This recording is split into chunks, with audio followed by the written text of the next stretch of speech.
The House is resumed. We're on the third reading of the Credit Contracts and Consumer Finance Amendment Bill, and we're on call 9, which is a national call. Dan Bidwell. Mr Speaker, this bill is about fixing the basics so that we can build our future. I commend it to the House. Georgie Dancy. Tēnā koe o te manga e te whare. Firstly, I'd just like to say that I have just received a text from my mum to say that it was her birthday yesterday and I missed it. So a really big happy birthday to my wonderful mum. Her name's Bridget and she is the best mum. But also, there's been an argument that maybe I didn't miss her birthday because it's still the 28th. So I think general consensus was that I'm just a bad daughter, but I'll go with the 28th. So very happy birthday to my mum, and she'll be having a lovely day at the beach with her dog while we're here. Speaking of being here, I'm here to take a call on the Credit Contracts and Consumer Finance Amendment Bill. I want to just acknowledge the Finance and Expenditure Committee, and I haven't had a chance to say congratulations to Ryan Hamilton, the new chair, so congratulations to Ryan Hamilton for being the new chair of that committee. And I know that this committee have done a lot of work on this bill. Other speakers have spoken to that work, and I want to begin by acknowledging all of that work, because I know that this has been a long process. But again, go back to being in urgency on a Saturday. I could be at the beach with my mum and her lovely dog, whose name is Casper, but I'm not, I'm here. And we're not even debating a new bill. We're debating something that could have gone through Parliament on a different day, not an urgency. And it's disappointing that we've had the budget on Thursday, all of the excitement around the budget, but it was actually a complete flop because there was nothing in the budget, nothing that helped people with the cost of living that our communities are really struggling with right now. And I think that this bill speaks to that value that it feels like the government holds, where they're just not interested in helping people who really need it. And the way that that connects to this particular bill is that huge power imbalance that exists between large corporations and everyday people trying to live their lives. And I feel like, being a member here in Parliament, in this House, my main job in doing what I can to influence legislation is to balance things, is to balance our country so that there isn't huge power imbalances sitting between different groups of people, that we can all get what we need to achieve and do well. And this just gets me, because last night we were sitting in this House and we were debating a bill that would put extra pressure on beneficiaries, the most vulnerable in this community, a bill that would influence and disadvantage our disability community, our elderly, and those dealing with considerable medical issues. Those people from that bill are going to be disadvantaged. And this is just another example, not quite so big, I will say. That one is pretty significant. This one's way down the other end, not quite so much, but it's the same concept. It's the same values from this government, which is they just don't seem to care about the huge power imbalance that exists just from living in our society that we have today. So, in conclusion of my introduction, Labor does not support this bill because we believe this bill is taking us in the wrong direction, away from strong consumer protection and towards weaker accountability for lenders. A lot of the discussion has been about the retrospective clause. I acknowledge that has been removed from the bill after considerable amount of submissions in the select committee process. The 1,500 submissions, many of them spoke about the unfairness of this retrospective aspect. I want to acknowledge the Select Committee again for pushing to get rid of that, and for the government to finally, even though it took them a really long time, agreeing that that was not good lawmaking, that did not support the rule of law, and it did not support the separation of powers within our society. This bill, as I've said, is going in the wrong direction. Like so many of the bills we have from this government, it is not giving people the power to stand up for themselves. When you're going up against a huge corporation, an individual just is no match, and we in Parliament need to make sure that that power is balanced. I strongly oppose this bill. Tom Rutherford. It's a great day. We're going to get this legislation passed. I commend it to the House. Mr. Speaker, tēnā rau atu koe e te māngai o te whare, o tira ko taku mihi tuatahi kia rātou mā ngā tini aitua o tēnei wā. I tērā wiki, ko tērā o ngā tipua, ara a tā tāmati Reedy, i tēnei rā tonu ko Hirini Moko Mead. Nā reira, ki te tini me te mano ko wehe atu ngā tipua o tēnei wā ko ngaro atu, haere o ti koutou ki te kāinga tūturu mō tātou te tangata. Hoki mai rā kia tātou te hunga ora, kei te hoki aku mahara ki te wā kāinga i tēnei wā tonu, Mr. Speaker, nā te mea i tēnei wā, kei te whakanuia te whare kai, tā whiwhirangi, ki te marae o rāhui i tana tau, iwa te kau. Thank you for the indulgence of the House, Mr. Speaker, as I acknowledge the great losses Māoridom and Aotearoa are feeling at the moment, and the many tangihanga across our country. So I send aroha to all the grieving families, communities, and to our nation. I also want to acknowledge, Mr. Speaker, a very special occasion at Rāhui Marae in Tikitiki, where we are celebrating 90 years of our whare kai tawhiwhirangi. Speaking of descendants who are celebrating today, Mr. Speaker, that's who I am thinking of when I stand and speak on this bill, the Credit Contracts and Consumer Finance Amendment Bill. The impacts this will have on descendants across Ikaroa Rāwhiti and across Aotearoa. And I will get to the bill. It's very rich, Mr. Speaker. When you hear members opposite heckling this side saying, get to the bill, you guys get to the bill. How about you guys get to the bill and then we can have a debate? Because 3 seconds talking on the bill and then having the audacity to heckle such a great contribution about the real life impacts this bill will have on consumers and voters is absolutely rich. And Aotearoa deserves better. Hoi anōra, Mr. Speaker, this bill transfers responsibility for the Credit Contracts and Consumer Finance Amendment Bill, CCCFA, to the Financial Markets Authority, which we support.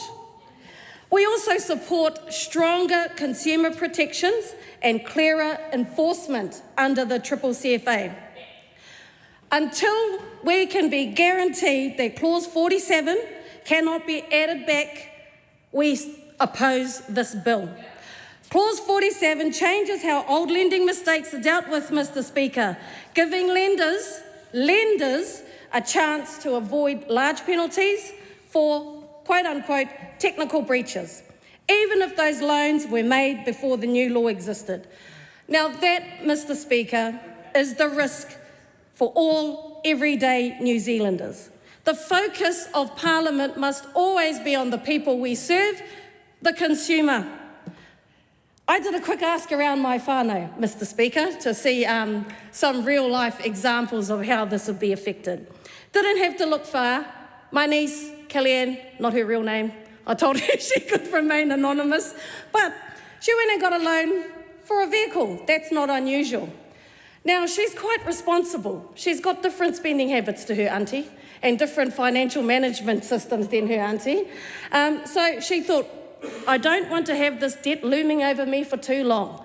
I'm going to increase my payments, avoid paying less interest. So she did.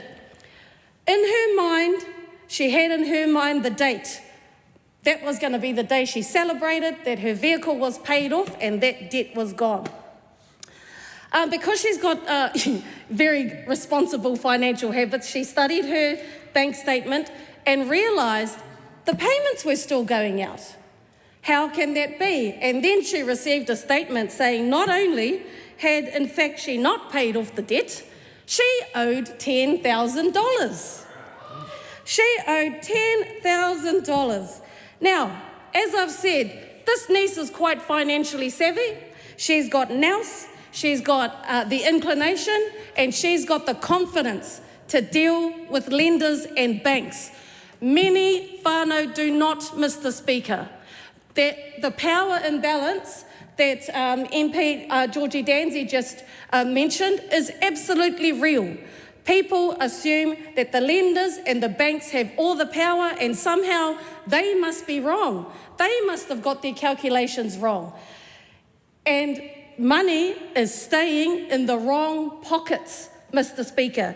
In this case, in her case, it was $3,000 owed to her that otherwise may have just stayed in the lender's pocket instead of hers.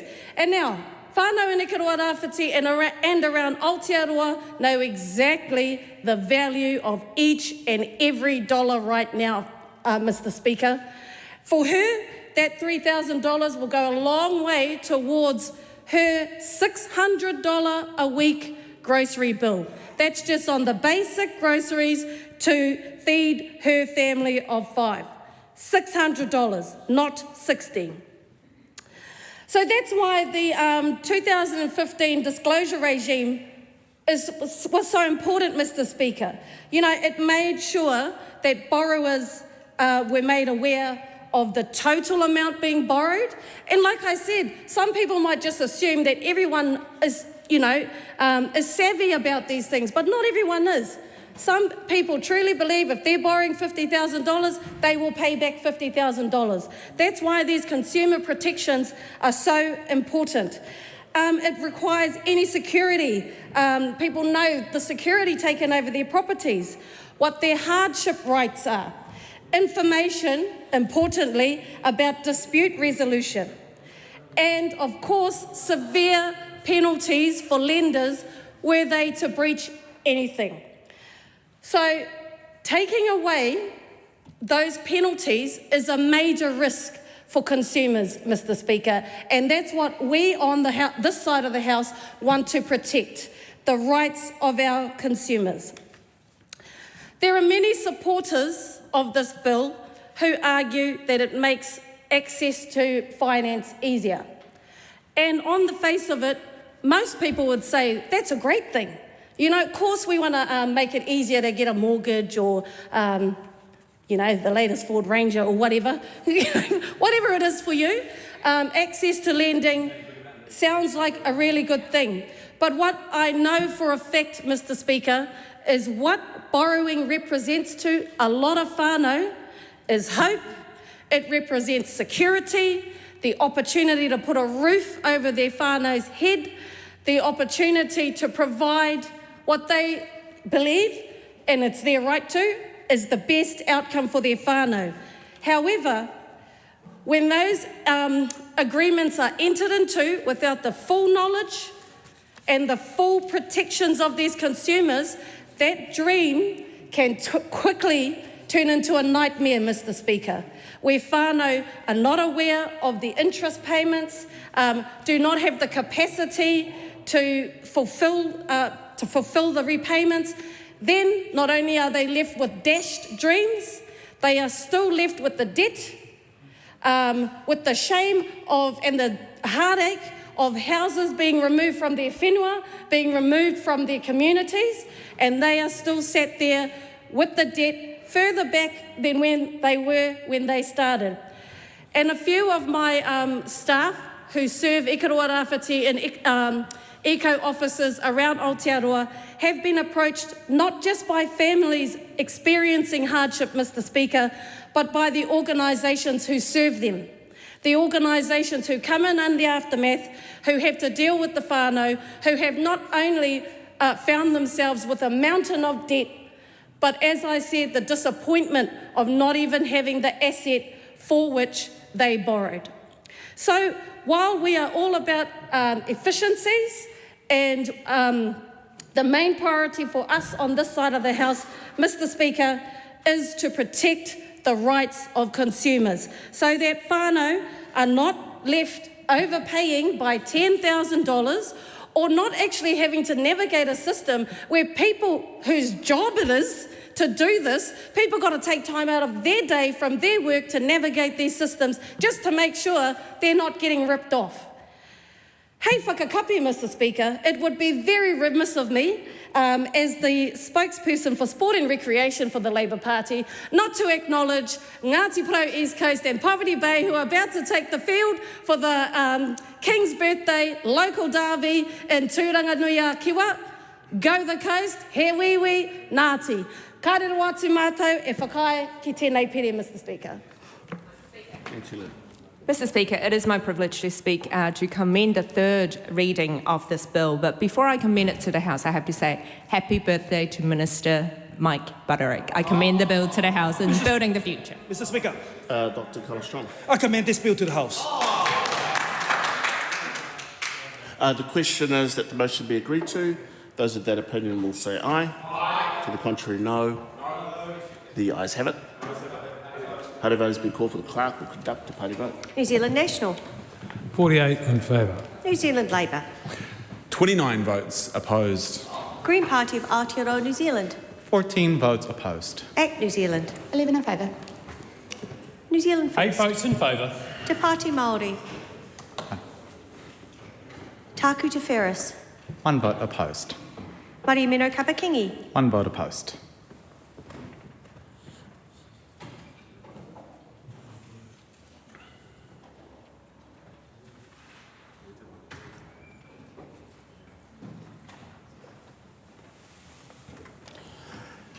The ayes are 67, the noes are 45. The question is agreed to. Credit Contracts and Consumer Finance Amendment Bill, third reading.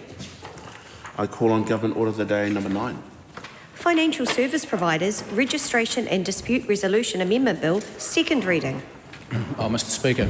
Honourable Cameron Brewer. Mr. Speaker, I present a legislative statement on the Financial Service Providers Registration and Dispute Resolution Amendment Bill.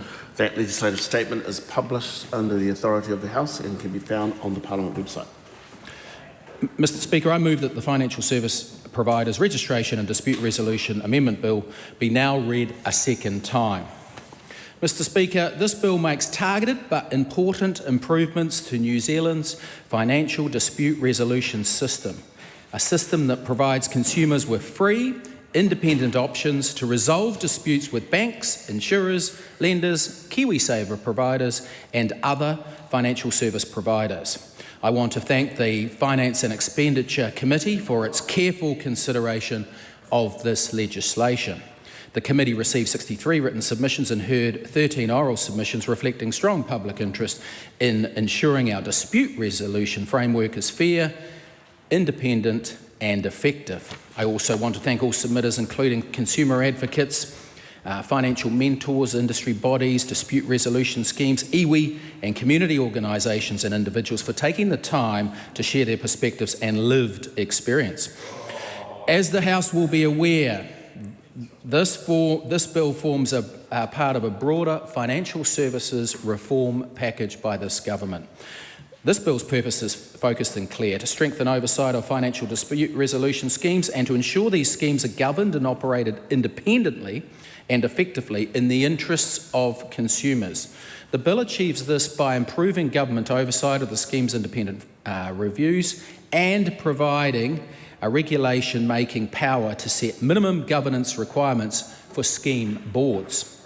The Finance and Expenditure Committee has recommended that the bill be passed with one amendment, and I want to briefly explain that change and why I support it. During submissions, several submitters raised concerns about how the new regulation-making power relating to board independence from financial service providers could be interpreted. In particular, there was concern that the provision might imply that there can be no industry representatives on a scheme board. In response, The Finance and Expenditure Committee has recommended amendments to Clause 11 so that its regulation-making power focuses on requirements to ensure independence of the board as a whole. This clarification better reflects the policy intent of the bill. For example, it enables future regulations, if required, to place limits on the number of industry representatives on a board while still allowing boards to retain a mix of skills, experience and perspectives. Importantly, this amendment does not mandate new regulations, nor does it remove the ability for schemes to benefit from industry expertise. Instead, it ensures the regulatory power is better targeted, proportionate and flexible. I also want to acknowledge that many submitters, particularly consumer advocates and community organisations, expressed broader concerns about the operation of the financial disputes resolution system. Some submitters argue the system does not yet go far enough, and others called for more fundamental reforms, such as consolidating the existing 4 schemes into a single entity, or extending dispute resolution coverage to debt collectors. While those matters, Mr. Speaker, are outside the scope of this bill, I want to be clear that these perspectives have been heard and have been carefully considered. This bill is deliberately targeted. It focuses on improving oversight, governance and consistency within the existing legislative framework. The strengthened independent review process, combined with the enhanced reporting and clearer governance expectations, will provide better information and scheme performance and help inform any future policy decisions. In closing, Mr. Speaker, this bill strikes the right balance. It strengthens oversight and accountability, protects the independence of dispute resolution schemes and improves confidence in a system that many New Zealanders rely on when things go wrong. With the improvements recommended by the Finance and Expenditure Committee, I am confident this bill will deliver meaningful benefits for consumers while maintaining a fair and workable system for providers. The government has a comprehensive package of financial service reforms, and this bill is an important part of that package. I look forward to support across the House. I commend this bill to the House. The question is that the motion be agreed to. Thank you, Mr. Speaker. Labor supports this bill, the Financial Service Providers Registration and Dispute Resolution Amendment Bill, because it does make some of the changes which were identified in MB's 2022 MB review of the 4 schemes and the way that the system as a whole is operating. We support those moves to improve the quality and consistency of financial dispute resolution. And we also support making sure that consumers can have confidence that complaints are dealt with fairly and effectively, even if this is one of the few changes that is being given effect to in that review. Because the legislative history of this is relevant. When the Minister says that a consolidation of the 4 schemes is outside the scope of this bill, he's right that it's outside the scope of the Cabinet decisions which were made in 2024, but to say that they're outside the scope of this bill is not quite right. This bill could have amended the way that the consolidation of the schemes would work and go forward. It could have created regulation-making powers which would bring the schemes into line with other jurisdictions we like to compare ourselves to, like Australia. So it's important that we know what this bill does, which is good, but what it doesn't do, which is also still important to maintain some focus on. And we will test that in the committee stage. It's also important to flag with the Minister at this point that there are a number of amendments which continue not only things which have been identified by MB as priority areas and within his own set of advice that he would have received when undertaking to present this bill to the House in its second reading, but there are also amendments that have been called for by submitters, particularly organisations like the Financial Mentors FinCap organisation and other consumer advocates who consistently presented to the Select Committee that there is a real need for further consumer protection measures, and if the government wants to hold true to its promise in its own public comments about this bill, that it needs to continue to advance the position of the workability of these schemes. Because we do support stronger oversight of the governance arrangements within this bill. That is a good thing. It is a good thing for the regulations to be able to take that into account. But In 2022 and before that, when the government consulted on the effectiveness of the financial dispute resolution system, it received a very clear message from the entities that it consulted with. Those were the financial mentors and the community organisations particularly, but also the schemes. Mr. Speaker, not one of the 4 schemes came along to the Select Committee and made a clear case or would defend a clear case for why there should be 4 different schemes. No one in the system, no single actor within the system or any of the submitters came to the committee and said, it's good that there are 4 schemes, we want 4 schemes. The closest anyone came to that was one service provider who observed that there might be a case for having 2, maybe one more than one, because if one isn't acting properly, then we have a system in the market that doesn't work. But all of the submissions on this point were about the need for streamlining and consolidation. And I'll give you the example, Mr. Speaker, of how this works. For someone who has a dispute with their financial services provider, we could be talking about large banks, but only up to a certain cap, and I'll get to that in a minute, only up to a cap of, I think it is $250,000 for dispute, the total cost of the dispute, or other financial services providers like loan makers in corner stores in town centres, or lenders, payday lenders, or lenders who are lending on car loans. All of those, for someone to be able to bring a complaint against the person who wrote that loan for them, they have to first go onto the website or call up the provider of that loan to find out which scheme provider they use. In some cases, if that, say, car loan lender has gone bust, then they will need to be looking at historic documents, and then they will need to bring a complaint to that provider. Hopefully it's one of the 2 providers that has extensive provisions about what happens if the loan writer has left their scheme, because every one of the 4 schemes has a slightly different rule about what happens if one of those, if the loan writer has fallen over and become not a member of the scheme or has joined another scheme, because then the consumer is in quite a pickle about how they might raise disputes at all, let alone through this way or through the courts. It is also important to understand the context. If we didn't have these schemes, Mr. Speaker, we'd be relying on the Small Claims Tribunal or the courts. Those are very inefficient mechanisms for consumers to seek redress because they are expensive, but they are also time-consuming and paid for by the government. To have schemes like this is an efficiency measure for the government because it spreads costs of the actual disputes onto the providers of these services and incentivises them to do as well as they can. So without having an effective mechanism for do that, we socialise all of the risk, but privatise the profitability of offering those services in a way which is not always clear to consumers how to raise issues when things go wrong.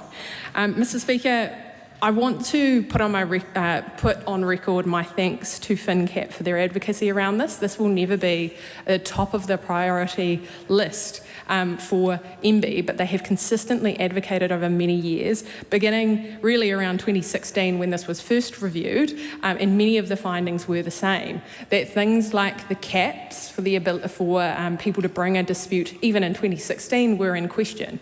Now the financial value of $250,000 at that time is now more like $400,000 in today's terms, but that is not something that has been changed here. It creates a gap in the law where disputes under a financial service that are greater than the value of $250,000 but less than the value of $400,000, it's unclear whether you're meant to be raising that in the High Court or not, and it is something that could have been changed in this. They've also been raising consistently the opportunity for confusion, consistency and barriers to access through the existence of these 4 schemes.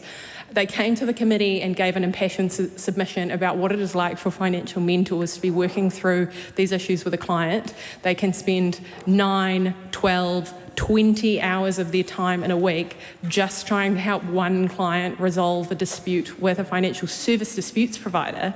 And that is a system which was designed to speed up these complaints, not slow them down. The disputes providers do so on behalf and for the benefit of the loan writers. That's the intention of the system, and yet FinCap are raising these real stories of just how impenetrable the bureaucracy can be with some of the more complicated cases. Mr. Speaker, it's worth noting that the government was presented with an opportunity to simplify this system in the work that MB had done in 2022-2023.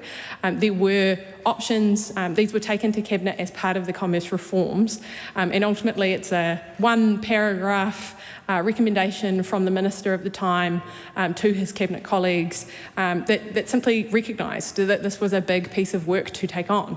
Yes, it is a big piece of work to take on. To do one piece of what is about 12 to 20 recommendations is good. That's why we support this bill.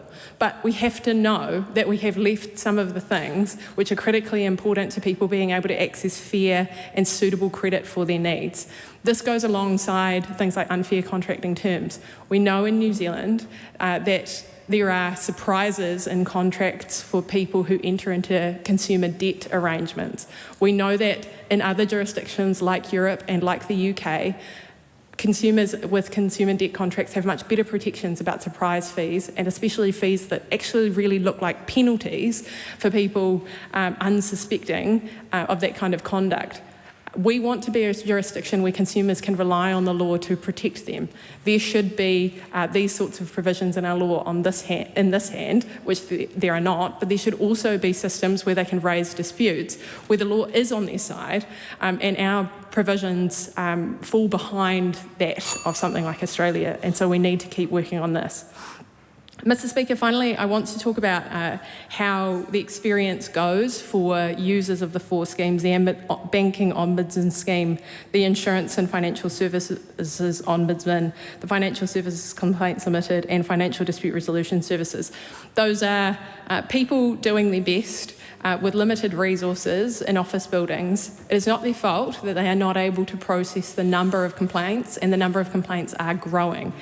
What is the case is that they're not able to streamline between themselves, that often they have to go back and forth between each other, and that there is a significant amount of resource spent on just getting the settings right so that people know who to go to. The government could have improved this. The government should improve this, because ultimately the alternative through the courts costs us all. There is more work to be done here, and I urge the government to continue to do that. Ricardo Menendez-March.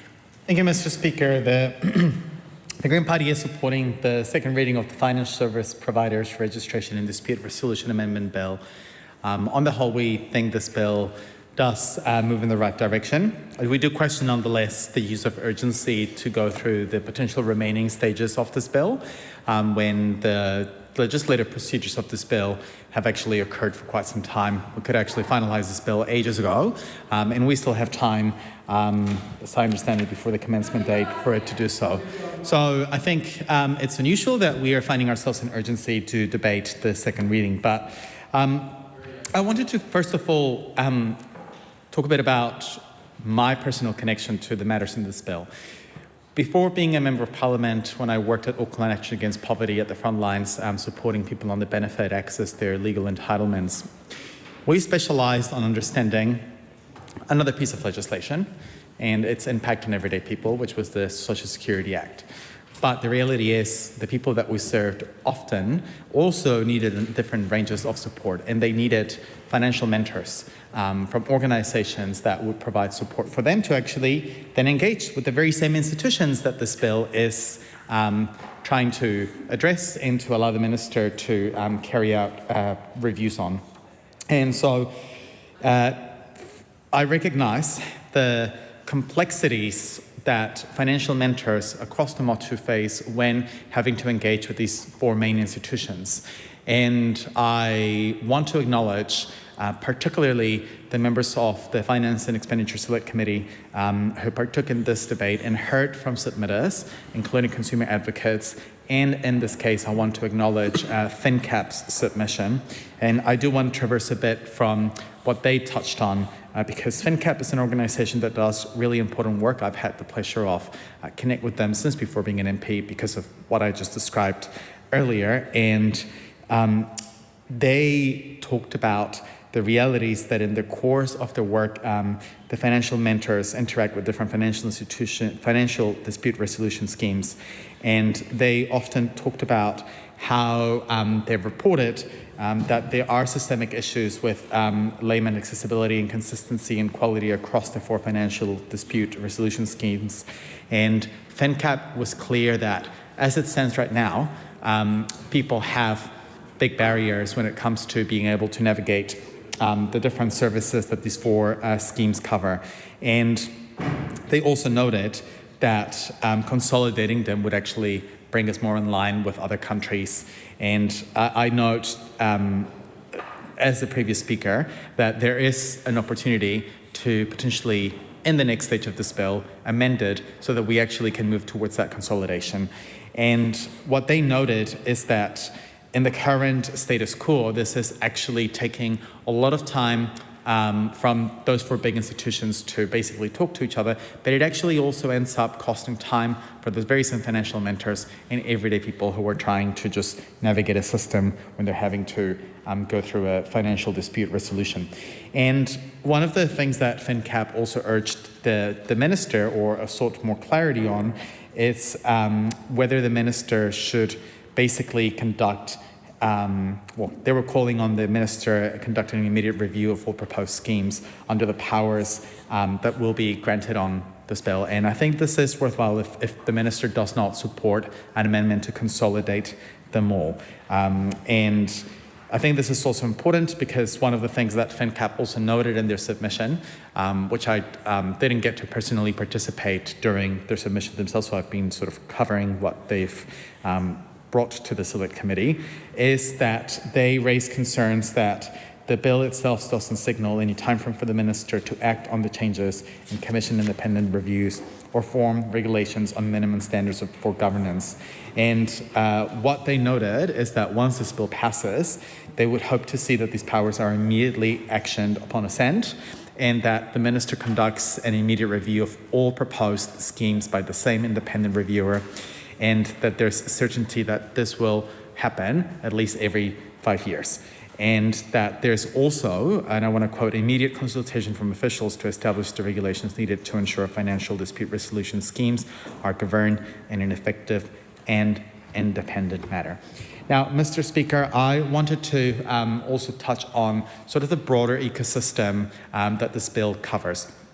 Something that FinCap also noted in their submission, and once again, this is something that I think it's about how this bill, the provisions in this bill that matter in this bill, ultimately interact with people's everyday realities, is that right now, most everyday people would not have the technical expertise to navigate this kind of system. Many of them, particularly if they're already struggling, say, on issues like poverty, maybe the burden of debt, maybe the toxic stress of just living in unaffordable housing and having caught themselves in financially stressful situations, they rely on financial mentors.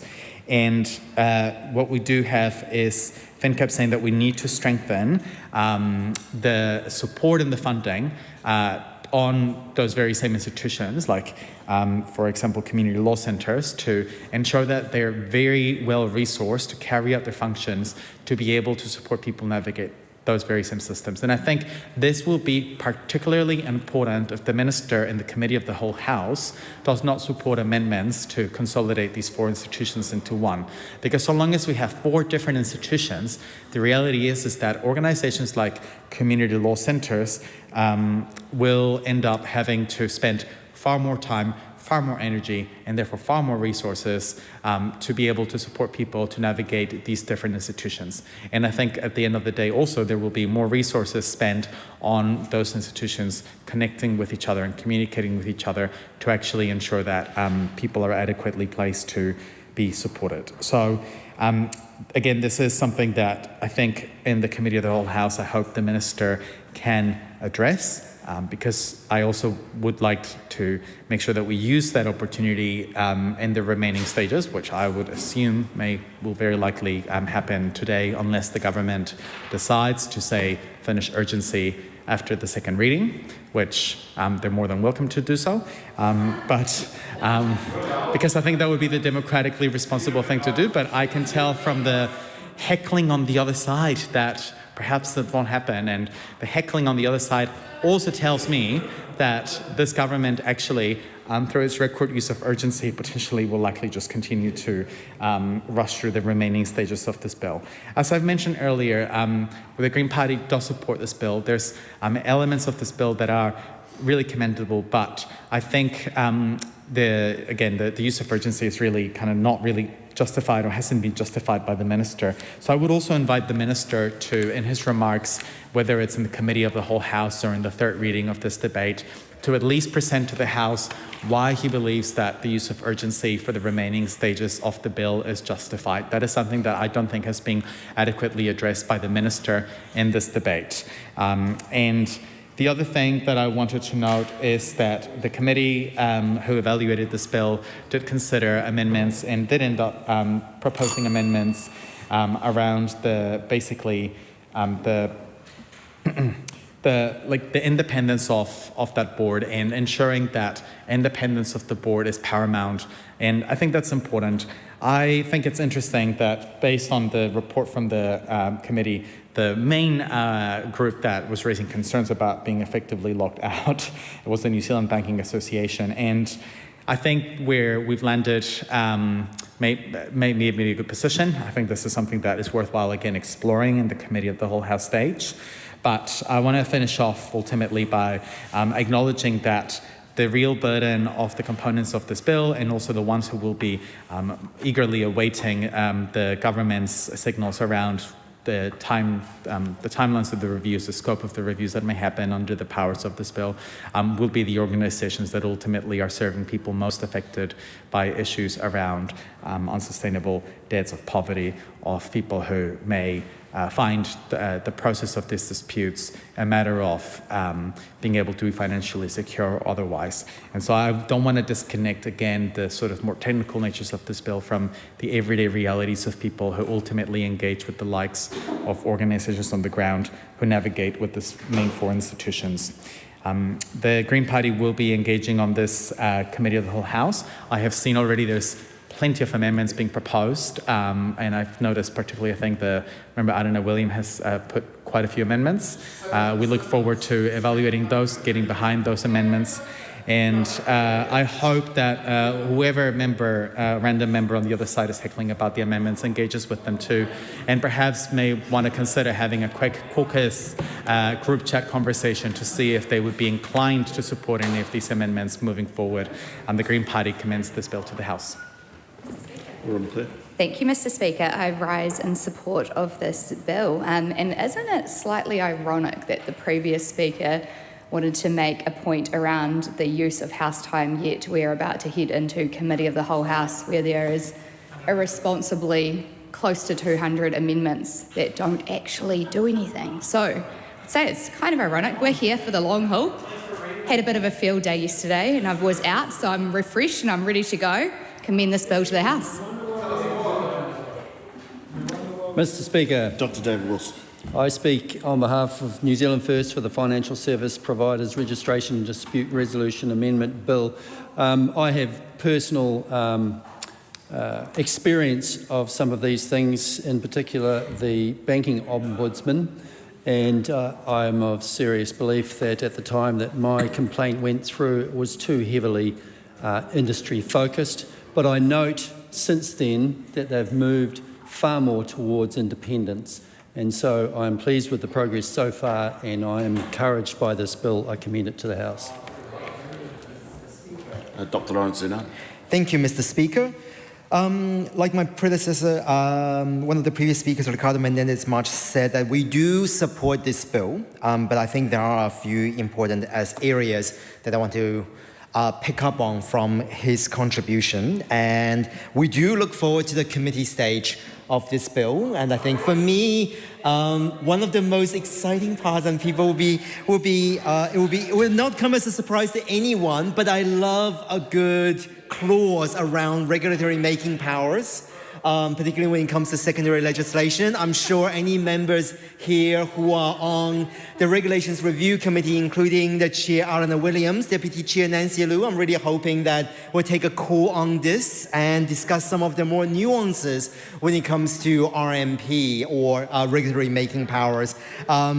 Because that particular part is an important part, because one of the things, starting with that, I do commend the Minister for responding to what was discussed around the regulatory making powers as a result of the letter from the Regs Review Committee, particularly around the elucidation of Clause 11 of the bill amending Section 79 of the Financial Service Provider Registration and Dispute Resolution Act 2008. So I think some of these around the requirements for members' knowledge, expertise and skills, and also disqualifying for a person is important. I also note that this is something that some of the submitters, particularly from the banking sectors, raise questions as well. So this is something that, just to signal to the Minister, and that we'll be looking into as a part of the committee stage of this bill. I want to talk about the broader context of this bill. And, again, this is what part of a package, a saga of bills around the reforms with the financial services regulation.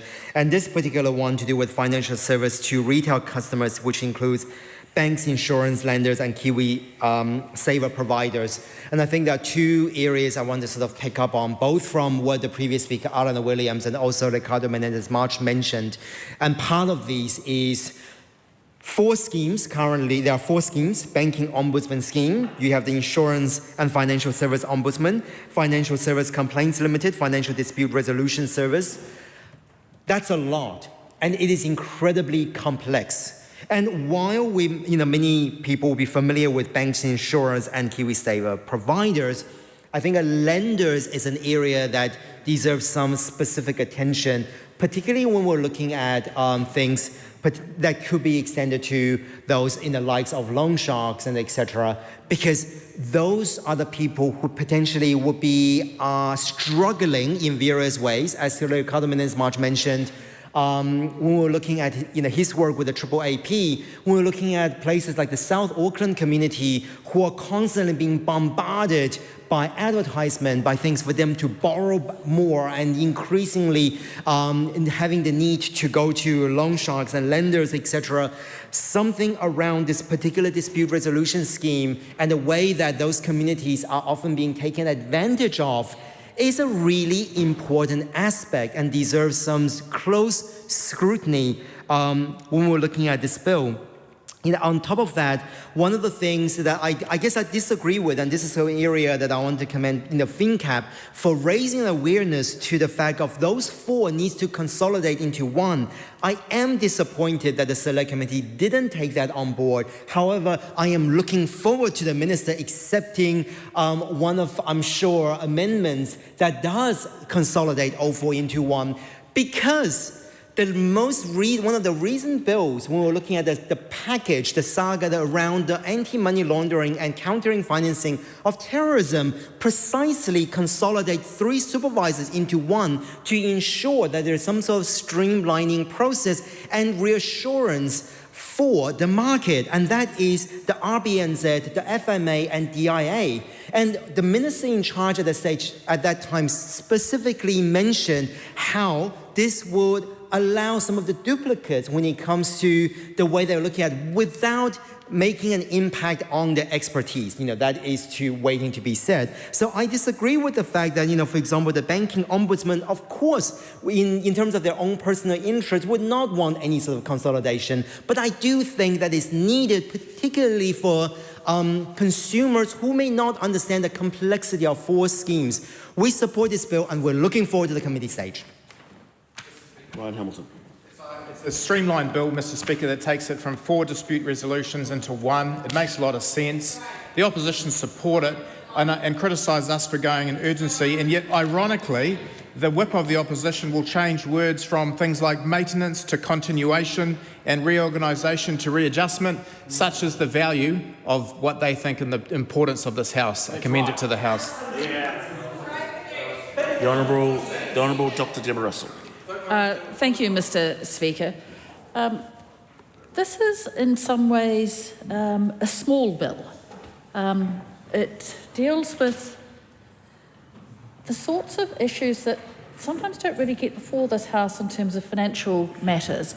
But when it comes to bills that are in front of the Finances and Finance Expenditure Committee, often it's tax bills or high finance bills or bills with big entities that come in front of us, top lawyers, top advisors, top accounting firms, some of the biggest entities in New Zealand come and speak to Finance and Expenditure Committee. And for that reason, it can be a deeply interesting committee to sit on.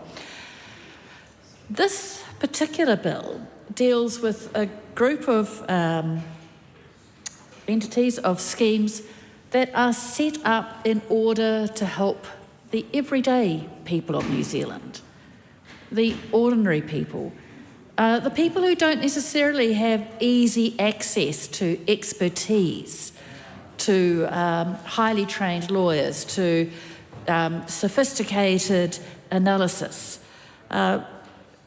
I guess I'm speaking like this because my first connection as a Member of Parliament with some of the issues around consumer credit and consumer credit contracts and banking issues and so on was dealing with a wonderful Pacifica man who was in real financial trouble, and he's in real financial trouble because of a car that he had bought from a local car yard in New Lynn. The car was a bit of a dog, really. It's probably being rude to dogs. It was a lemon, and yet he'd signed up to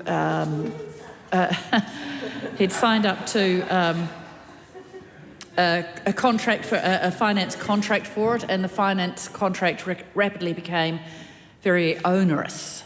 So my electorate office team and I were trying to help him, and through that we made our way into developing an understanding of all the various financial advisory services, the counselling services, the budgeting services that are available to people. And then through that to the difficulties that many of them had grappling with the various dispute resolution schemes that are available. And it was wasn't that it was hard to deal with the dispute resolution schemes. They did their job, but it was difficult to work out where to go and who to be talking to, how to solve the problems. Now, in that particular case, we did end up with a reasonable resolution for our constituent, but the cases continued to come to our attention. So there's been a real need for reform of this law, and there's some of that reform is done under the Credit Contracts Consumer, whatever. There's various acts that are going through, bills that are going through at the moment or have gone through. This one is an interesting one because it deals with the services that ordinary people rely on to get some resolution from financial service providers. But the schemes themselves are confusing. There are 4 schemes. There is the Banking Ombudsman Scheme, the Insurance and Financial Services Ombudsman, the Financial Services Complaints Limited, and the Financial Dispute Resolution Service. Now, in the committee stage of this debate, I'm going to give notice to the Minister now so that he can perhaps have a word with his officials. I'm going to ask him to be telling me what each of those schemes does and how they differ from each other and where they overlap. And that is the problem with them. They are, in some ways they are different, in some ways they overlap. And how is the ordinary consumer to know where to go to get some kind of resolution of their issue? So I've just fair warning, Minister, I don't want to spring that question on you unawares. I'm giving you an opportunity to consult with your officials. I trust they're listening along and they're scribbling down those notes for you right now. But this is why one of the things that we need to do in this area, and it is not done by this bill, it's a shame that it hasn't been done, but we do need to look at some kind of, I think, consolidation of these schemes, some kind of streamlining. some kind of work to make this landscape easier for ordinary New Zealanders to navigate. So having said that, some of the stuff that this bill doesn't do, we are nevertheless supporting this bill.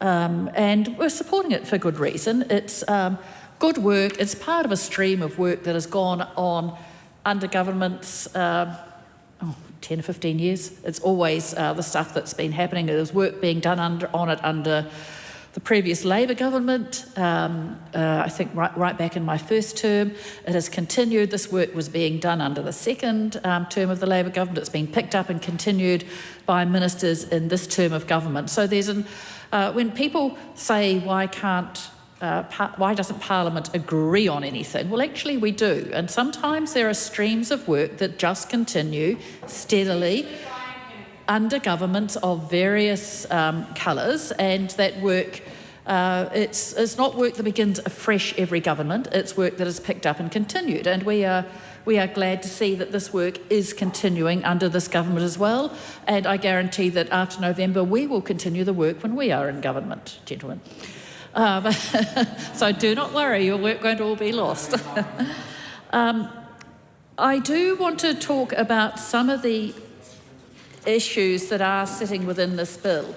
So the primary work that this bill does is to set up a series of reviews of these 4 different schemes. And it says the work that the bill does is that the minister may require reviews of these schemes, and they have to. It has to be an independent review. It has to be signalled in writing. There's various rules as to who is to do the review and so on, and what the terms of reference are. It's all done with a little bit of consultation and thinking about it. And the minister, I think, as far as he can require the review, but he or she must do so at least every 5 years. I think I'll need to check that as we go through. So it's a way of setting up an ongoing review process for these schemes. And again, we agree that that is a good move. It is something that is worth doing. It is useful to get that regular feedback from independent and expert reviewers as to the quality of the work that is being done by the schemes. And we would hope that where those reviews point out concerns with the schemes, that they will in due course come up with, I think, a better solution than 4 independent schemes. And I do think that needs to be a focus for governments. This is a good move, it's good work, it's getting stuff underway. Let's hope that over time, as successive governments deal with this area, that it does result in some kind of consolidation of these schemes. That would surely be very helpful to everyone.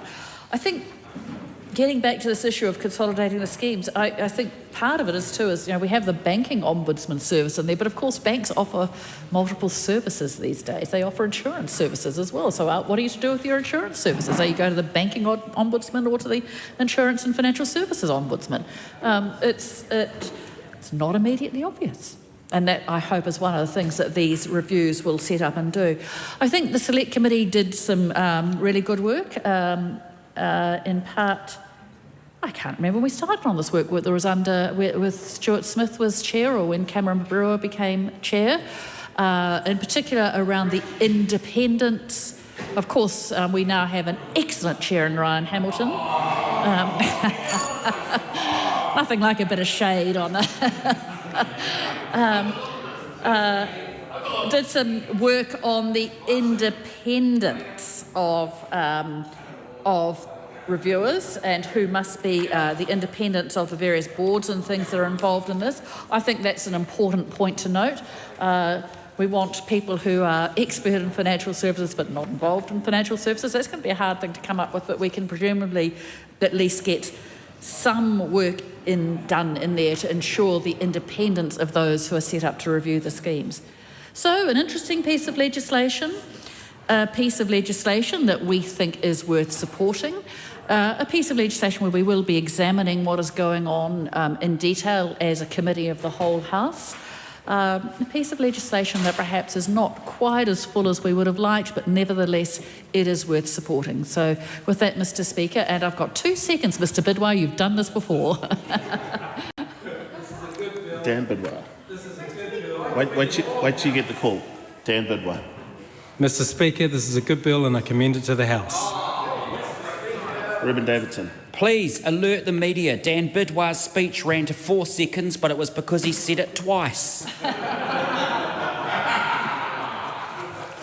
I have developed a habit now when Dan Bidwell goes to stand, I stand, and it's not about me being slow to rise, it's about him being so fast to sit back down. But I would like to get to the subject matter at hand, the Financial Service Providers Registration and Dispute Resolution Amendment Bill. Now, it's very important. It's a very important bill, and it's also very important that when we're talking about resolution, we're talking about it being independent, we're talking about it being accessible, and we are also, very importantly, talking about it being fair. And that's what we've heard in a lot of contributions from this side of the House, is that experience that we've seen with our constituents, with people in our communities, needing clarity and clarification around the fairness of a resolution scheme that operates with financial service providers to ensure that where things have gone wrong, individuals who have found themselves in often difficult financial situations can access advocacy and resolution services that allow them to be, I would hope, on a level with the very large organisations or the very powerful organisations or companies that they are sometimes navigating with. Committee stage will allow us the opportunity to fully and wholesomely examine this, because it does need to be examined. But one of the points that I wanted to look at specifically and draw attention to as something that I think we need to ask some questions around is in the bill where it speaks about the Minister, this is 67B3, the Minister may appoint as the reviewer any person who, in the Minister's opinion, has the appropriate knowledge, skills and experience to carry out the review. So there's a concern here that what could happen is a really high level of decision-making power sitting with the Minister, a lot of discretion sitting with the Minister, and much as it's been remarked on, the transformational change experienced at the FEC Select Committee with the transition from one chair to another, as has happened in recent weeks, the same can happen when there is ministerial change. And so if you are looking for certainty, and very much certainty is what people in our communities, constituents in our electorates deserve and need, so that they can have certainty that there will be independence, that there will be accessibility, that there will be fairness in the resolution schemes and services that exist to help them through the dispute resolution process with financial service providers, then the risk, if it is simply down to the stroke of a pen from a minister around who is appointed into that role and how those reviews are carried out, it does put a lot of power with a single minister. It does make that potentially very volatile. And that's a trend that has often been remarked upon as being one of the signatures of this current government, is placing a lot of power with single ministers who are then ultimately able to make some fairly big calls across a number of portfolios and on a number of issues without having the appropriate checks and balances in place, but more importantly, destabilising a lot of sectors in New Zealand, and a lot of communities we hear from are concerned that they don't have the certainty anymore because the responsibility sits with a single minister, and it depends potentially what day of the week it is or which way the wind's blowing as to what that minister will want to see happening. So looking forward to the committee stage to really challenge members opposite to see beyond these tweaks, what more will you actually do to protect individual consumers with a dispute resolution service that is truly independent? And so that comes back to the ministerial potential for ministerial influence, that is truly accessible, and ultimately that is fair, because that is what people need to know, that the dispute resolution is fair. Nancy Lou. Mr Speaker, I stand to commend this bill to the House because it is about streamlining and making things easier for New Zealanders, and that's what the national government is doing, fixing the basics and building the future for all New Zealanders. Dan Rosewarne. Thank you, Mr Speaker. I rise to speak on the Financial Service Providers (Registration and Dispute Resolution Amendment Bill at its second reading. And just to remind the House of where this bill fits, because it fell down the back of the government's couch sometime last year, and we decided to go through they announced their budget, and that was a little bit of a fizzer, a little bit of a disappointment. They thought to themselves, well, what are we going to do now? We might as well find some bills. So they dug deep down into the back of the couch, and they found all the rats and mice that they had piling up, and brought this bill before the House. So here we are today. So this package is, it's part of three bills: the Credit Contracts and Consumer Finance Amendment Bill, and that's what we had our third reading on earlier in the day. And then we had the Financial Markets Conduct Amendment Bill, and then this bill, the Financial Services Providers Registration and Dispute Resolution Amendment Bill. I don't usually sit on the Finance and Expenditure Select Committee. It's a fantastic committee, actually, the times that I have subbed in on it. Been very impressed by MPs of all sides of the House, really, kind of navigating the legislation and things like that. So it's been fantastic. But just rehashing kind of the contributions today, Mr Speaker, the Minister started out by talking about those free independent options that several submitters highlighted. And that's particularly important around Clause 11 because, it provides that the board, and we need mixed skills on all boards, that diversity is very important, and they bring a whole range of different perspectives. And for something as important as this, we absolutely need that.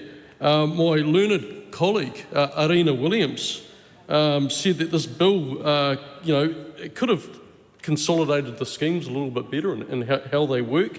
So it'll be good to panel beat that aspect of the bill as we go through committee of the whole House. And it's also interesting that no actors or submitters said that they wanted 4 schemes. Some wanted 2, some definitely wanted it to be simplified, so that's particularly interesting. And also around the amount of hours with clients, 10, 12, 20 hours per week to address client concerns.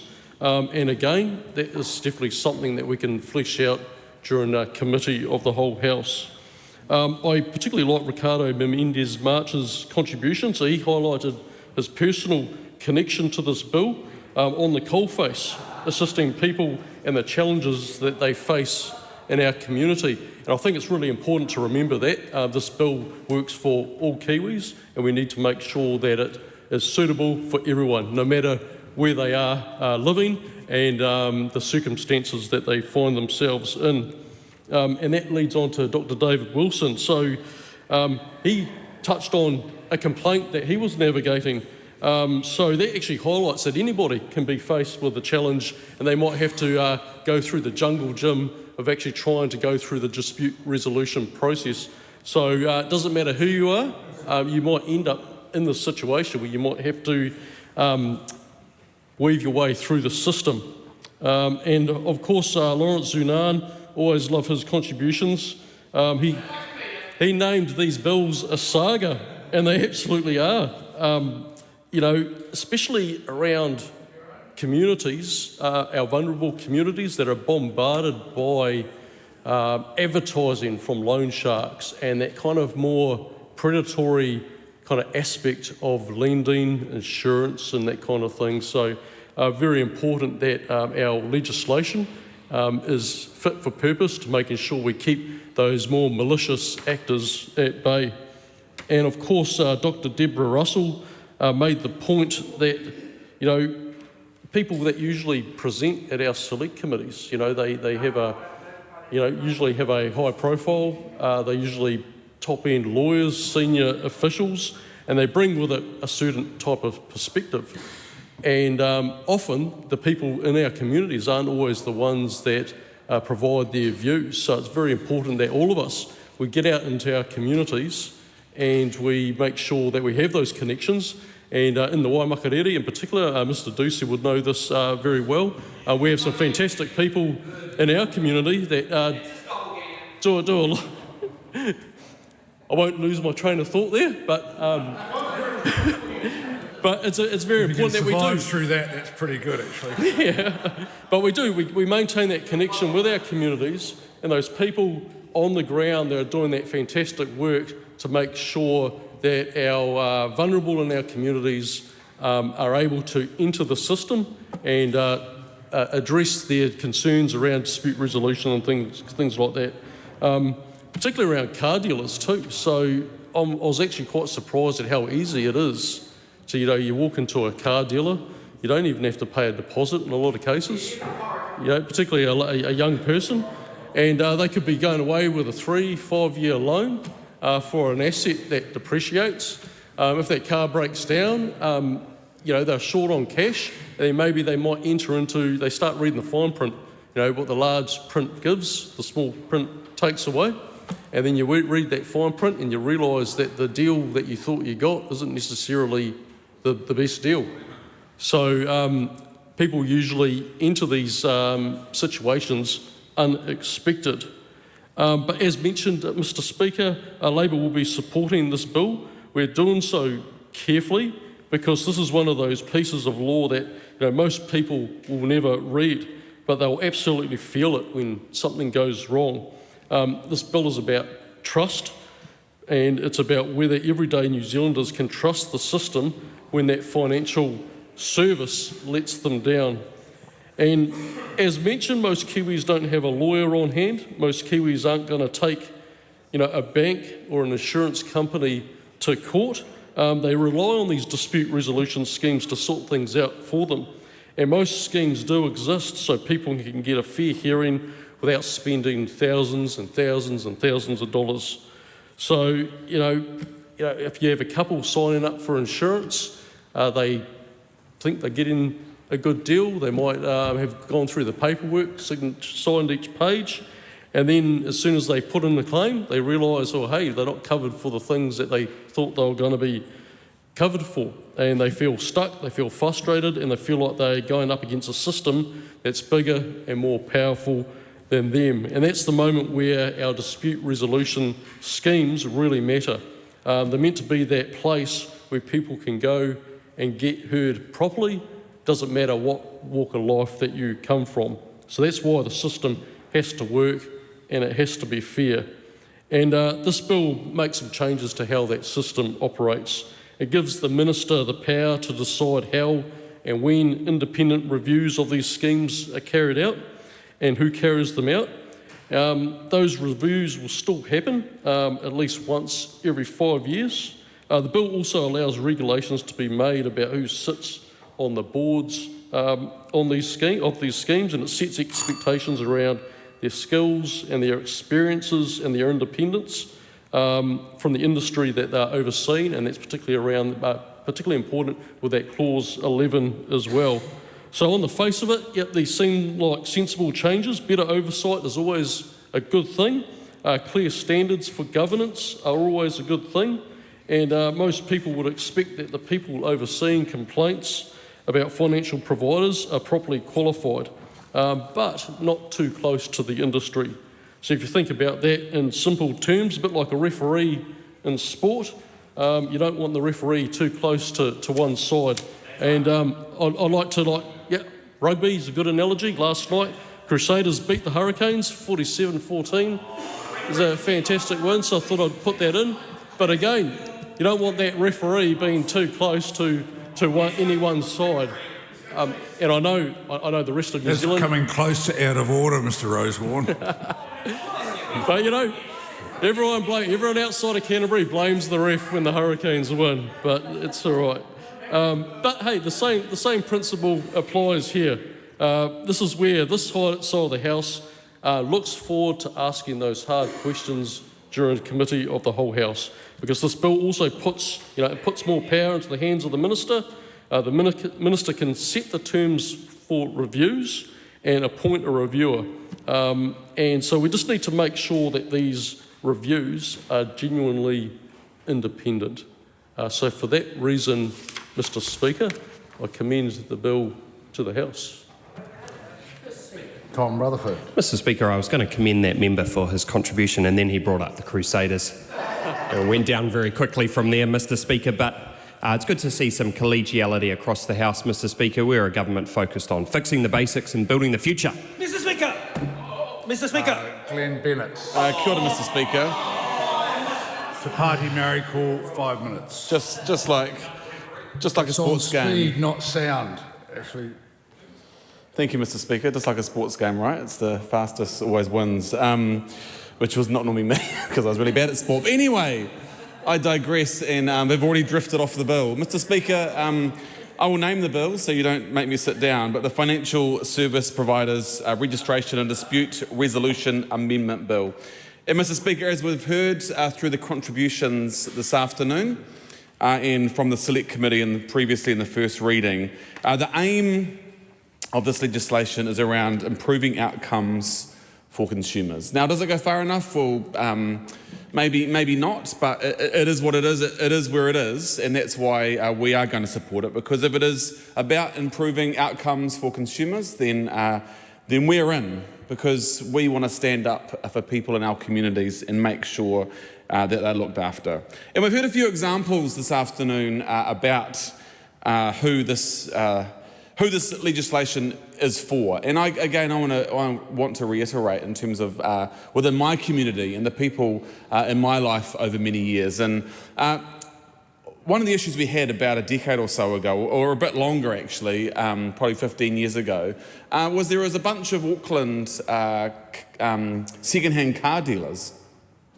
And they had a scheme, and they would come to New Plymouth, and they would come to the community I live in, and there's some communities they wouldn't come to for some strange reason, but they come to my community, and they would go door knocking, and they'd drop leaflets, and they would have these leaflets, and they'd door knock, and they'd say, "Have we got a deal for you? Have we got a deal for you? Not only do you get a new car, but we fly you to Auckland. We take you to the car supermarket, you walk the lot, and at the end of that visit, you get to sign on the dotted line. You get to drive your new, or a second-hand as new car. You get to drive your car back to New Plymouth and live happily ever after." Why didn't you buy a car? Did you not hear the start of my story, Mr. Bates? So again, the reality is, it isn't actually funny. It's not sort of being silly, because it actually is, and there are examples in my own neighbourhood of the fact that they bought into the dream. And yes, there was small print. Yes, there were things that they should have read and should have understood. That's what Carl's blaming them for. But when have we got a deal for you, and we fly you to Auckland, and you can actually have a car to drive your family around the city, to get them to school, to get them to sports, to get to the supermarket, to pick up the groceries. It seems like a damn decent deal until the fine print comes along. Now, Mr. Speaker, this legislation is to hopefully help in some of those disputes, because there were a number of them. For some, they just didn't bother and didn't realise they could actually go and seek help, and unfortunately had to continue. Well, it was within the rules. They had to continue to pay back their money on their vehicles. And I remember one day visiting a family and going on. There was this half-decent car that had been sitting on their front lawn. It was on blocks. The grass was growing around it. And I remember I was in the house and visiting. We're doing some stuff around budget advice and trying to get their books in order. And one of the lines in there in their budget advice, their budget sheet was car repayments. And my comment to them was, what car? Because there was no car in the driveway. There was this car on blocks with grass growing around it on the front lawn. And so I said, what? Sorry, you don't have a car? I didn't realise you had a car. And they said, oh no, it's the car on the front lawn. I said, are you still paying for that? I said, yeah, we got ourselves into this deal that, and we're still paying it off. A number of years after, unfortunately, because they couldn't actually fix it, they couldn't repair it. Point of the story is that we need to have decent systems in place to ensure that consumers can go to the right places with the right people, but they have the right teeth and the right ability to be able to deal with some of the loan sharks, with some of the lenders, with some of those insurance companies that we need to find a disputes regime that works. So, Mr. Speaker, I will support this piece of legislation. We know it's not perfect, but it goes away to supporting consumers, and therefore Labor will support this legislation. Question is, the motion be agreed to. Those of that opinion will say aye. To the contrary, no. The ayes have it. Financial Service Providers Registration and Dispute Resolution Amendment Bill, second reading. Financial Services Providers Registration and Dispute Resolution Amendment Bill is set down for committee stage immediately. I declare the House in committee for consideration of the Financial Services Service Providers Registration and Dispute Resolution Amendment Bill.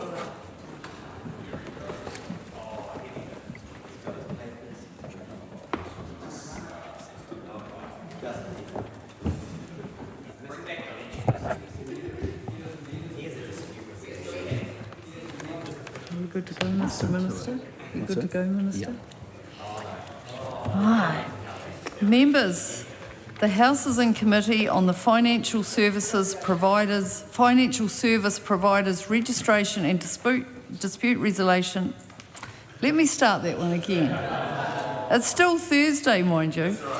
Members, the House is in committee on the Financial Service Providers Registration and Dispute Resolution Amendment Bill. We come now to Part 1. This is the debate on clauses 4 to 12, main amendments. The question is that Part 1 stand part. Madam Chair.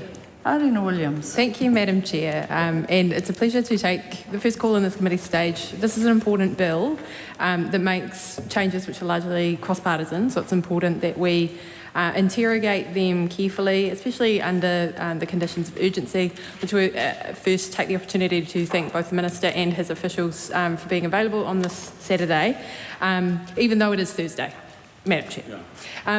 Okay, going to Part 1, I'm in the first clause here, Clause 4.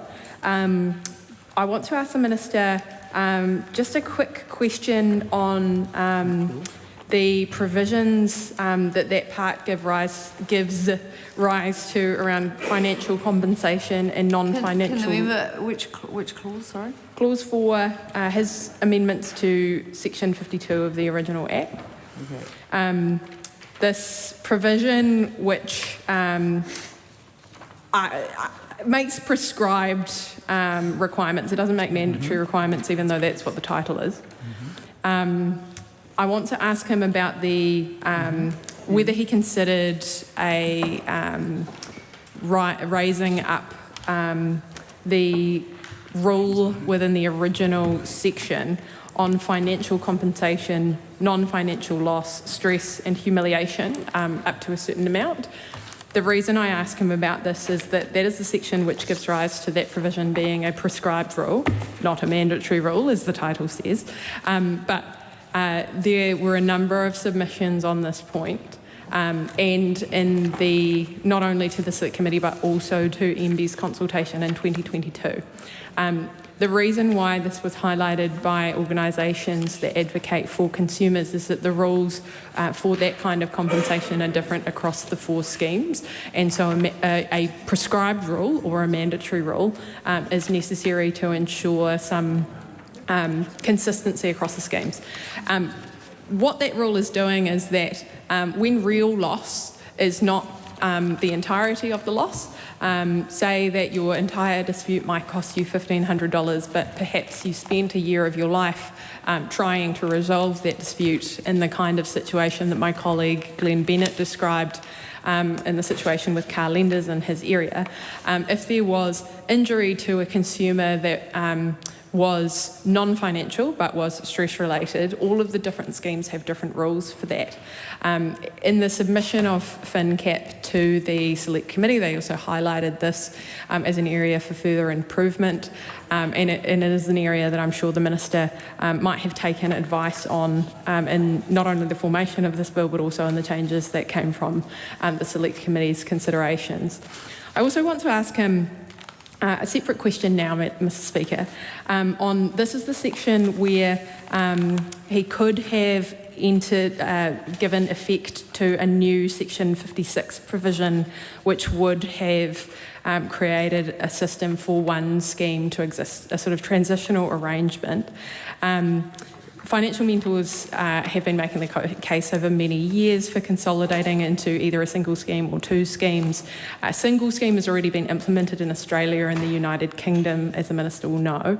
And so this is the part in the bill where if he had wanted to go down the route of creating a transitional scheme that existed for 1 year, through sections 56 to 58, he could have made one entity that was a non-profit organisation to consolidate, and then it might disestablish itself at the end of another year, so that a further single private provider could have continued.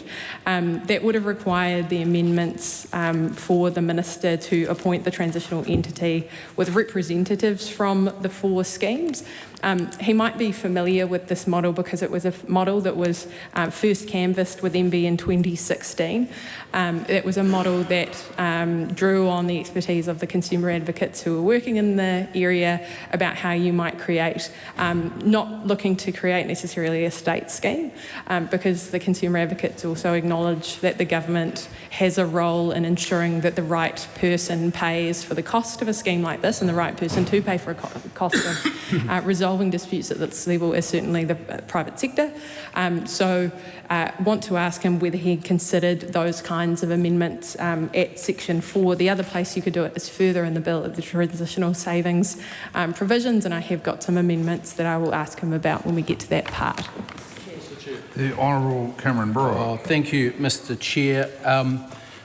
This bill is part of the government's financial services reform package to start off with, and any suggestion that this has been a rushed process, perhaps they needs to go back to the Select Committee report, where it was sent to Select Committee on 20 May 2025. And so we have given this, and the Select Committee, and I was chair during it, due consideration. And I think it's important, Mr. Chair, because it will be a reoccurring theme, and I'm not going to repeat it, and that's around the call for scheme consolidation, i.e. why have we got 4 dispute resolution schemes and not 1? And so I thought I'd deal with that, and then I won't be repeating myself for the rest of the afternoon and evening. And the way I can go through that, if the member wants to ask questions and then listen to the answers, is what the member signed off as well as is the Select Committee report. And the Select Committee report gave this a lot of consideration. And she was right, submitters did raise this. But let's not forget, the issue of consolidation is outside the policy intent of this bill. So, and the other point that the Select Committee, that apolitical Select Committee that works so well together, that scheme consolidation of those 4 dispute resolution schemes would represent significant structural reform. And so where the Select Committee landed, and you know, it was well chaired and I'm in full support of it, is that they said, yes, we can see some merit in this potentially, but that it does represent significant reform. But, quote, the Select Committee will intend to monitor the effects of the legislation, any policy work in the scheme consolidation area in 12 months. And so the Select Committee is going to keep a close eye on this. I will keep a close eye on this, but the whole issue of consolidating our 4 dispute resolution schemes down to 1 is not the policy intent of this legislation. It's having a watchful eye. It will get a watchful eye over the next 12 months by our Finance and Expenditure Committee, and I promised the member that the Minister and his officials will continue to monitor the schemes and in the future whether there's any possibility for consolidation in the coming years or decades. Williams. Thank you, Mr. Chair. Thank you for the opportunity just to ask a brief follow-up of the Minister. He pointed to the ability for the Minister to oversee the schemes. This is written into not this bill but to the original Act, I think it's Section 80. That is a reasonably limited power for the Minister to continue to review not just the operation of the system as a whole, but not just to review the 4 schemes, which he's given himself new powers to do, but the system as a whole is the power at Section 80.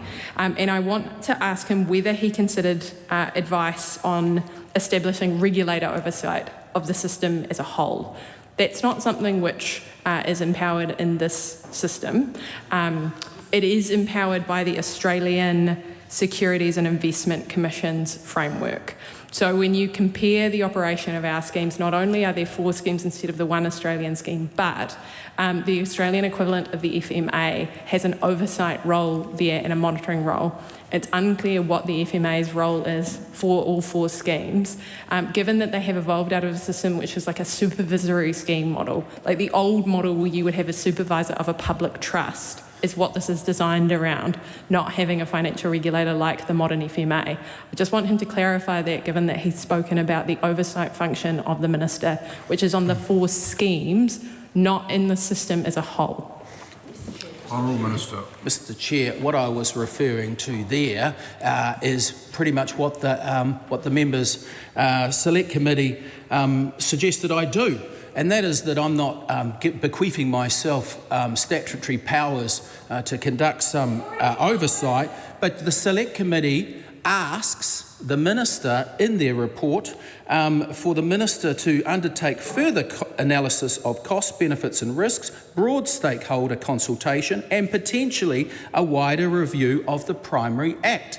And as the member knows, every piece of legislation is always under review, and I'm committed to continue to look at the functionality of this piece of legislation going forward.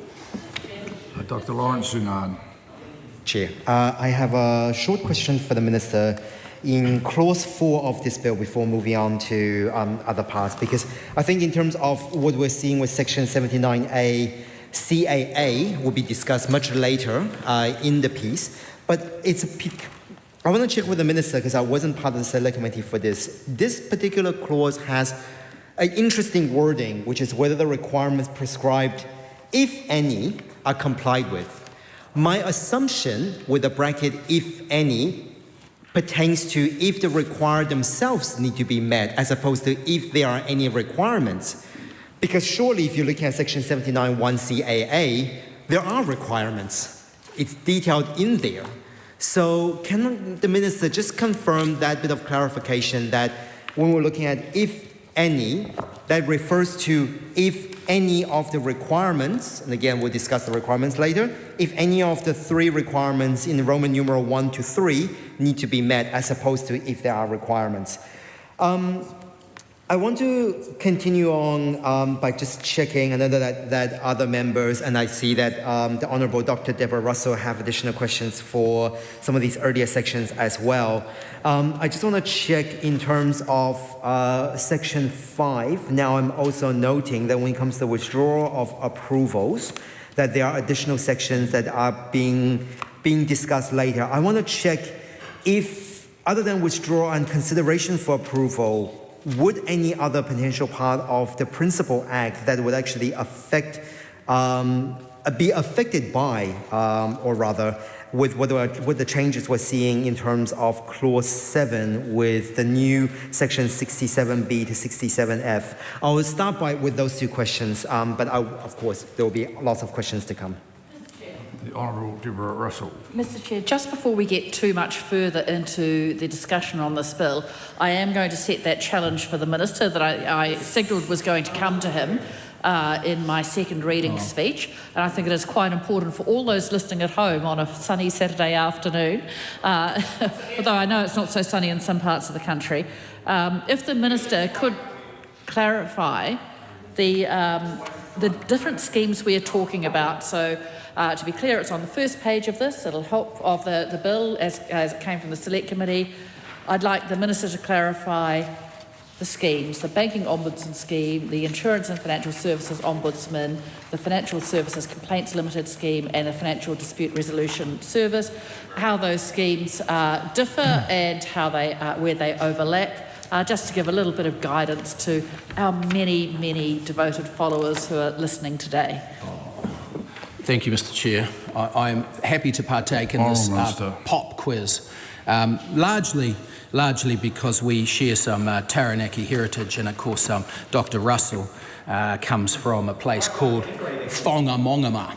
And so if you were at a Whangamongama pub quiz, in the Republic of Whangamongama, there would be, and those 4 questions as to what are those schemes and who do they pertain to, the table that I sat on would win that quiz, and this is why. We've got the Banking Ombudsman Scheme, and of course, providers that can choose that scheme, it takes into effect most banks. The Insurance and Financial Services Ombudsman, well, that takes insurers and credit providers under its wing. The Financial Services Complaints Limited, well, that encases lenders and financial advisors. The Financial Dispute Resolution Service, well, that also takes into consideration lenders and financial advisors. Anna Williams. Chair, I'll move on. Just take the Minister to clauses 6 and 7 at the bottom of page 2. Firstly, I want to clarify with him whether it is in fact an error that there's not a deletion of section 67A of the original Act.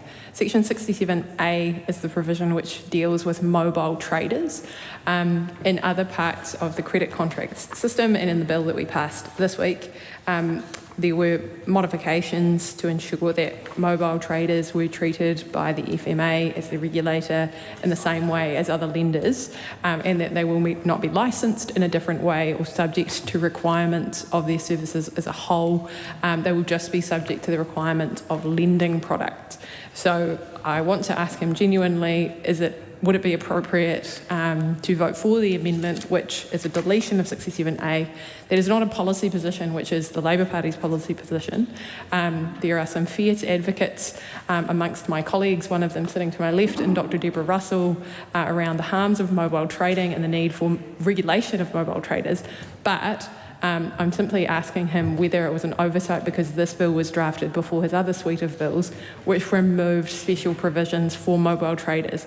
This will now be an outlier of those financial market systems bills, which set out the rules for market participants when mobile traders are no longer financial market participants for the purposes of the credit and consumer credit regime. My other question is at section 6. The repeal of 63(1)(q) takes away the general provisions for the Minister to continue to review the schemes. There was a power to delve into them at least every 5 years, but that had a useful provision in that it had to be done within 3 months. My question is about whether he has retained the time frame, which is a short time frame, for him to act, because that is a useful thing to have. for the scheme participants to know that if they are going to be reviewed, there will then be a short time frame for a response to that review in whatever form, whether it's the regulator, whether it's the minister, whether it's Parliament. That was an important part of the way that 63(1)Q was operating. I also just want to ask him, when this bill was first introduced, his predecessor said that there had been a problem with timeliness in the way that these reviews were carried out. And I want to ask him whether the removal of the 3-month provision is because the timeliness of the reviews was so poor that they were not meeting that time frame. How many reviews actually put the Crown at risk of breaching that provision? Of course, there's no penalties associated with that provision, nor should there be. But was it the case that there was a sort of widespread slippage of the completion of those reviews? You might imagine that there would be reasons for that, say in the period 22 to 23 when there was a worldwide shortage of auditors. There was considerable slippage in auditing not only of private companies but of public accounts. You can imagine a situation where that would be the norm. But it's important for the public to understand those things, because when you have a statutory requirement for timeliness, just to remove the timeliness doesn't solve that problem. Obviously, it can exacerbate it. So what is the situation going forward in terms of timeliness, Minister? That would be a helpful thing to understand. Just in the time that I've got remaining, Mr Chair, I'll begin on my question around the addition. The Minister's new section 67B under his clause 7 of the independent review of schemes. Firstly, the provision there at new subclause 2 that the notice provides for the manner in which the review must be carried out doesn't seem to make sense in light of 67C. If it doesn't do that, if it's only a may, then it doesn't seem to work with the rest of the provisions which have set out the manner in which it is intended to be given notice. So on the one hand, we've got a provision where the Minister has to give it in writing, but it can be in whatever sort of writing. On biro, like an amendment by me, is sort of fine. But then there is a prescription about how you would give notice. So that seems to imply that there might be like 2 ways of giving notice. And I just want to ask him whether that also applies within the 5 years provision. We'll come back to that in a minute. Mr Chair. Lawrence Unan. Thank you, Mr Chair. Just waiting for the Minister's response to my previous questions regarding Clause 4 and Clause 5.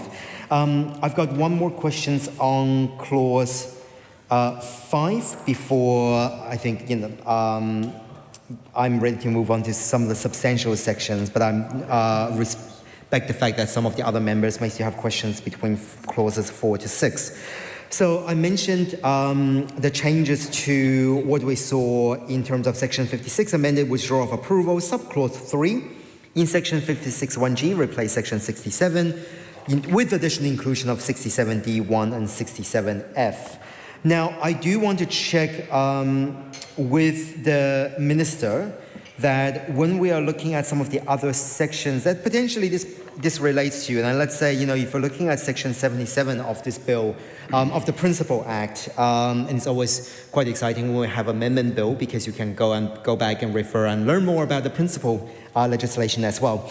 But in Section 79 of that, which I know we'll touch on later, is around regulations made under the Act. But in Section 79(1)DA, which is not part of this bill, but it's an important thing to mention in the context of Clause 5, Subclause 3, is that it prescribes matters relating to Section 67(1)F as well, which also includes information that must be provided. I want to check with the Minister that if we're adding in additional areas like 67D1 and 67F in Clause 5, Subclause 3, was there no requirement that those clauses, 67D1 and 67F, to also be inserted as a part of Section 73(1)DA under the regulations made under this Act? Because again, I would assume that in terms of the overall coherentness, coherence of this particular legislation in relation to the Principal Act, that 6070(1) and 67F would also need to be included as a part of the regulations made under the Act. Is there something else that means that those two particular parts are already included or encompassed, or are they not required as a part of Section 79(1)(a)? That's my question to the Minister. Honourable Member, Honourable Minister. Mr. Chair, thank you. I just want to go back to the previous question and take it from the top as far as why are we replacing scheme-commissioned independent reviews with minister-directed independent reviews? And it's a very, which must occur every 5 years. It's a very good question, but I want to give the House every assurance that we are replacing these scheme-commissioned reviews with these minister-directed ones, and we are confident that they will be more robust, more consistent and genuinely independent reviews and removing duplication. The Minister sets the framework for the review, but talking with officials just now, the terms of reference is something that we work with the scheme, the Minister and the scheme on together. There is a notice period, and we are confident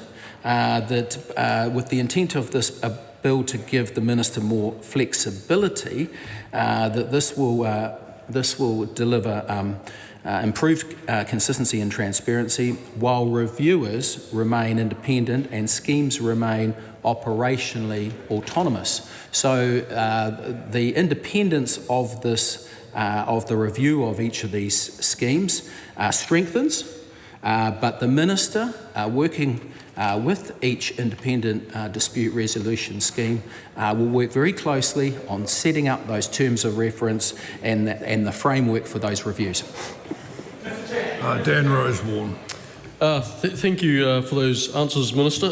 So, going back to Clause 6, amending Section 63, removing the requirement for schemes to write their own rules about independent reviews. So, we had an earlier question about time frames. I'm focused more on the reviews themselves. And until now, each scheme set out how it would be reviewed, and that led to differences in quality, timing and scope. So from a consumer's perspective, it can feel unfair. You know, why should the oversight depend on which scheme the provider belongs to? So this clause says essentially, you know, enough of that.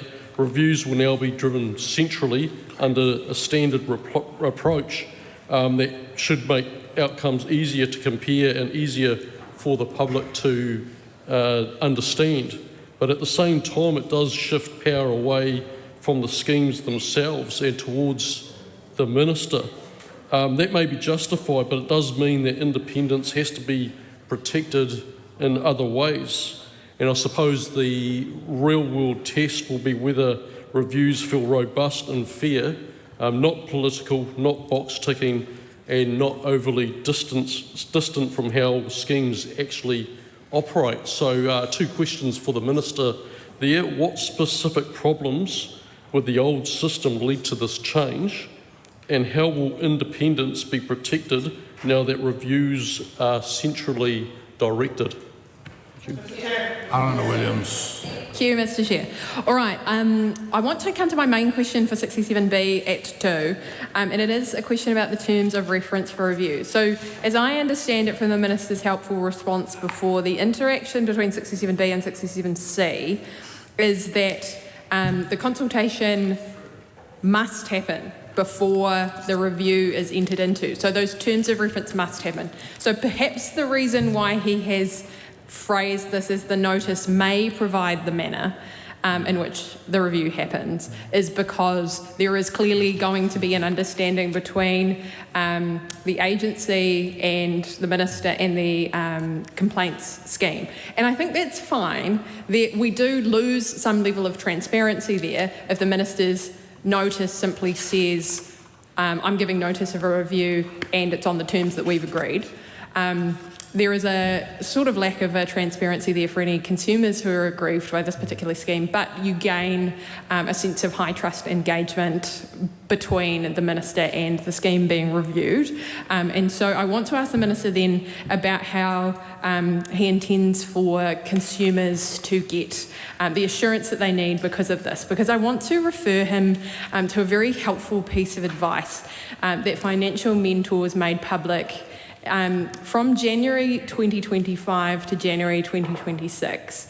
FinCap surveyed the scheme's users, the 4 schemes users, and calculated their Net Promoter Score. For anyone who is familiar with these measures, a Net Promoter Score is about the number of people who would rate positively or rate negatively any given scheme.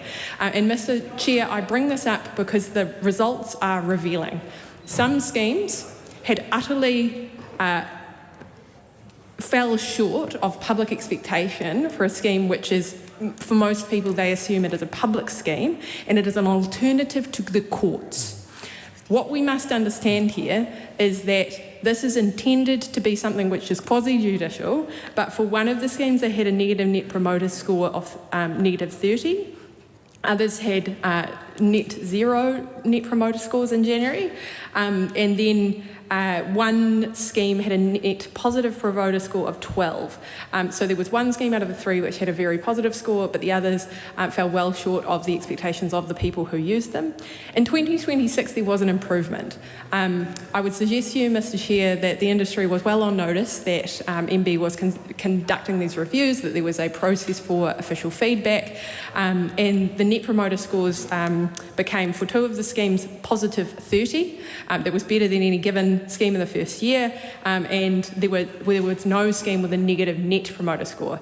The reason I raise this with you, Minister, is when the terms of reference are agreed, they don't have to be public. So they don't have to include consumer satisfaction. They don't have to include any information on how easy it is for a consumer advocate to raise issues with the scheme. They don't have to include information in the review about the hours that it takes for someone to engage with the disputes or the amount that they are paid back inevitably by their lender when things go wrong. None of that is definitely included. This could have been included in the primary legislation. Consumer-friendly legislation in Australia does include terms of reference which make it very clear that these reviews are conducted on the basis, not the reviews, but the way that the agency will be considered to be successful or not will be on measures like that about how easy it is to use and how much money is recovered for consumers. A government who is interested in making consumers' lives easier and bringing down the burden of debt for consumers who have entered into consumer credit contracts which are expensive would be focused on ensuring that those terms of reference, if not set at the primary legislation level, I give the Minister it's his right to arrange the legislation in a way which takes that out of his hands, either at the regulation level or within these bespoke arrangements, but they're not public. So I want to ask him, how do consumers ensure that in 2025, when most consumers were telling FinCap that we have used these schemes and they are terrible, how do we ensure that the Minister is true to his word, that this is going to improve and streamline the experience for the people who have to use these schemes at some of the most vulnerable times in their lives, when they have lost their homes, when they have lost their cars, when somebody they love has got into such debt that they need to declare bankruptcy?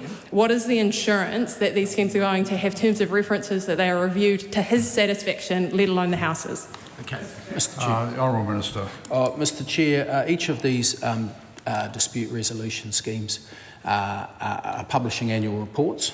I'm accurately informed, and each of these annual reports, like annual reports, are having to reflect on their previous year's operations and results.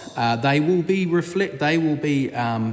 publicly releasing the key findings of those Minister-directed independent reviews. And so there will be a level of scrutiny there. And as I've articulated, and as the member pointed to in 67B, how the Minister of the day is to conduct these independent reviews at least once every 5 years is heavily prescribed in statute, as you will see, and also it is a process of collaboration, and if the Minister appoints a reviewer, that appointment must also be made in written notice to the reviewer. So there is a very firm process that's mapped out on the review of these dispute resolution services, and as I said at the beginning, reforming it like this will address the wide variation in how schemes have previously been commissioned with their own reviews. Ricardo Menendez-March.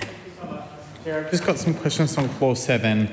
My first question was if the Minister wouldn't mind maybe addressing some of FinCap submissions comments in relationship to whether he intends to use the powers under Clause 7 to initiate a review that is consistent across all approved schemes. And I know that the Minister talked about how consolidation was not in scope of the bill, but I wonder whether the Clause 7 and what is in Clause 7 would be used to initiate a review on whether there should be more than one approved scheme. So while I know an amendment to basically consolidate may be deemed out of scope, I wonder if the Minister intends to use the provisions in Clause 7 for the reviews to include whether there should be more than one approved scheme, because that's basically what Clause 7 would allow the Minister to do. So is that part of what the Minister intends to do with the powers? I mean, that's up to the Minister, so I'd like his opinion on it. The second question I have is in relationship to the provisions of Clause 7, whether the Minister has sought advice or has any views on the sort of costs that any of these reviews on average could have, like are there any fiscal implications? If so, like of conducting these reviews, like are there any to the Crown? And I would like to know whether there's any costs related to this.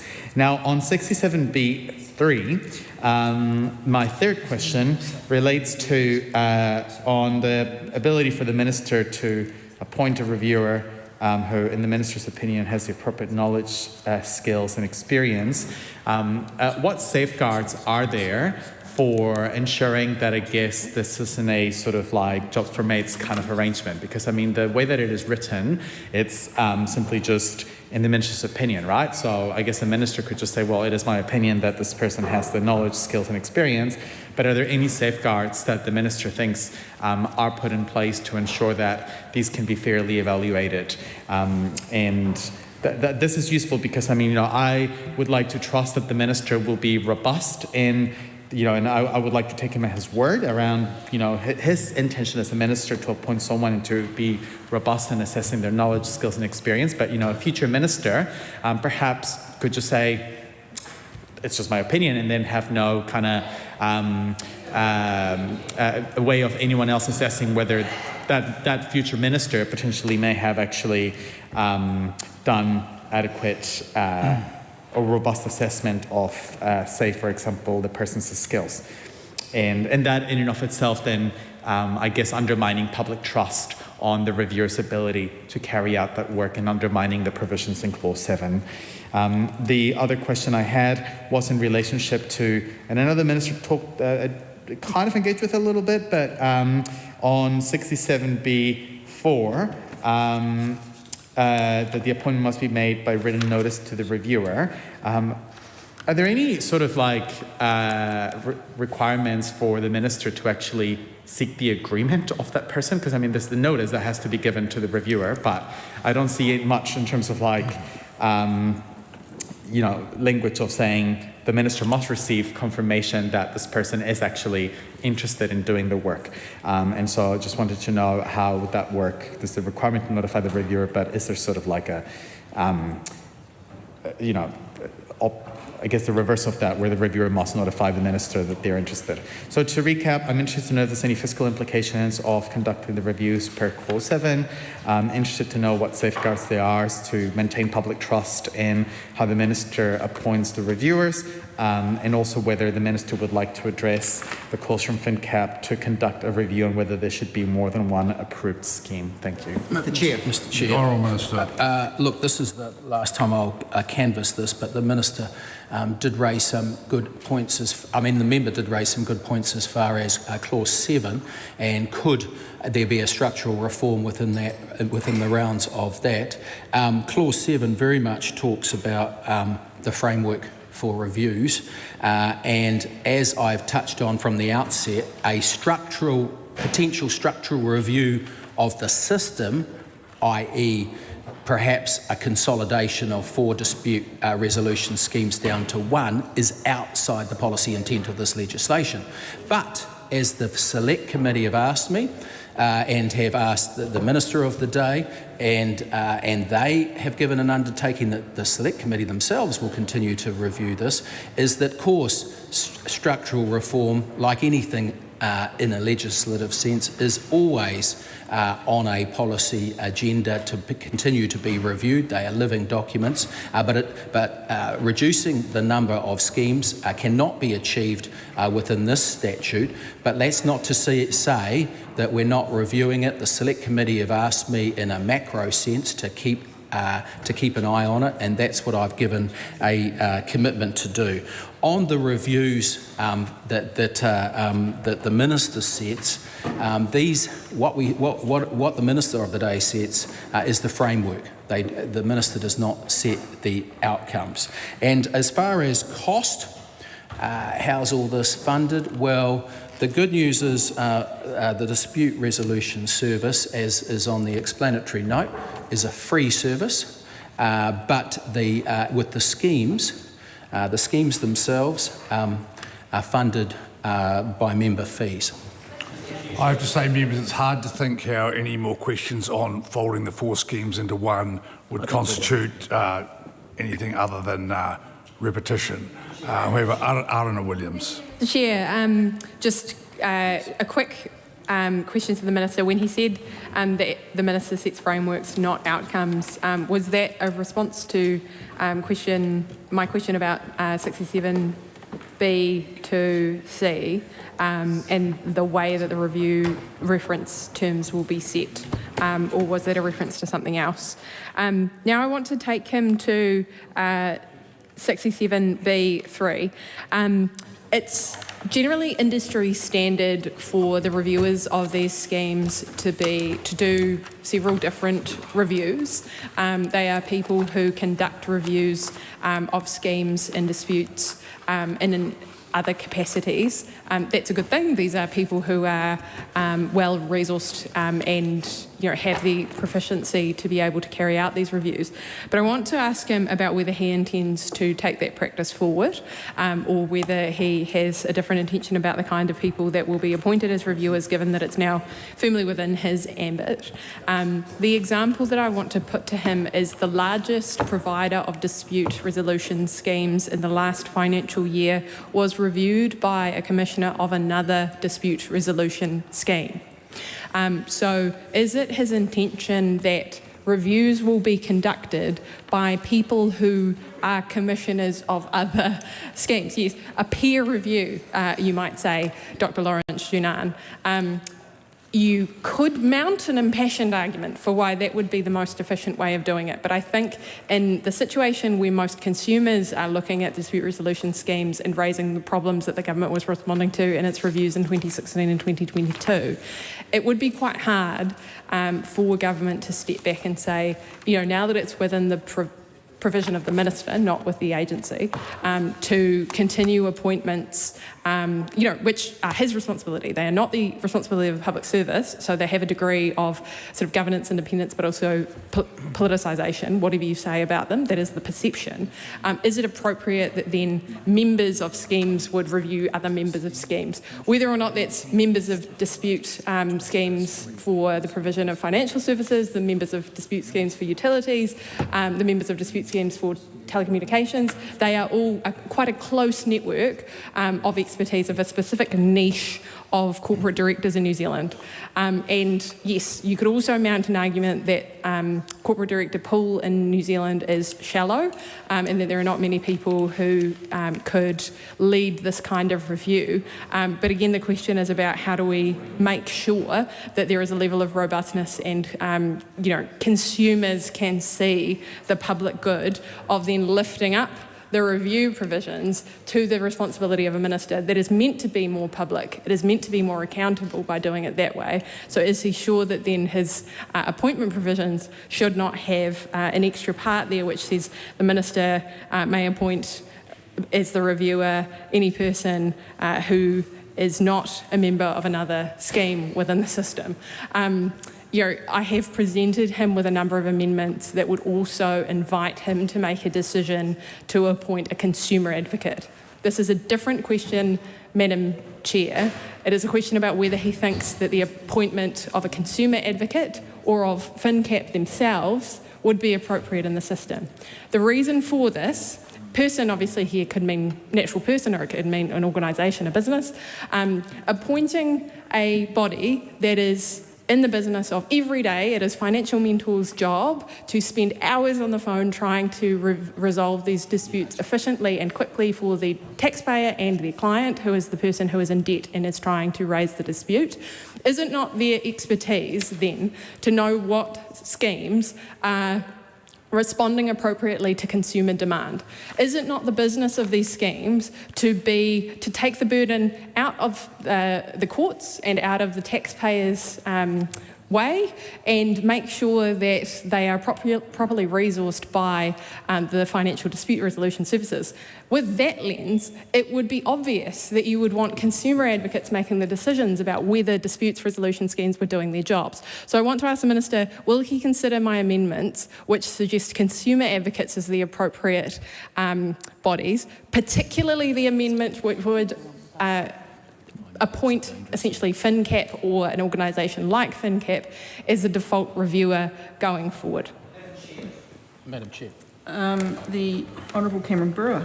Look, the member does well to raise this, and I want to reiterate the important difference between scheme-commissioned independent reviews and minister-directed independent reviews. And as officials have noted, that move away from schemes commissioning their own independent reviews of themselves addresses the wide variation in how schemes previously commissioned their own reviews. And so they are independent reviews. You're not marking your own homework, but you're getting 4 completely different independent reviews that have been commissioned by each scheme and conducted independently, rather than ministerial oversight to be able to set the framework but not the outcomes. As far as does the minister's appointment of the reviewer, should that then be reviewed? Well, I'm reliably informed that at least the key findings will form of each review, will form each scheme's annual report at the end of each year. And you're right, it's put in statute here. The minister may appoint a reviewer as the reviewer any person who, in the minister's opinion, has appropriate knowledge, skills and experience to carry out the review. And so, yes, that does take some ministerial judgment, but as we have seen across parliaments, most ministers, when they're appointing the people with the right expertise to oversee an independent review, get it right. And if they don't get it right, then there's trouble to follow the minister. Lawrence Sunan. Thank you, Madam Chair. I have a few more questions for the Minister for Clause 7, New 67B. And I think the Minister has actually answered some of our questions already around review, etc. My questions are quite separate. The minister mentioned multiple times in terms of the fact that now the minister get to determine the framework, which I think is a great idea. But just want to kind of get a better understanding from the minister of some of the potential questions around what that framework would look like. And I'm drawing this from other sort of external evaluation reviews that I myself have partook in before when I was in the private sector, particularly in education under NZQA. I guess the first question is, when we're looking at, for example, 67B, one or more approved DRS to be carried out, is there an expectation that all four will be done at different times, or all four will be done at the same time? Is that the best value in terms of the information that we're looking at? So that might be my first question. The second question is, when we are looking at, let's say, clause 2, subclause 2A, when and how the review must be carried out. And I want to draw also to 67C. I understand that the minister must consult with a person responsible for a DRS in this case, but I want to check if there's any consideration around whether that review need to be in some ways premeditated, as in we're going to be going in on the 15th of July and this is where you're supposed to have all of it ready, or is it able to be conducted more like a spot check, as in every so often we may be able to drop in and just to say that, hey, we want to review this scheme today, you need to be able to give it to me right now. And that level of spontaneity also allows for a more robust scrutiny of any sort of DRS or any sort of schemes. And we see that, for example, with some of the other potential schemes or other sort of external evaluation reviews as well. My third question is around 67B5, which is the minister must ensure at least once every 5 years. There are two parts to this question. So when we are looking at what formerly used to be called the external evaluation review under NZQA, number one, they have a set of categories, right? If you hit the target, you are a category 1 institute, a category 2, 3, and 4. And those categories determine how frequently we're going to be able to review you. So if you're a category 1 institute, we will review you once every 4 years. But if you drop down to a category 3, we will review you every year until you get back up to a certain category. Is that tier process something that the minister has in mind in terms of a framework? And in which case, it's quite nice because then all 4 schemes are on the same page in terms of essentially your record and your scorecard. So just want to check with the minister if that's something that the minister has considered as a part of the framework and whether that would impact or affect how frequently they are going to be subsequently reviewed based on their category. My final question for the minister is around around new section 67B2E, which is a requirement for the person responsible for the scheme to pay fees. The minister has already stated that. But I want to check, one of the things that, again, kind of drawing on previously when we talked about the AML-CFT, the anti-money laundering and countering financing of terrorism, is around that there's a tiered fee process because those who are most at risk or more likely to create risk, i.e. banks in those sort of systems, will also have a different tiered system in terms of fees. So when we're looking at the fees for the DRS for these 4, are they all kind of equal pegging in terms of the level of risk they present? Or potentially, banks' ombudsman scheme will be presenting more risk because they're banking as opposed to finance service complaints limited. Is that a consideration that the minister had as well? So those are my questions. Are all of the schemes going to be reviewed at the same time or at different times? Is there consideration around the category system and whether the category would affect how often they are subsequently reviewed? Are they going to be doing spot checks, or are they going to be a very much structured review period? And in terms of the fees, are there any tiers based on the level of risk each of the DRS presents? Thank you. Madam Chair. Honourable Cameron Brewer. I move that debate on this question now closed. I haven't called you, Mr. Watts. I called the Honourable Cameron Brewer. But Yes, thank you, Mr. Watts. Thank you, Madam Chair. Just on, and I thank the member too for his engagement on this, and just he's after a feel of how this will happen and how these reviews will be commissioned and the frequency of them, and can they happen concurrently? Yes, they can happen concurrently. They just have to happen at least once every 5 years. Will there be kind of spot checks, kind of racing in there like a food safety inspector? No. And the note there is, as is 67B 1 says, the schemes have to be given written notice to the responsible people who are, overseeing that scheme. So there is a written notice period. So there's a lot of good faith in this, and I'm sure that will be realised. Just to reiterate, how do we know what's the public sunlight on the schemes and what the key findings have been when the reviews have been commissioned by the Minister? You will see, and I might be jumping ahead there, but you will see 68.2b, information about any independent review. If a report on a review was received under section 67E during the financial year, must be reported on in that financial year annual report. And so there is a statutory obligation when the Minister initiates an independent review for the scheme to include the key findings in their annual reports.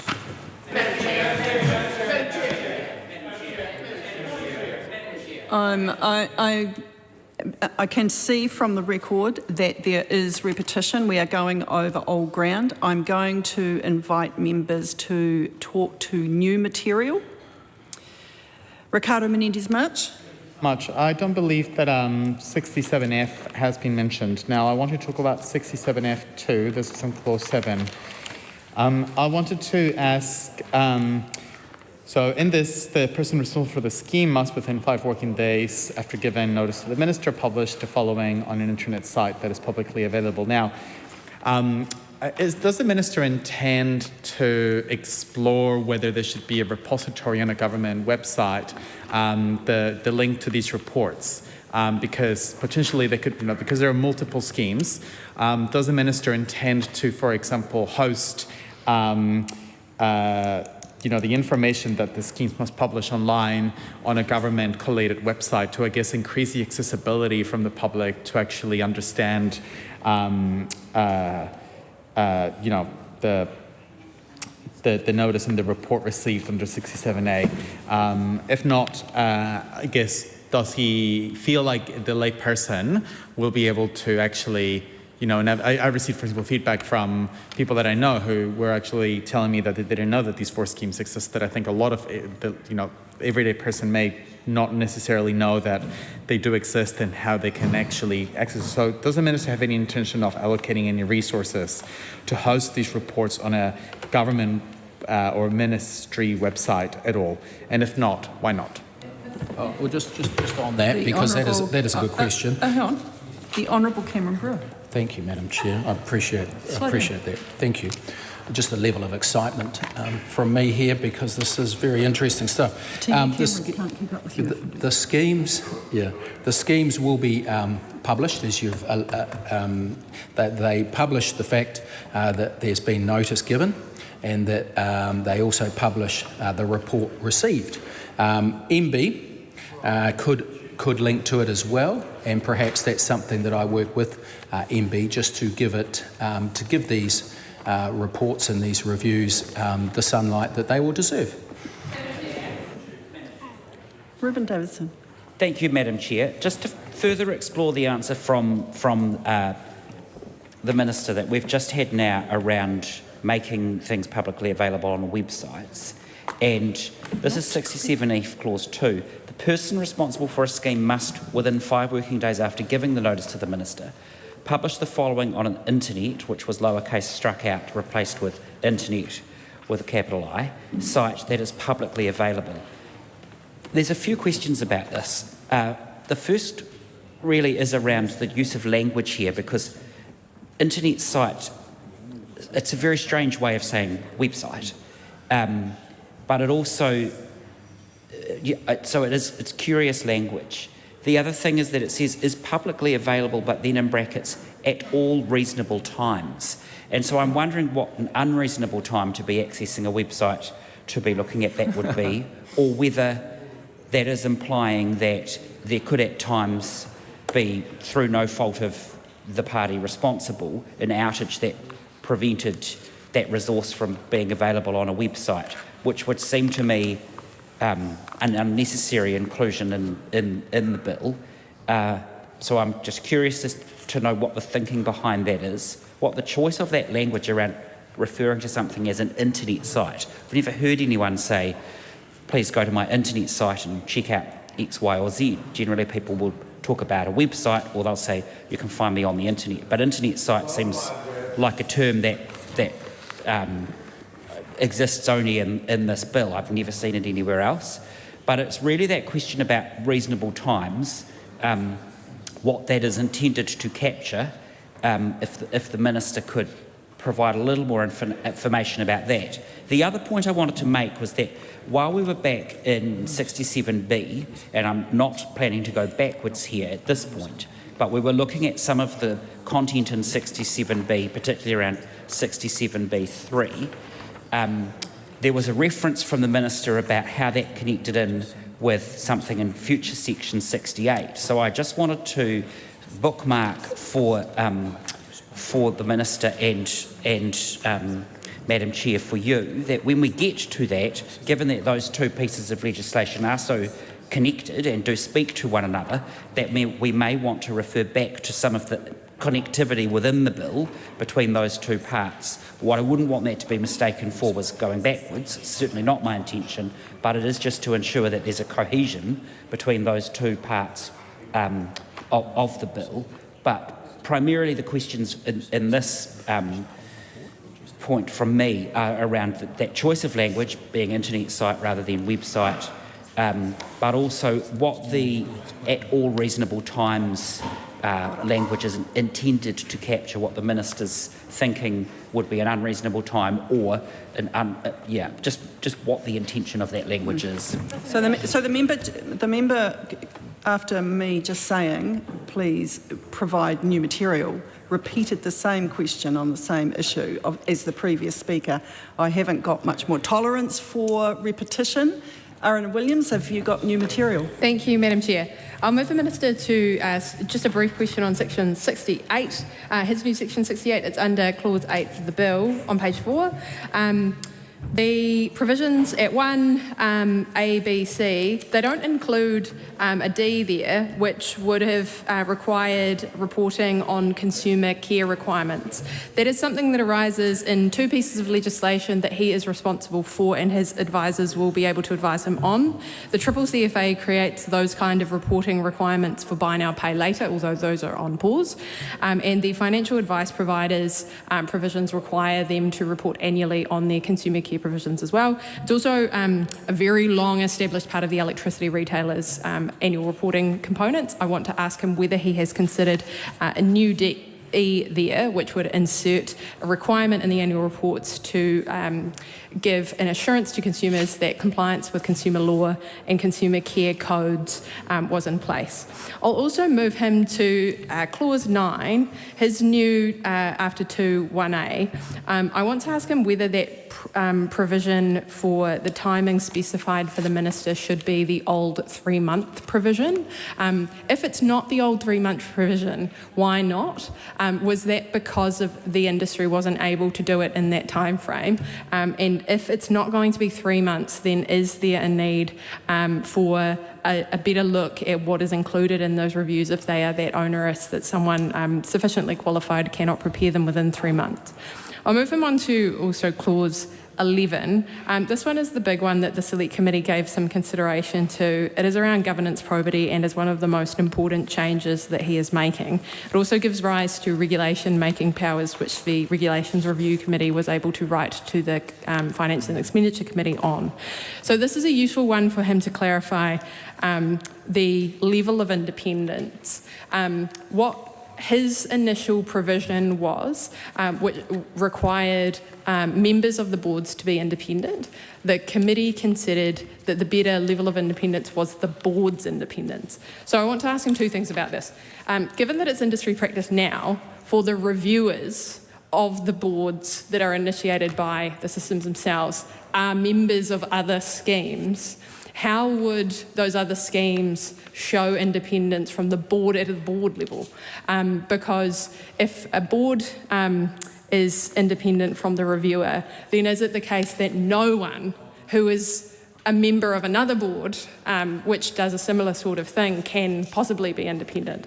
I also want to ask him then, what is it? This is obviously not then the sort of ordinary legal meaning of independence. Independence usually has a sort of meaning that is defined by conflict, and conflicts are financial conflicts. They are conflicts for you or your spouse or someone who is your dependent, has a rising financial interest in something that they could be considered to be conflicted by.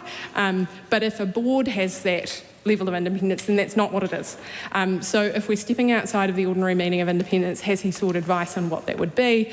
If you had, for example, I mean, it's an ordinary and real example. If you had a board here that was all of the same members administering one scheme and all of the same members administering another scheme, would a conflict arise? I'll also ask him my question about the level of independence and probity that he expects now that we've set it at the board level, whether he would expect that to be something which was reported on in the annual report as well, the level of independence. Because before, while he was sort of drawing a line in the sand that excluded any conflict, now he's accepting a conflict. And I think that's the right call. I have already canvassed that I think there is a shallow pool of directors who are going to be on these boards. We need to accept that New Zealanders deal with this all the time in a professional manner. But given that he's gone from all out to all in, is it appropriate then that on the annual reporting side he would make a provision that would allow the annual report to capture either the conflicts of interest register level reporting, or what the FMA requires, which is a bit more than that, which is the actual transacting. Because where a financial interest arises, I think that's where he would draw the line to bring them within the regime, given that he's now pushed all of those conflicts out. Bring in the ones where actual financial benefit arises, bring in the ones where actual payments are made by schemes to people who would otherwise be the reviewers, but for some other reason are members or beneficiaries of financial payments.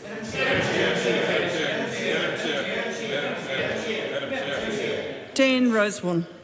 So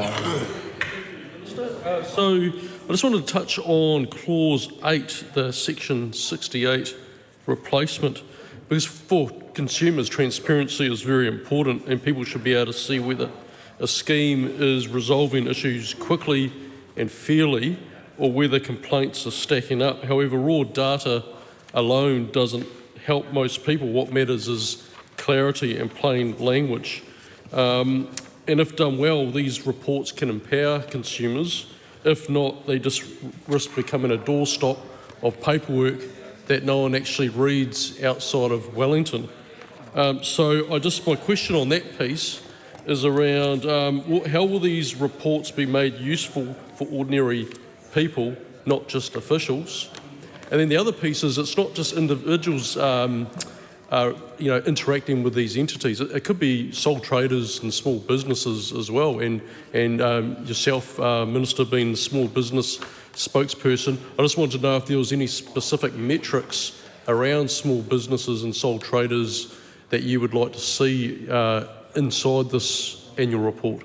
Madam Chair. Honourable Cameron Brewer. Madam Chair, at risk of repeating myself around can the public have confidence that there's going to be enough transparency in the findings of these reviews into the dispute resolution schemes, I point the member to the annual report, Section 68, number 1 and 2 as to the statutory obligations of each scheme to publish the key findings of their annual reports, and that includes the key findings of the actual dispute resolution reviews. And so I've given an assurance that there might also be the possibility of putting those dispute resolutions reviews, linking them once they're published through to the MB site. And so there will be a lot of ability for the public to be able to see these independent reviews once they've been published.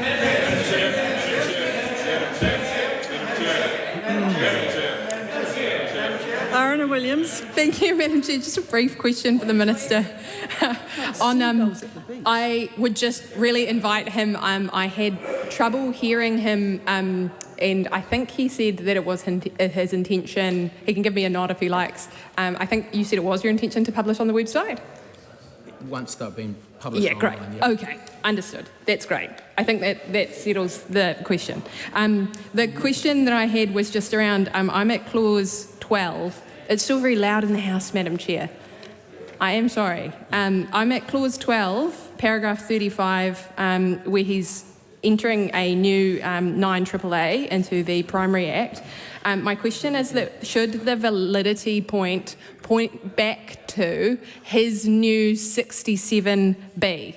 His new 67B is requiring him to consult before the review happens. I'm asking him whether, because he said must, not may, that's not something I would have done, but should it still be valid, even if he gets his timing wrong, whereby he's made notice, say, and has then consulted? It seems to me that given you've got these other provisions, Minister, where you're taking a kind of high trust model with the scheme providers, wouldn't it also then be appropriate that if notice provisions, say, of terms of reference were done in the wrong order, that consultation provision wouldn't be the thing that got in the way of that?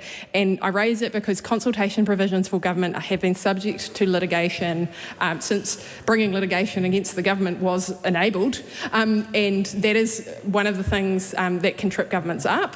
And so wouldn't it be appropriate to just point 9AAA also to 67B? It would be a small change. Lawrence Sunan. Thank you, Madam Chair. I just have one final question on clause 12, 7AAA. And this is to do in relation to the letter that was sent to the Select Committee from the Regulations Review Committee. And this is to do with the breadth of clause 12, which talks about the failure to comply with the requirements of 79(1)(c)AA. Is that the failure to comply, it means that nothing in 79AAA will be affected if they fail to apply to the regulations. And that's to do with appointment of a person that act of a board. And the question which potentially may have been responded to, again, not on the Finance Expenditures Committee, but the question I have, and it's important to be on the Hansard, is what then is the repercussion if there was a failure to apply? Because it doesn't invalidate anything. So just one simple question for the Minister on that. Madam Chair? The Honourable Cameron. Madam Chair, this he raises the member raises a very good point, and it probably needs a full answer. And so bear with me. The failure to comply issue that he's raised, the rationale for 79AAA here is that it protects consumers from legal uncertainty and prevents technical challenges to past decisions. It mirrors Section 34 of the Crown Entities Act 2004, does not remove consequences, and scheme approval can still be withdrawn under Clause 5. Dean Bidwell. I move the debate on this question now close. The question is that debate on this question now close. All those in favour, please say aye. Aye. To the contrary, no. No. The ayes have it. A party vote is called for, Mr Clerk. New Zealand National. 48 in favour. New Zealand Labour. Rua tekau mā waru ngā pōti e whakahe ana.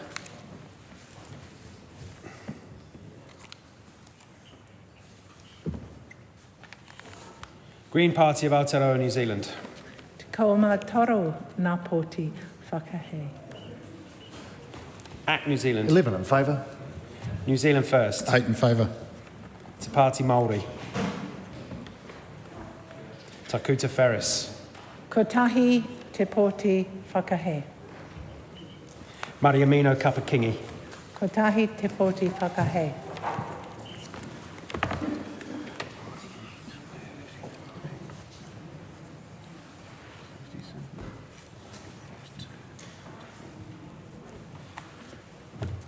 Members, the ayes are 67, the noes are 44. The question is agreed to. Aaron Williams' two tabled amendments to the heading of Clause 4, replacing mandatory with other words, are out of order as not offering a serious alternative form of words. Dan Rosewarne's tabled amendment to the heading of Clause 4, replacing mandatory with necessary, is out of order as not offering a serious alternative form of words. The question is that Ingrid Leary's tabled amendment to Clause 5, deleting subclause 1, be agreed to. All those in favour, please say aye. To the contrary, no. Noes have it. A party vote is called for, Mr Clark. New Zealand National. 48 opposed. New Zealand Labour. Rua te kaumā waru ngā pōti e whakaiana. Green Party of Aotearoa, New Zealand. Te kaoma toro ngā pōti whakaai. ACT New Zealand. 11 opposed. New Zealand First. 8 opposed. Te Pāti Māori. Takuta Ferris. Kotahi te pōti whakaai. Maria Meno Kapakingi. Kotahi te pōti whakaai.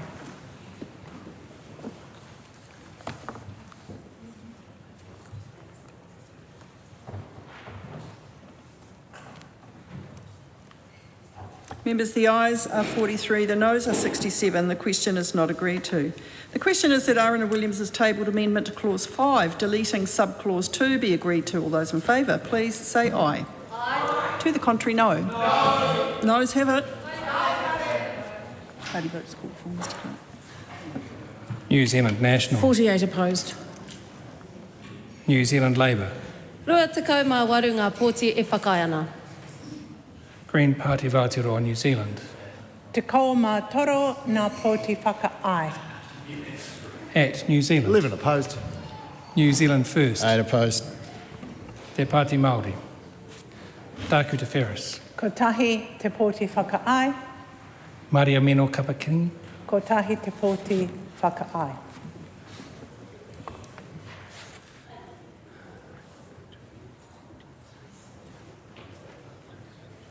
The ayes are 43, the noes are 67. The question is not agreed to.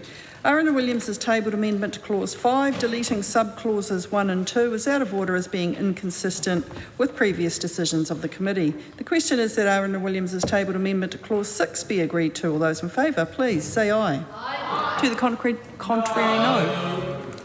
The noes have it. New Zealand National. 48 opposed. New Zealand Labour. Rua te kaumā waru e tautoko ana. Green Party of Aotearoa, New Zealand. Te kaoma toro ngā pōti whakaai. ACT New Zealand. 11 opposed. New Zealand First. 8 opposed. Te Pāti Māori. Takuta Ferris. Kotahi te pōti whakaai. Maria Meno Kapakingi. Kotahi te pōti whakaai.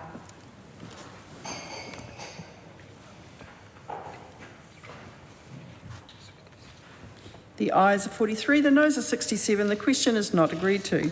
Helen White's tabled amendment to Clause 6 is out of order as being the same in substance as a previous amendment.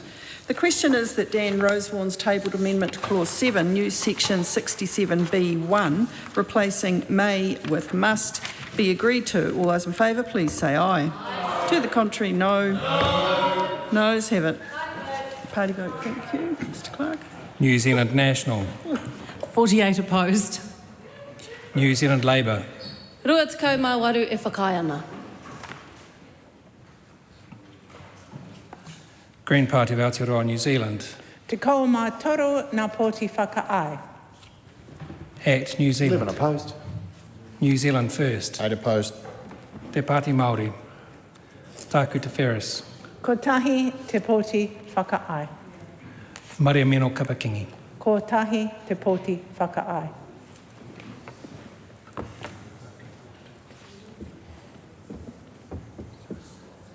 The ayes are 43, the noes are 67. The question is not agreed to. The question is that Dan Rosewarne's tabled amendment to Clause 7, new section 67B1, replacing may with must and one or more with two or more be agreed to. All those in favour, please say aye. Aye. To the contrary, no. No. Noes have it. Party vote, please, Mr Clark. New Zealand National. 48 opposed. New Zealand Labour. Rua tekau mā waru e tautoko ana. Green Party of Aotearoa, New Zealand. Te kou mā toro nā poti whakahai. Act New Zealand. 11 opposed. New Zealand First. 8 opposed. Te Pāti Māori. Tāku Te Wheres. Ko tahi te poti whakaai.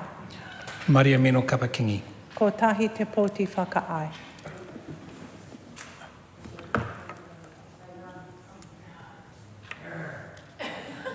The ayes are 43, the noes are 67. The question is not agreed to. The question is that Ingrid Leary's tabled amendment to Clause 7, new section 67B1, making reviews mandatory unless there are good reasons not to, be agreed to. All those in favour, please say aye. Aye. To the contrary, no. No.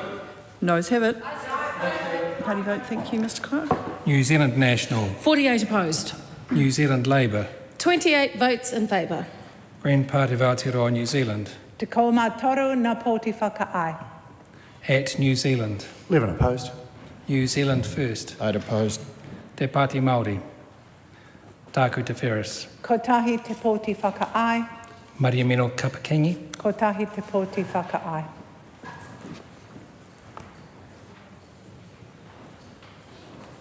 The ayes are 43, the noes are 67. The question is not agreed to. Dan Rosewarne's remaining tabled amendment to Clause 7, new section 67B1, is out of order as being the same in substance as a previous amendment. Ingrid Leary's remaining tabled amendment to Clause 7, new section 67B1, is out of order as being the same in substance as a previous amendment. The question is that Arana Williams's tabled amendment to Clause 7, new section 67B2, replacing may with must, be agreed to. All those in favour, please say aye. Aye. To the contrary, no. No. Noes have it. Party vote, thank you. New Zealand National. 48 opposed. New Zealand Labour. Rua tekau mā waru e whakai ana. Green Party of Aotearoa, New Zealand. Te kou mā toro nā poti whakaai. Act New Zealand. 11 opposed. New Zealand First. 8 opposed. Te Pāti Māori. Tāku Te Wheres. Ko tahi te poti whakaai. Maria Meno Kapakingi. Ko tahi te poti whakaai. The ayes are 43, the noes are 67. The question is not agreed to. The question is that Arana Williams's tabled amendment to Clause 7, new section 67B2, replacing may with must where reasonable, be agreed to. All those in favour, please say aye. Aye. To the contrary, no. No. Noes have it. Party vote, please. New Zealand National. 48 opposed. New Zealand Labour. Rua tekau mā waru e tautoko ana. Green Party of Aotearoa, New Zealand. Te kou mā toro nā poti whakaai. Act New Zealand. 11 opposed. New Zealand First. 8 opposed. Te Pāti Māori. Tāku Te Wheres. Ko tahi te poti whakaai. Maria Meno Kapakingi. Ko tahi te poti whakaai.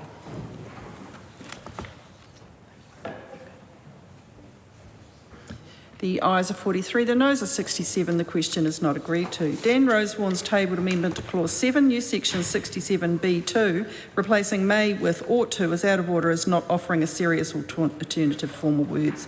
The question is that Dan Rosewarne's tabled amendment to Clause 7, new section 67B2, inserting paragraph F, be agreed to. All those in favour, please say aye. Aye. To the contrary, no. No. The noes have it.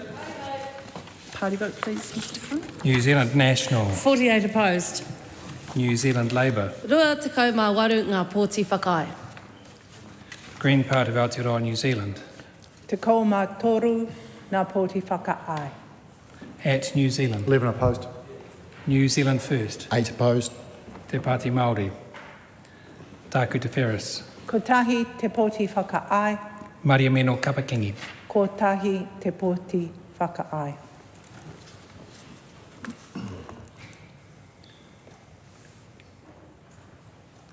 The ayes are 43, the noes are 67. The question is not agreed to. The question is that Ingrid Leary's tabled amendment to Clause 7, new section 67B2, inserting paragraph F, be agreed to. All those in favour, please say aye. Aye. To the contrary, no. No. Noes have it.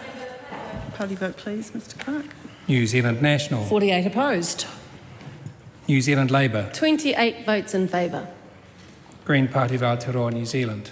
Te ko mātoro nā poti whakaai. Act New Zealand. 11 opposed. New Zealand First. 8 opposed. Te Pāti Māori.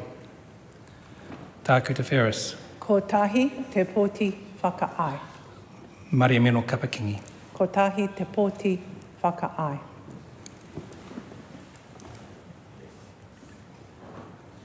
The ayes are 43, the noes are 67. The question is not agreed to.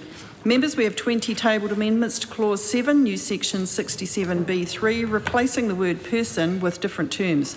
I'll put the question on 4 of those amendments to test the will of the committee. The question is that Arana Williams's tabled amendment to Clause 7, new section 67B3, replacing person with consumer advocate, be agreed to. All those in favour, please say aye. Aye. To the contrary, no. No. Noes have it. How do you vote? New Zealand National. 48 votes opposed. New Zealand Labour.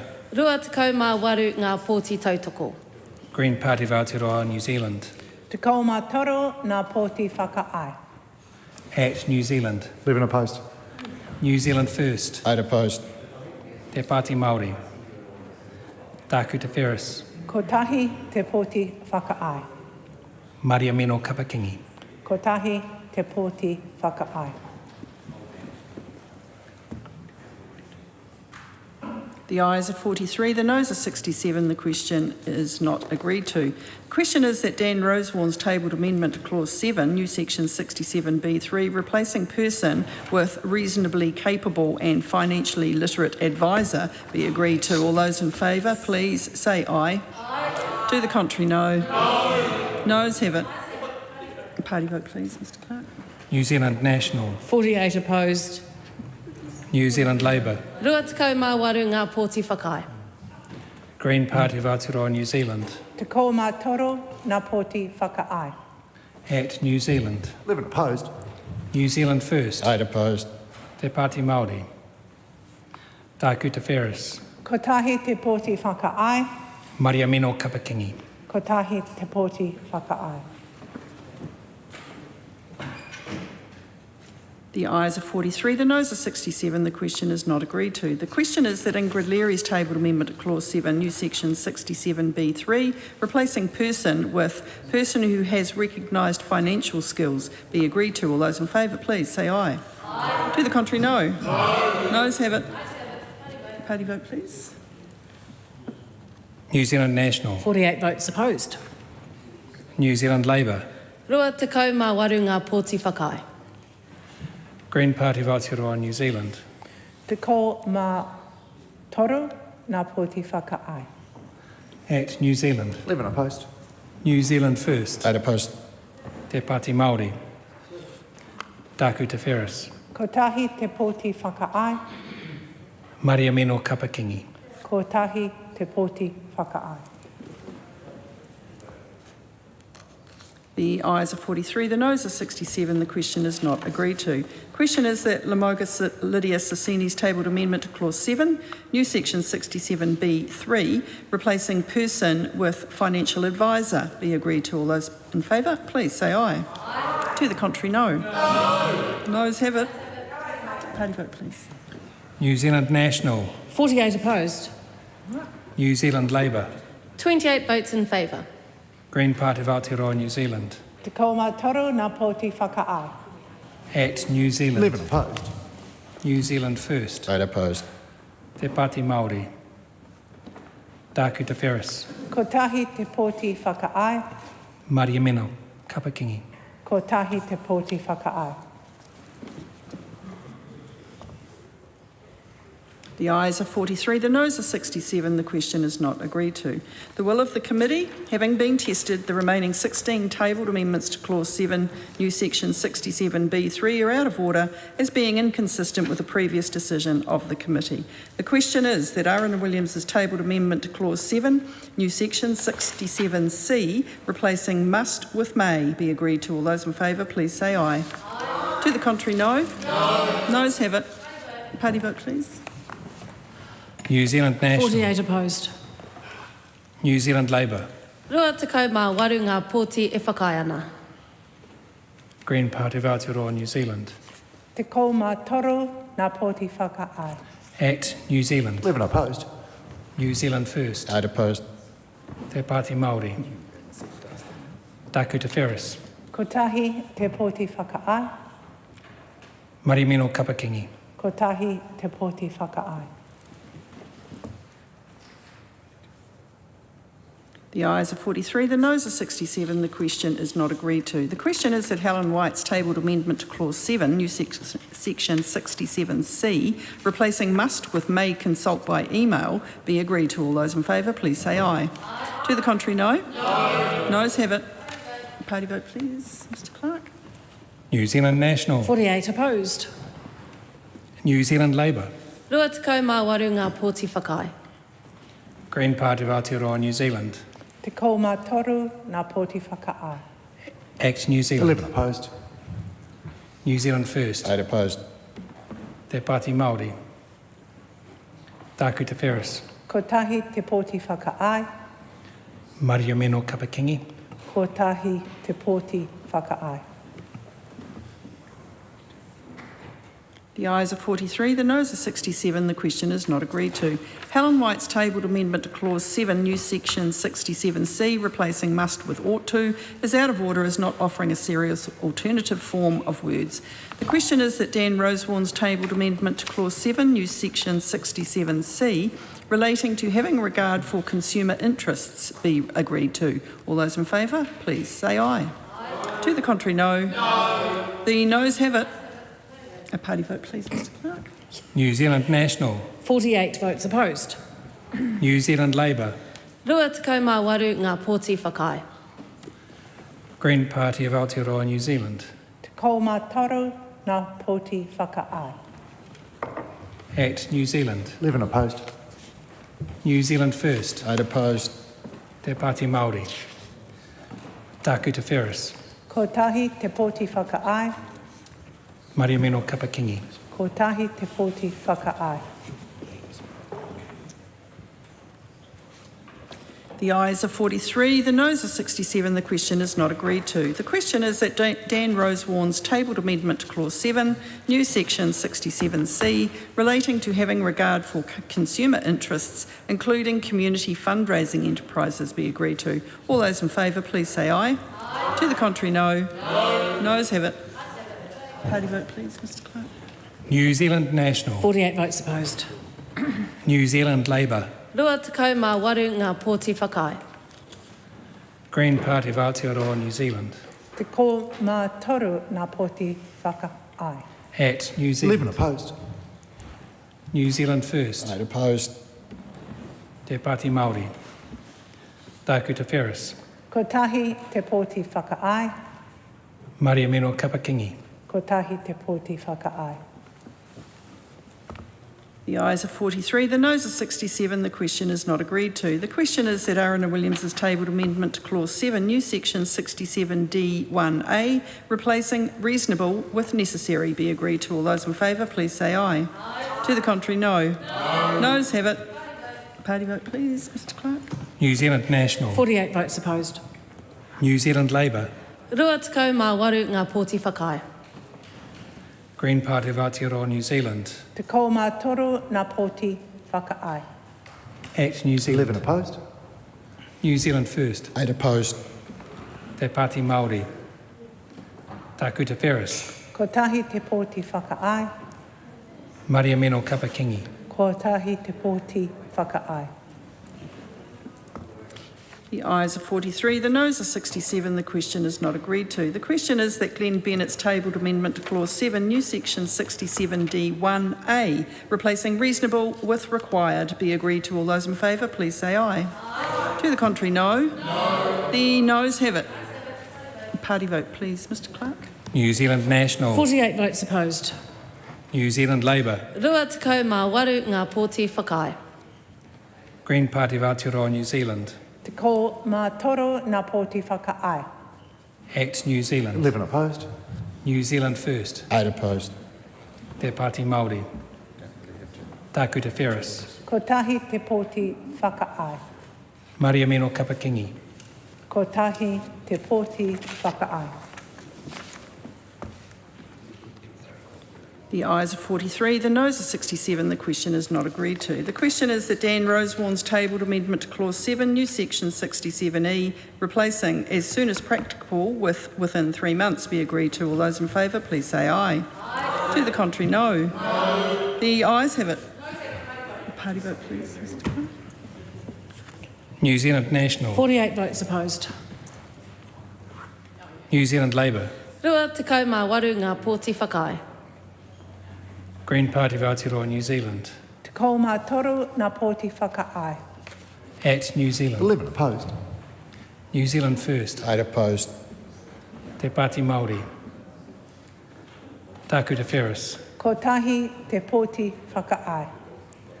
Maria Meno Kapakingi. Ko tahi te pōti whakaai.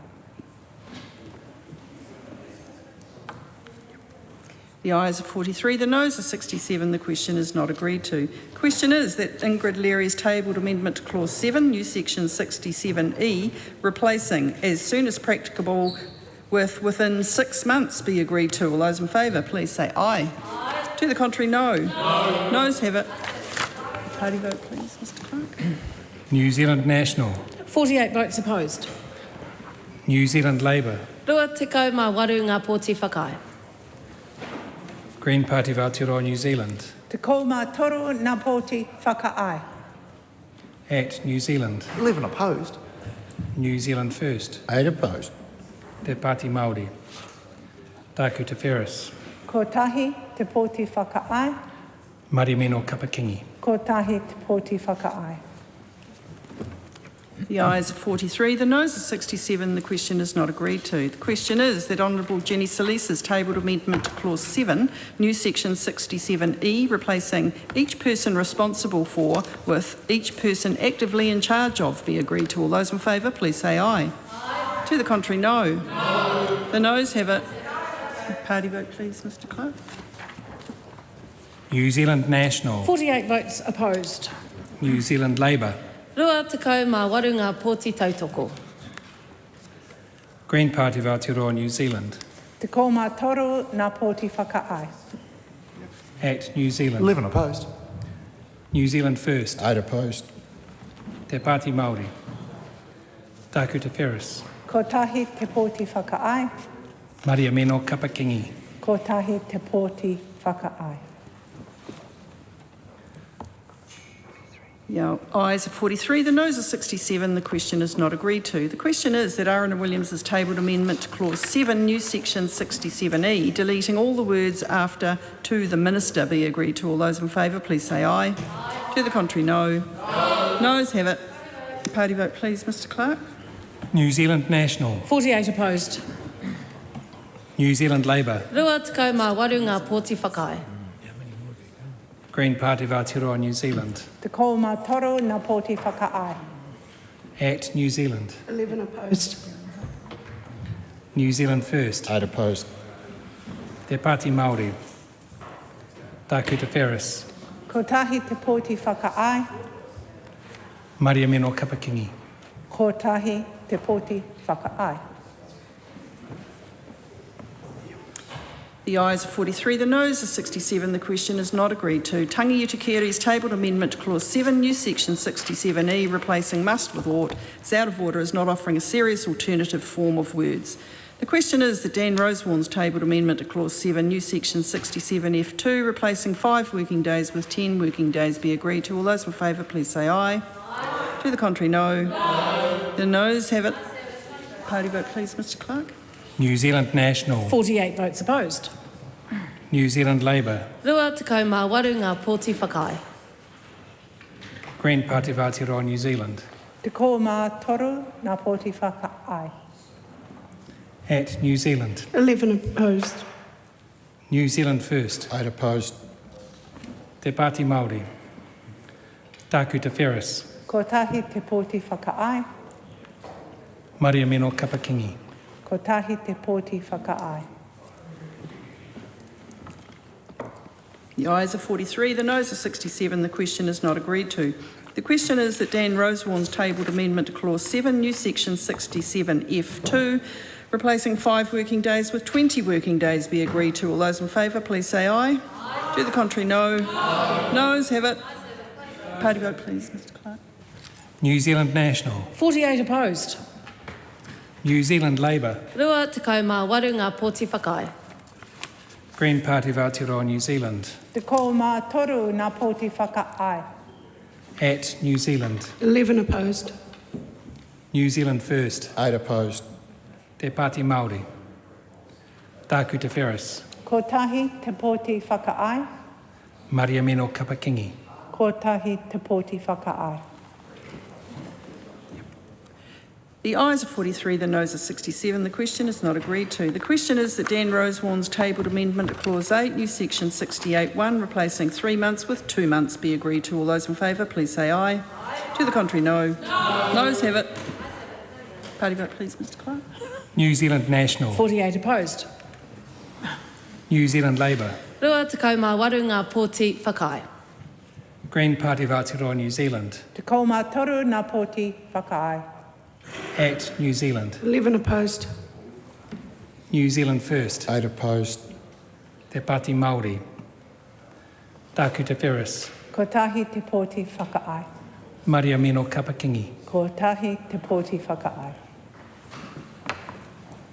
The ayes are 43, the noes are 67. The question is not agreed to. The question is that Dan Rosewarne's tabled amendment to Clause 8, new section 68(1), replacing 3 months with 70 days, be agreed to. All those in favour, please say aye. Aye. To the contrary, no. Noes have it. Party vote, please, Mr Clark. New Zealand National. 48 opposed. New Zealand Labour. Rua te kau mā waru ngā pōti tautoko. Green Party of Aotearoa, New Zealand. Te ko mā toru ngā pōti whakaai. At New Zealand. 11 opposed. New Zealand First. 8 opposed. Te Pāti Māori. Tāku Te Ferris. Ko tahi te pōti whakaai. Maria Meno Kapakingi. Ko tahi te pōti whakaai. The ayes are 43, the noes are 67. The question is not agreed to. The question is that Ingrid Leary's tabled amendment to Clause 8, new section 68(1), replacing 3 months with 40 days, be agreed to. All those in favour, please say aye. Aye. To the contrary, no. Noes have it. Party vote, please, Mr Clark. New Zealand National. 48 votes opposed. New Zealand Labour. 28 votes in favour. Green Party of Aotearoa, New Zealand. 15 votes in favour. At New Zealand. 11 opposed. New Zealand First. 8 opposed. Te Pāti Māori. Tāku Te Ferris. 1 in favour. Maria Meno 1 in Kapakingi. favour.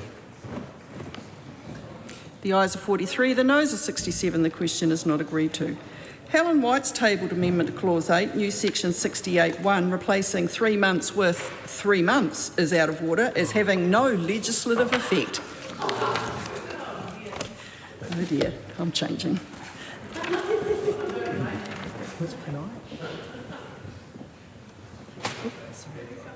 Well done, Maureen. Oh, here we go.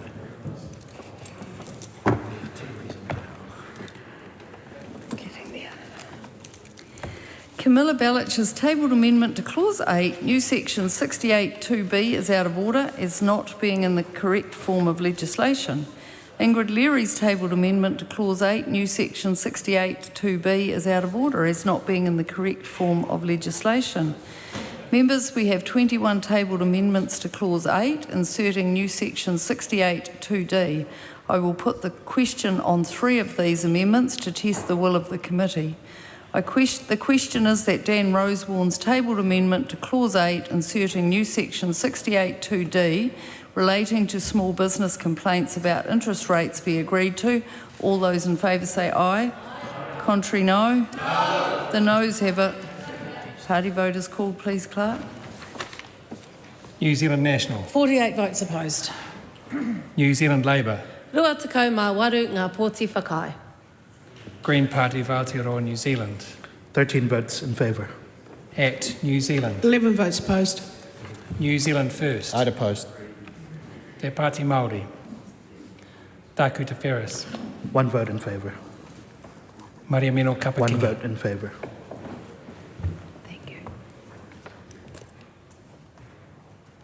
The ayes are 43, the noes are 67. The question is not agreed. The question is that Aruna Williams' tabled amendment to Clause 8, inserting new section 68(2)(d), relating to trends in consumer experience, be agreed to. All those in favour say aye. Contrary, no. The noes have it. Party vote called, please, Clerk. New Zealand National. 48 opposed. New Zealand Labour. Rua tekau mā waru e tautoko ana. Green Party of Aotearoa, New Zealand. 13 votes in favour. ACT New Zealand. 11 opposed.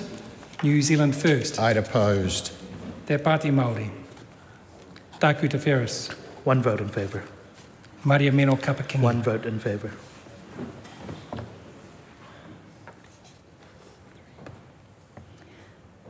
The ayes are 43, the noes are 67. The question is not agreed. The question is that Ingrid Leary's tabled amendment to Clause 8, inserting new section 68(2)(d), relating to information about changes to key governance personnel, be agreed to. All those in favour say aye. The contrary, no.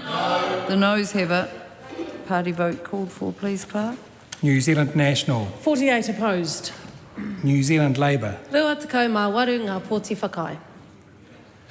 Green Party of Aotearoa, New Zealand. 13 in favour. ACT New Zealand. 11 opposed. New Zealand First. I'd opposed. Te Pāti Māori. Taku Te Wheres. 1 in favour. Maria Mino Kapakini. 1 in favour.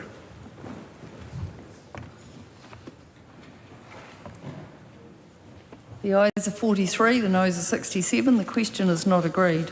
The will of the committee having been tested, the remaining 18 amendments to Clause 8, inserting new section 68(2)(d), are out of order as being inconsistent with the previous decision of the committee. The question is that Camilla Bellich's tabled amendment to Clause 8, new section 68(2), inserting new paragraphs D to F, be agreed to. All those in favour say aye. Contrary, no. Noes have it. Party vote called, please, Clerk. New Zealand National. 48 opposed. New Zealand Labour. Rua tekau mā waru ngā pōti whakai. Green Party of Aotearoa, New Zealand. 13 in favour. ACT New Zealand. 11 opposed. New Zealand First. I'd opposed. Te Pāti Māori. Taku Te Wheres. 1 in favour. Maria Mino Kapakini. 1 in favour.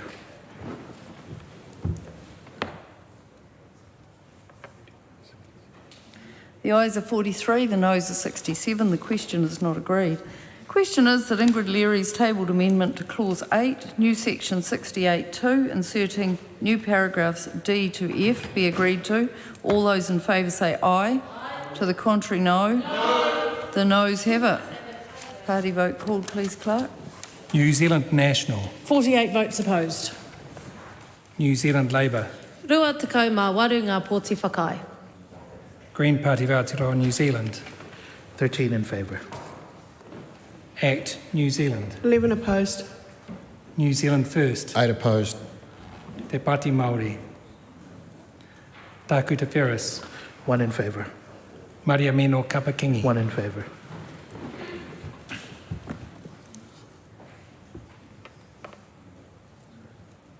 The ayes are 43, the noes are 67. The question is not agreed. The question is that Georgie Danzy's tabled amendment to Clause 9(2), new section 69(1)(a), replacing within 3 months with within 21 days, be agreed to. All those in favour say aye.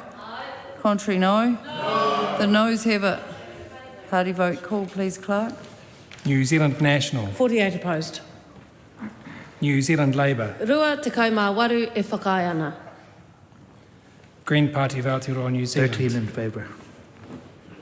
ACT New Zealand. 11 opposed. New Zealand First. 8 opposed. Te Pāti Māori. Tākuta Ferris. 1 in favour. Maria Mino Kapakingi. 1 in favour.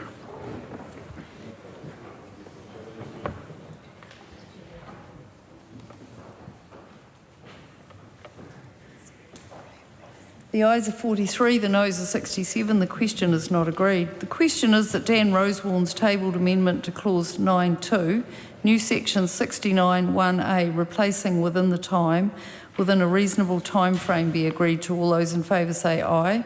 To the contrary, no. The noes have it. Party vote call, please, Clerk. New Zealand National. 48 opposed.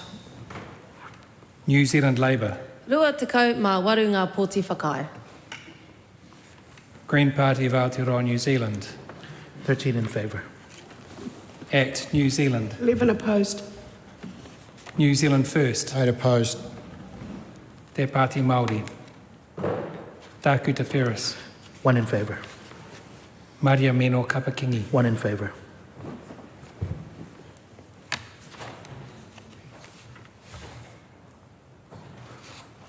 The ayes are 43, the noes are 67. The question is not agreed. The question is that Dan Rosewarne's tabled amendment to clause 9.2. Oh, sorry, did I not cross that one? Yep. Okay, we've done it. Sorry. Dan Rosewarne's remaining tabled amendment to clause 9.2, new subsection 1A of section 69 is out of order, is not offering a serious alternative form of words. Rena Williams's two tabled amendments to clause 9.2, new section 69(1)(a) are out of order as not being in the correct form of legislation. Honourable Dr Duncan Webb's tabled amendment to clause 9.2, new section 69(1)(a) is out of order as not being in the correct form of legislation. Camilla Bellich's tabled amendment to clause 9.2, new section 69(1)(a), inserting and no longer than 10 working days is out of order as not being in the correct form of legislation. Georgie Danzi's tabled amendment to clause 9.2, new section 69(1)(a), inserting and no longer than 5 working days is out of order as not being in the correct form of legislation. The question is that Arena Williams's tabled amendment to clause 11(1), new section 79(1) CAA III to delete reasonably be agreed to. All those in favour say aye. Aye. Contrary, no. No. Noes have it. Party vote called, please, Clerk. New Zealand National. 48 votes opposed. New Zealand Labour. Rua te kaumāwaru ngā pōti whakae. Green Party of Aotearoa New Zealand. 13 in favour. ACT New Zealand. 11 opposed. New Zealand First. 8 opposed. Te Pāti Māori. Tākuta Ferris. 1 in favour. Maria Mino Kapakingi. 1 in favour. The ayes are 43, the noes are 67. The question is not agreed. Reuben Davidson's tabled amendment to clause 11(1), new section 79(1) CAA III to replace reasonably with autonomous is out of order as not being in the correct form of legislation. The question is that Venushi Walters' tabled amendment to clause 11(1), new section 79(1) CAA III to replace reasonably with is seen to be agreed to. All those in favour say aye. Aye. Contrary, no. No. Noes have it. Party vote called, please, Clerk. New Zealand National. 48 votes opposed. New Zealand Labour. Rua te kaumāwaru ngā pōti whakae. Green Party of Aotearoa New Zealand. 13 in favour. ACT New Zealand. 11 opposed. New Zealand First. 8 opposed. Te Pāti Māori. Tākuta Ferris. 1 in favour. Maria Mino Kapakingi. 1 in favour.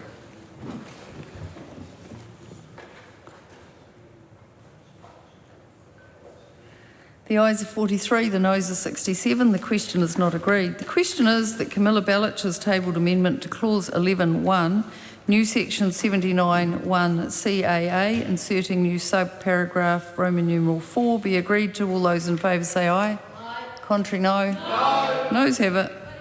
Party vote called, please, Clerk. New Zealand National. 48 opposed. New Zealand Labour. Rua te kau mā waru ngā pōti whakai. Green Party of Aotearoa, New Zealand. 13 in favour. ACT, New Zealand. 11 opposed. New Zealand First. 8 opposed. Te Pāti Māori. Tāku Te Wheres. 1 in favour. Maria Meno Kapakingi. 1 in favour.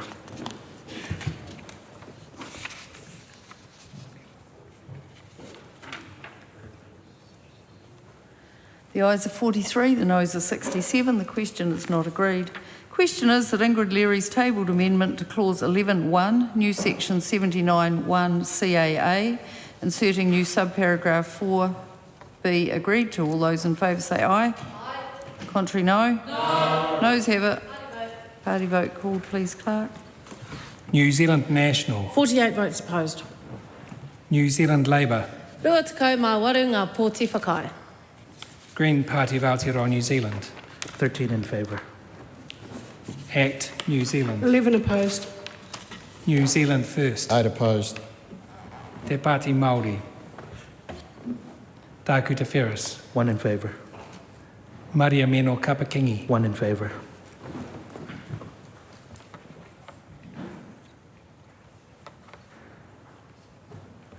The ayes are 43, the noes are 67. The question is not agreed. The question is that Dan Rosewarne's tabled amendment to clause 11(1), new section 79(1) CAA, inserting new subparagraph 4, be agreed to. All those in favour say aye. Aye. Contrary, no. No. Noes have it.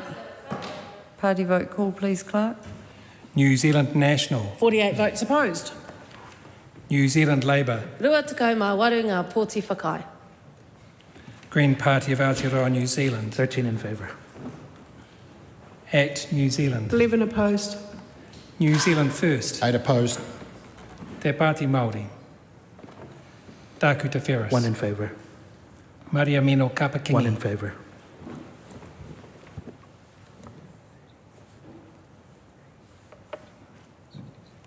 The ayes are 43, the noes are 67. The question is not agreed. The question is that Arana Williams' tabled amendment to delete clause 12 be agreed to. All those in favour say aye. Aye. Contrary, no. No. Noes have it. Party vote called, please, Clerk. New Zealand National. 48 votes opposed. New Zealand Labour. Rua te kau mā waru e whakai ana.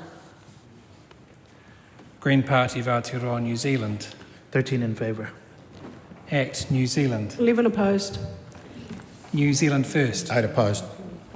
Te Pāti Māori. Tāku Te Wheres. 1 in favour. Maria Meno Kapakingi. 1 in favour.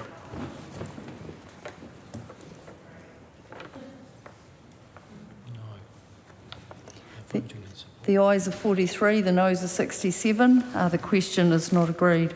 Question is that Arana Williams' tabled amendment to insert new clause 12A, inserting new section 80A, requiring the Minister to review how information about disputes is shared with consumers, be agreed to. All those in favour say aye. Aye. Contrary, no. No. Noes have it. Party vote called, please, Clerk. New Zealand National. 48 votes opposed.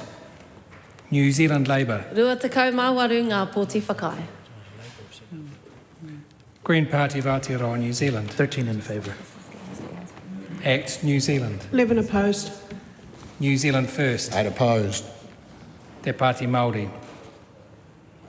Tāku Te Wheres. 1 in favour. Maria Meno Kapakingi. 1 in favour.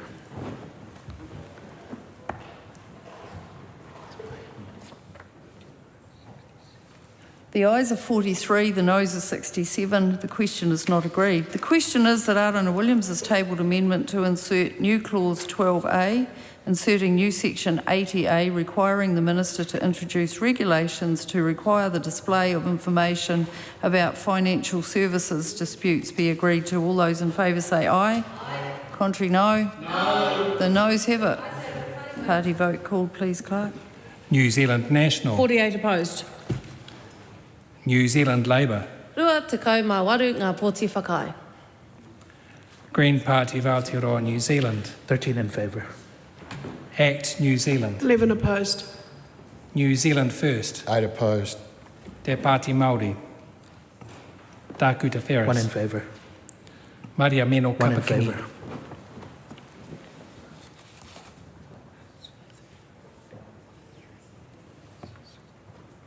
The ayes are 43, the noes are 67. The question is not agreed. The question is that Aruna Williams has tabled amendment to insert new clause 12A, inserting new section 80A, requiring the Commerce Commission to review the operation of the part in respect of consumer fairness be agreed to.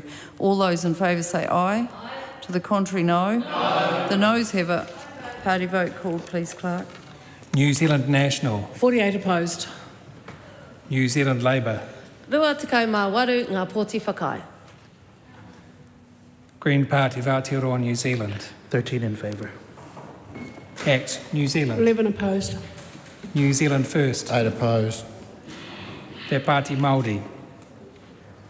Tākuta Ferris. 1 in favour. Maria Meno Kapakingi. 1 in favour.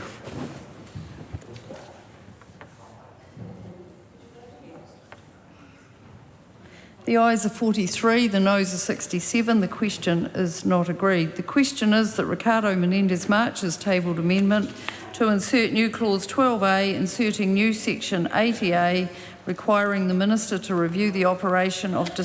Can I have quiet during voting, please? I'll start that one again. That was to my right. The question is that Ricardo Menendez March has tabled amendment to insert new clause 12A, inserting new section 80A, requiring the Minister to review the operation of disputes resolution schemes be agreed to. All those in favour say aye. Aye. To the contrary, no. No. The noes have it. Party vote called for, please, Clerk. New Zealand National. 48 votes opposed. New Zealand Labour. Rua tekau mā waru ngā pōti whakai.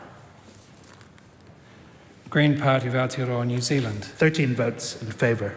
Act New Zealand. 11 opposed. New Zealand First. 8 opposed. Te Pāti Māori. Tākuta Ferris. 1 vote in favour. Maria Meno Kapakingi. 1 vote in favour.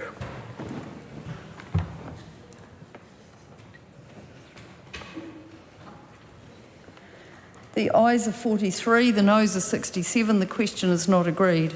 Aruna Williams has 4 tabled amendments to insert new clause 12A to require a review of the operation of Part 1 by a specified select committee and a response from the Minister are out of order as not being in the correct form of legislation.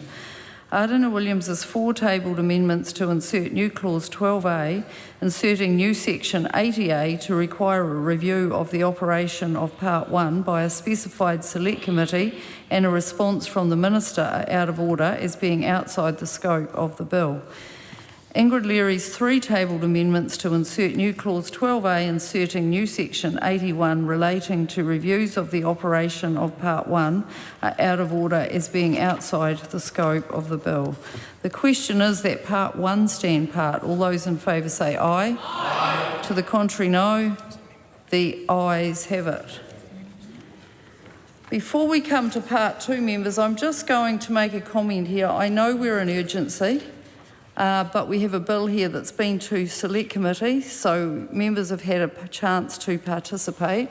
There were, as I understand it, no minority reports in that select committee, and all parties have supported the bill. So I suggest that perhaps in the future, in situations like that, members may do a bit more homework within the committee, because I think we've just spent close to an hour's time voting on stuff that had already been largely agreed in a select committee process. So I just want members of all parties to think about how we make process in this House in the future. Members, we come now to Part 2. This is the debate on Clause 13, amendments to Schedule 1AA and the schedule. The question is that Part 2 stand part. Aruna Williams.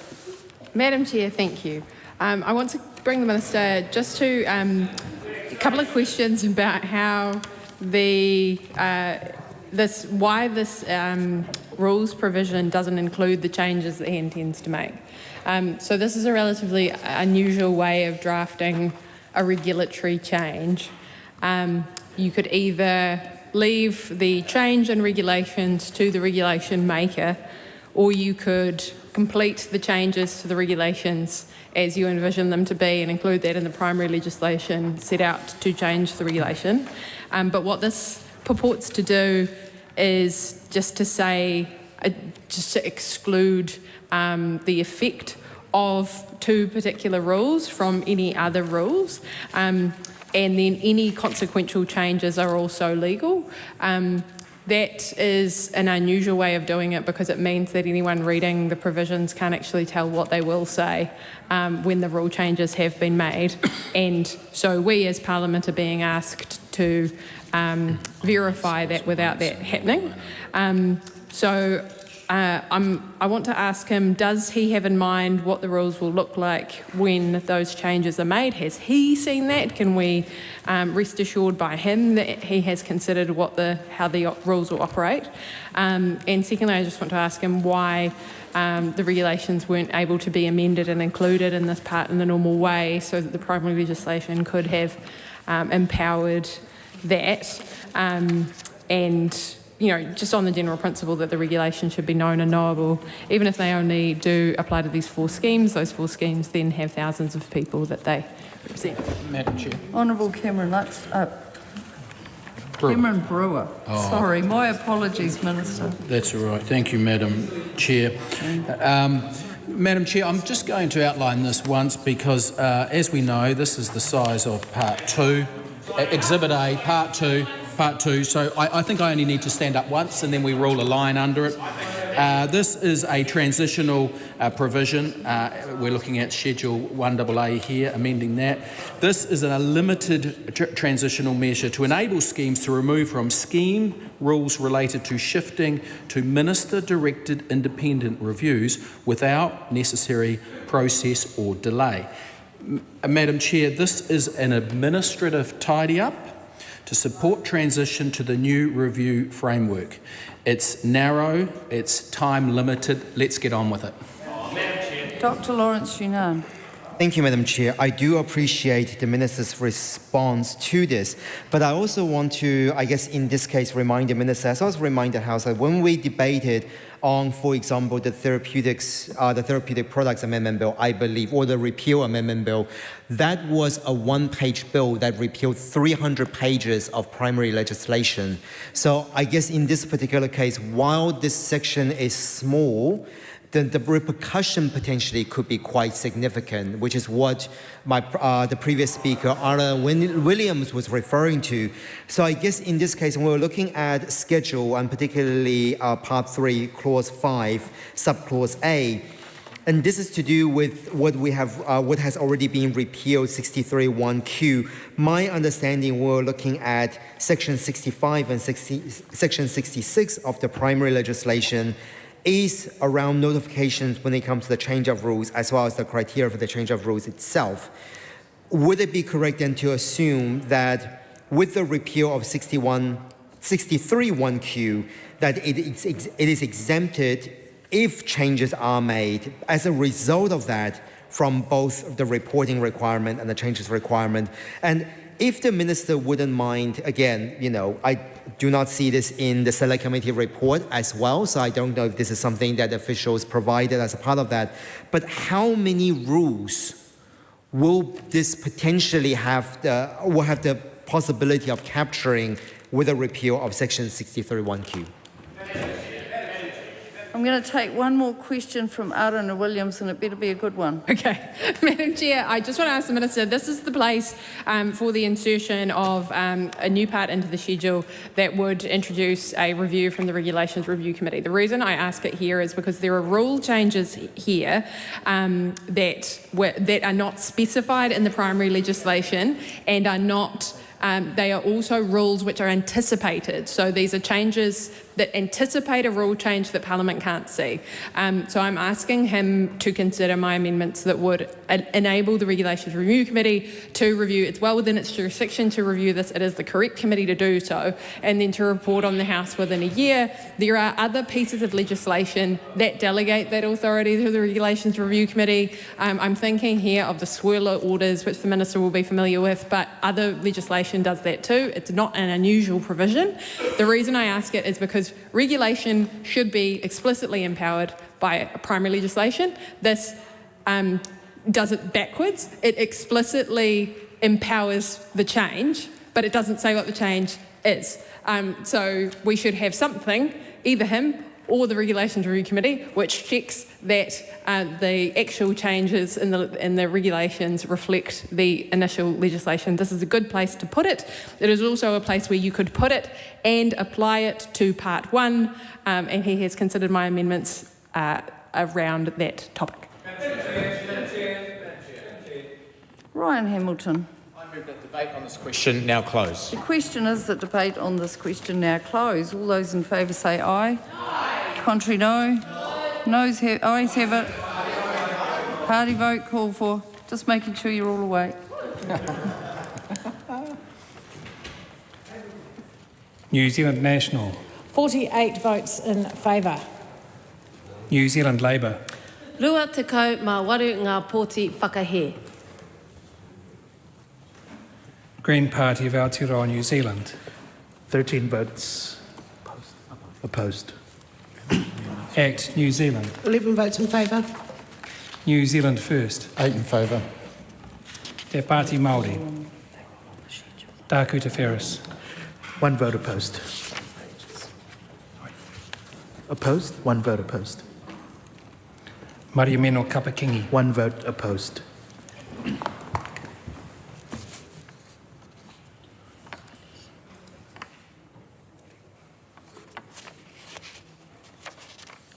The ayes are 67, the noes are 43. The question is agreed. Question is that Part 2 stand part. All those in favour say aye. Aye. Contrary no. The ayes have it. We're now onto the schedule with no debate. The question is that Arana Williams' tabled amendment to the schedule to new clause 5A of Schedule 1AA to insert and section 63(1)H be agreed to. All those in favour say aye. Contrary no. No. The noes have it. Party vote called, please. New Zealand National. 48 votes opposed. New Zealand Labour. Rua tekau mā waru ngā pōti e whakai ana. Green Party of Aotearoa, New Zealand. 13 in favour. Act New Zealand. 11 opposed. New Zealand First. 8 opposed. Te Pāti Māori. Tāku Te Wheres. 1 in favour. Maria Meno Kapakingi. 1 in favour.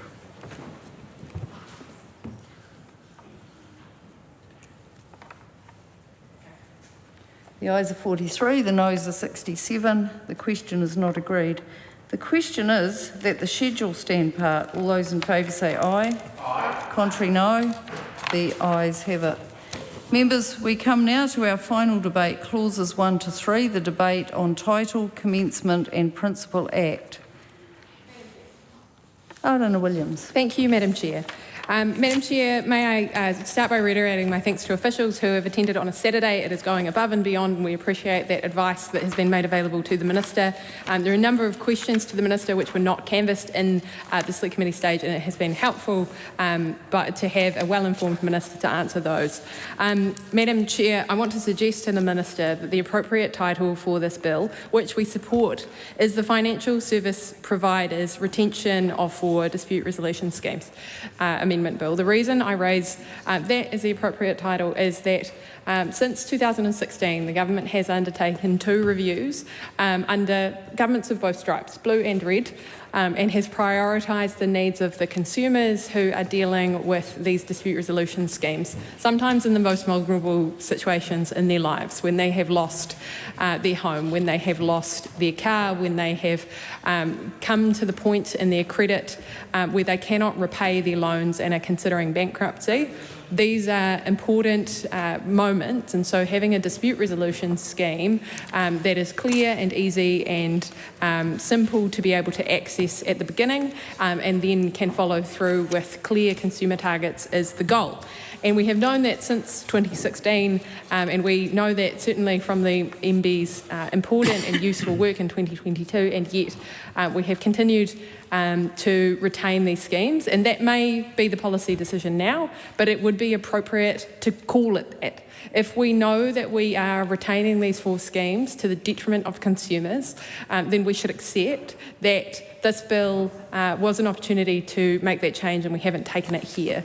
It is also important to then have an understanding that we have made some changes which wouldn't be required if there was 1 scheme or perhaps 2, because some of the changes which have been required allow for those 4 schemes to interoperate to some extent, and we have introduced some changes at the committee stage which represented a new level of sort of probity at the governance level and an ability for governance to act somewhat independently but not fully independently in the sense of not having overlapping financial arrangements between each other.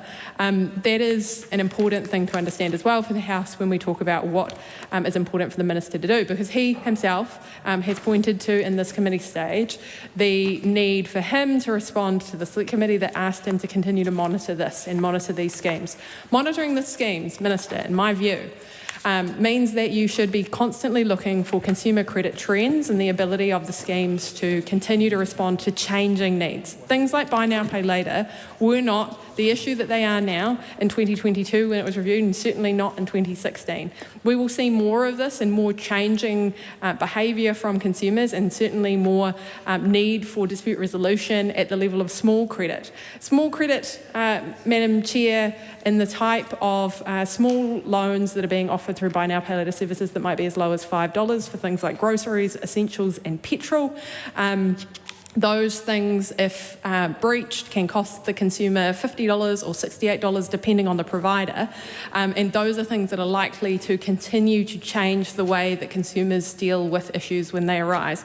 And so calling the scheme what it is, which is essentially acknowledging that MB made a suite of recommendations, a range of recommendations, and that the government has proceeded on one but not the rest, is the important thing. Now, I heard the Minister, the previous Minister for this portfolio, who took the paper to Cabinet in 2024, heckle me before that this was a vexatious call. It is not a vexatious call to really understand what the trade-offs were, Minister, when you took the paper to Cabinet, and the trade-off was that this work that MB had set out a suite of options to continue to improve the consumer experience were not taken.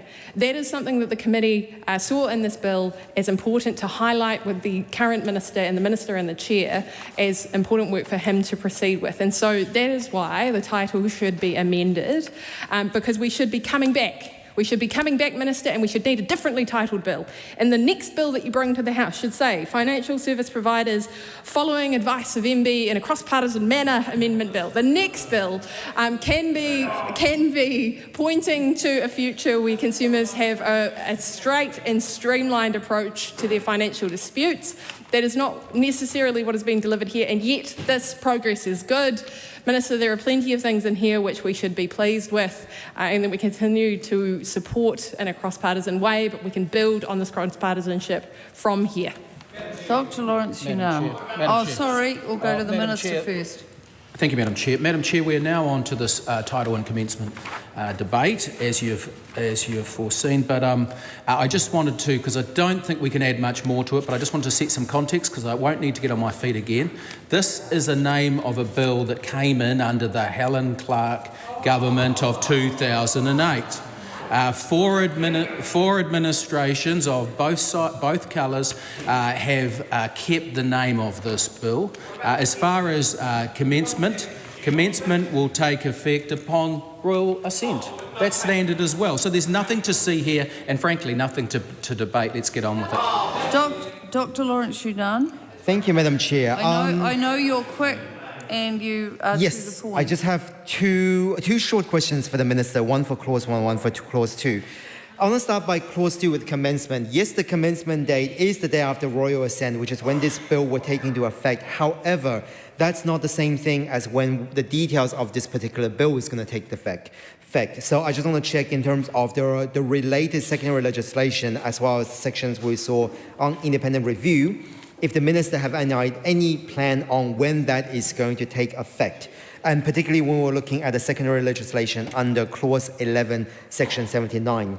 So I think that is an important question to ask, and we have waited to title and commencement to ask that question of the minister. In terms of the title, I want to just push back on the minister on what he said, because this particular bill itself was introduced last year, and I doubt that Helen Clark introduced it last year. The minister may be referring to the Principal Act, which was under the... You didn't say last year. Which was under the Labour government, unless this bill was in fact introduced into the House in 2000, in the Helen Clark administration, in which case I will correct my response. Thank you. But I want to check with the minister, because one of the things that we have found with this particular bill in terms of the title is the title of this bill, which is soon to be an act, and the title of the Principal Act is virtually the same. Both of them are financial service providers, registration and dispute resolution. One is Amended Act 2025, one is Act 2008. When people are looking up this particular bill, that can be a source of confusion. And we have asked those kind of questions in this House previously, because those two things are two separate acts. Has the minister considered potentially change registration and dispute resolution to simply independent review and other matters? Because I think in that case, it will provide clarity on the difference between this act, this Amendment Act, and the Principal Act of 2008. Tom Rutherford. I move that debate on this question now close. The question is that debate on this question now close. All those in favour say aye. Contrary, no. The ayes have it. Party vote called, please, Clerk. New Zealand National. 48 votes in favour. New Zealand Labour. Rua te kau mā waru ngā pōti whakahe. Green Party of Aotearoa, New Zealand. 13 votes opposed. Act New Zealand. 11 votes in favour. New Zealand First. 8 in favour. Te Pāti Māori. Takuta Ferris. 1 vote opposed. Mario Meno Kapakingi. 1 opposed.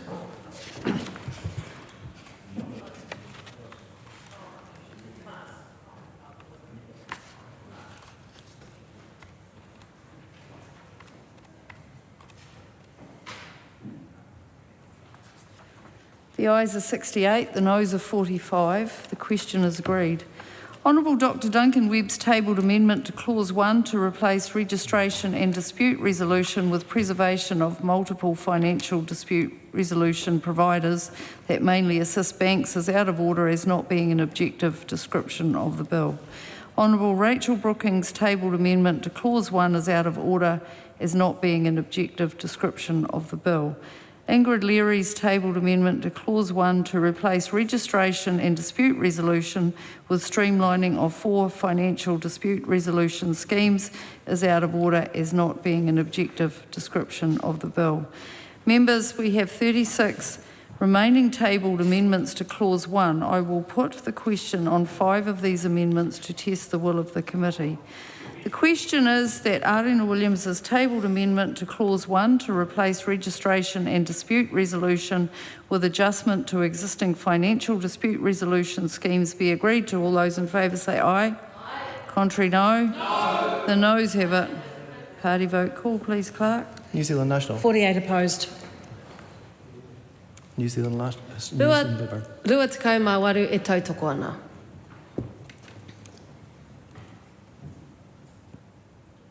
Green Party of Aotearoa, New Zealand. 13 in favour. Act New Zealand. 11 opposed.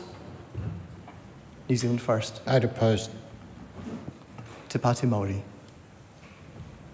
Takuta Ferris. 1 in favour. Mario Meno Kapakingi. 1 in favour.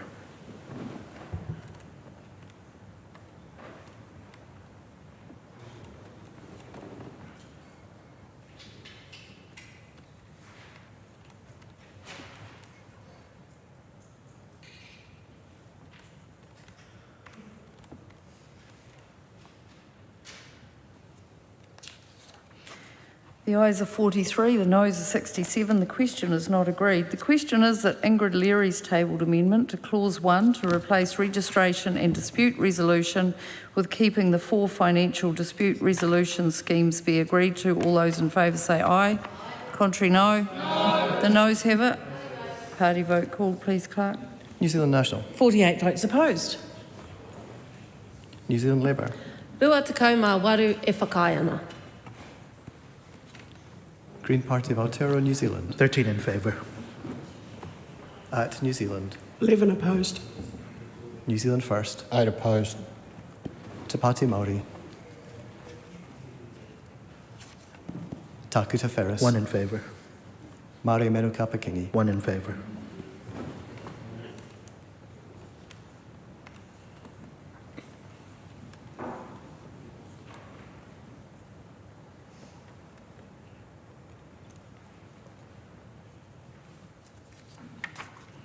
The ayes are 43, the noes are 67. The question is not agreed. The question is that Dan Rosewarne's tabled amendment to Clause 1 to replace registration and dispute resolution with minimisation of duplication and financial dispute resolution services be agreed to. All those in favour say aye. Contrary, no. The noes have it. Party vote called, please, Clerk. New Zealand National. 48 opposed. New Zealand Labour. 28 votes in favour. Green Party of Aotearoa, New Zealand. 13 in favour. At New Zealand. 11 opposed. New Zealand First. 8 opposed. Te Pāti Māori. Takuta Ferris. 1 in favour. Māori Menu Kapakingi. 1 in favour.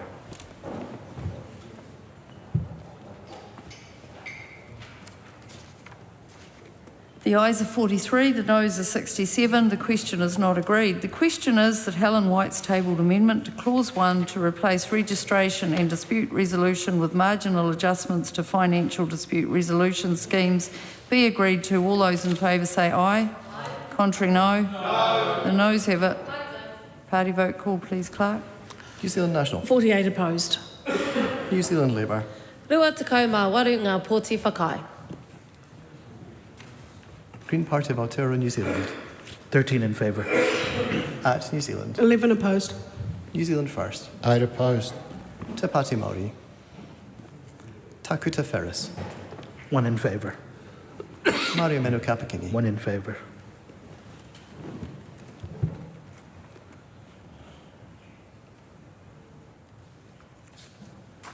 The ayes are 43, the noes are 67. The question is not agreed. The question is that Georgie Danzy's tabled amendment to Clause 1 to replace registration and dispute resolution with maintaining of duplication and financial dispute resolution services be agreed to. All those in favour say aye. Contrary, no. Noes have it. Party vote called, please, Clerk. New Zealand National. 48 votes opposed. New Zealand Labour. Rua tekau mā waru ngā pōti whakai. Green Party of Aotearoa, New Zealand. 13 in favour. At New Zealand. 11 opposed. New Zealand First. 8 opposed. Te Pāti Māori. Takuta Ferris. 1 in favour. Māori Menu Kapakingi. 1 in favour.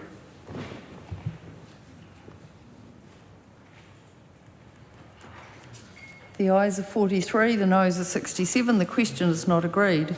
The will of the committee having been tested, the remaining 31 tabled amendments to Clause 1 are out of order as being inconsistent with the previous decision of the committee. The question is that Clause 1 stand part. All those in favour say aye. Aye. To the contrary, no. The ayes have it. The question is that Aruna Williams's tabled amendment to Clause 2 to insert 90th be agreed to. All those in favour say aye. Aye. To the contrary, no. No. The noes have it. Party vote called for. The noes have it. Party vote called for, though, Clerk. Thank you. New Zealand National. 48 votes opposed. New Zealand Labour. Rua tekau mā waru ngā pōti whakai. Green Party of Aotearoa, New Zealand. 13 in favour. At New Zealand. 11 opposed. New Zealand First. 8 opposed. Te Pāti Māori. Takuta Ferris. 1 in favour. Māori Menu Kapakingi. 1 in favour.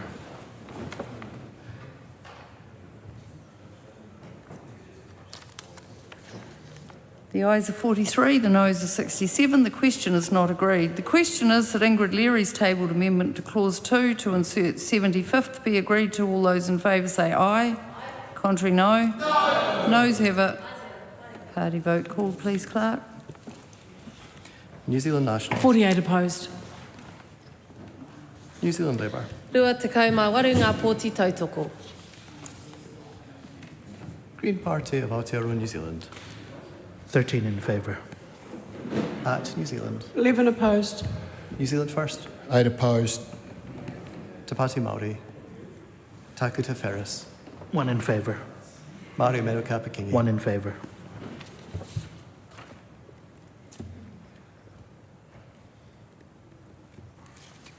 The ayes are 43, the noes are 67. The question is not agreed. Honourable Phil Twyford's tabled amendment to Clause 2, replacing day with 180 days, is out of order as not being in the correct form of legislation. The question is that Clause 2 stand part. All those in favour say aye. Aye. To the contrary, no. The ayes have it. The question is that Clause 3 stand part. All those in favour say aye. Aye. To the contrary, no. The ayes have it. I will report this bill without amendment.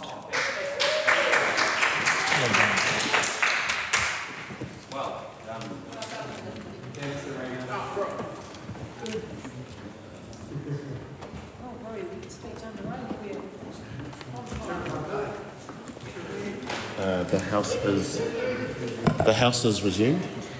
Mr. Speaker, the committee has considered the Financial Service Providers Registration and Dispute Resolution Amendment Bill and reports it without amendment. Mr. Speaker, I move that the report be adopted. The question is that the report be adopted. Those of that opinion will say aye. To the contrary, no. The ayes have it. The Financial Services Providers Registration and Dispute Resolutions Amendment Bill is set down for third reading immediately.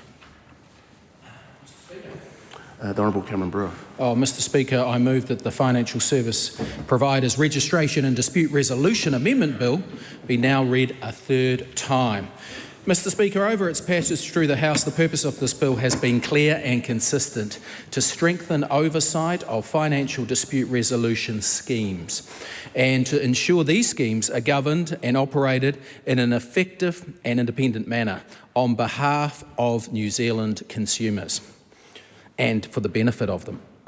I want to acknowledge the many people who have contributed to the development of this legislation. I want to thank my good friends on the Finance and Expenditure Committee, ably chaired by Ryan Hamilton, for its careful scrutiny of the bill and for the constructive way it engaged with a wide range of views. I also thank all those who made submissions, including consumer advocates, financial mentors, community organisations, iwi, industry bodies, dispute resolution schemes and individual New Zealanders for sharing their perspectives and experience. Their contributions have helped ensure this bill is well tested and balanced.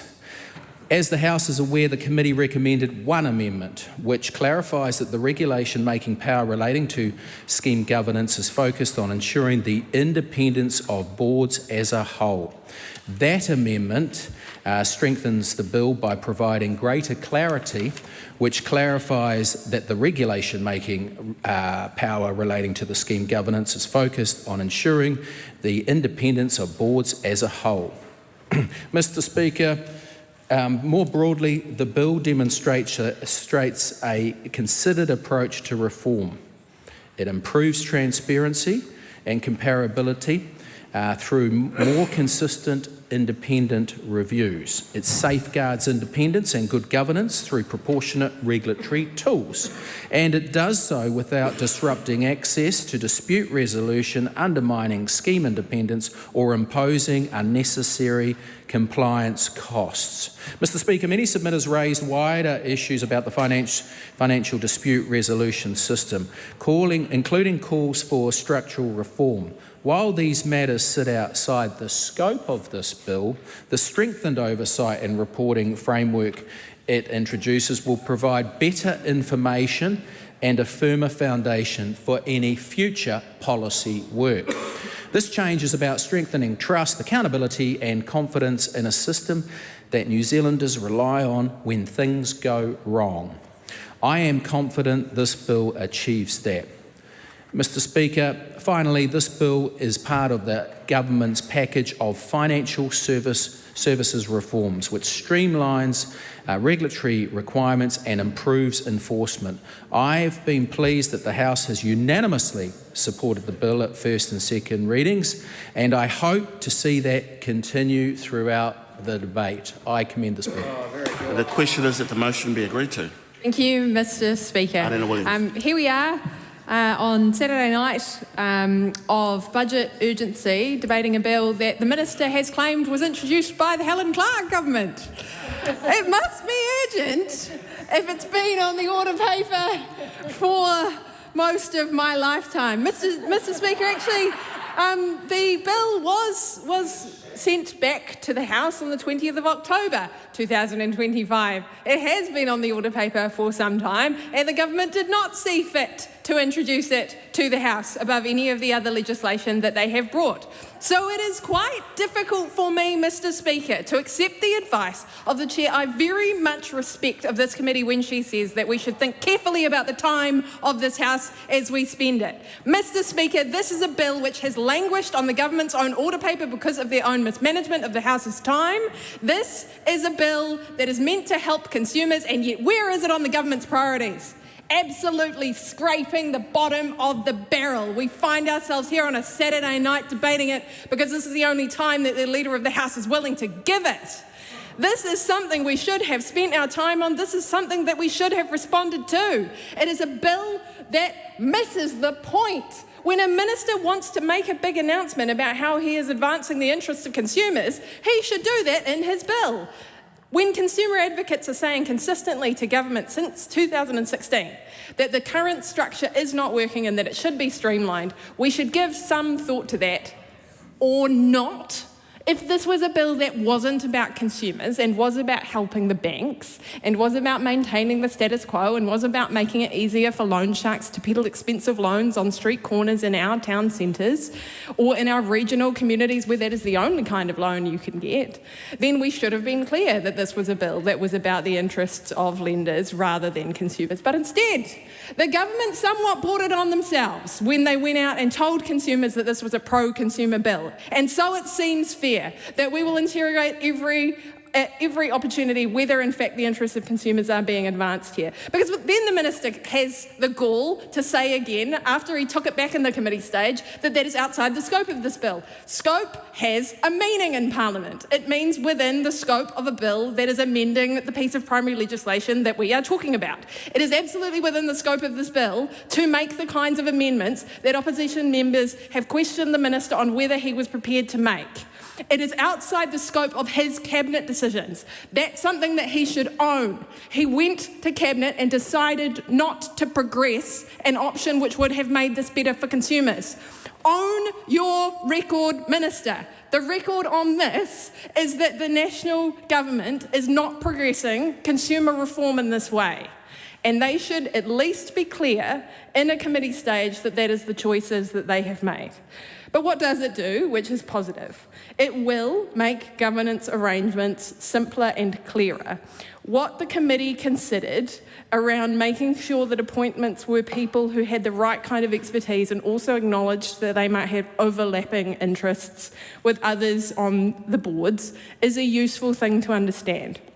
But as I pointed out to the Minister and he was unable to give a clear answer on, it has become industry practice under the watch of both kinds of government, red and blue, that the people who review these schemes are people who are also members of other schemes on their boards. So they're either commissioners of other boards or they are people who hold the same sorts of roles as the people they are meant to be reviewing, but on other kinds of schemes providers. Peer review is the phrase that Dr. Lawrence Shunan used, and I would say that is a fair assessment. I put it to him whether it is his intention to continue that practice. It is a different kind of authority that he has given these sorts of reviews because he has made them ministerial reviews. No longer are they completely outside the realm of political interference, no longer are they completely outside the realm of question from the public and a public accountability mechanism by which the reviewers are appointed. They are now the purview of a minister.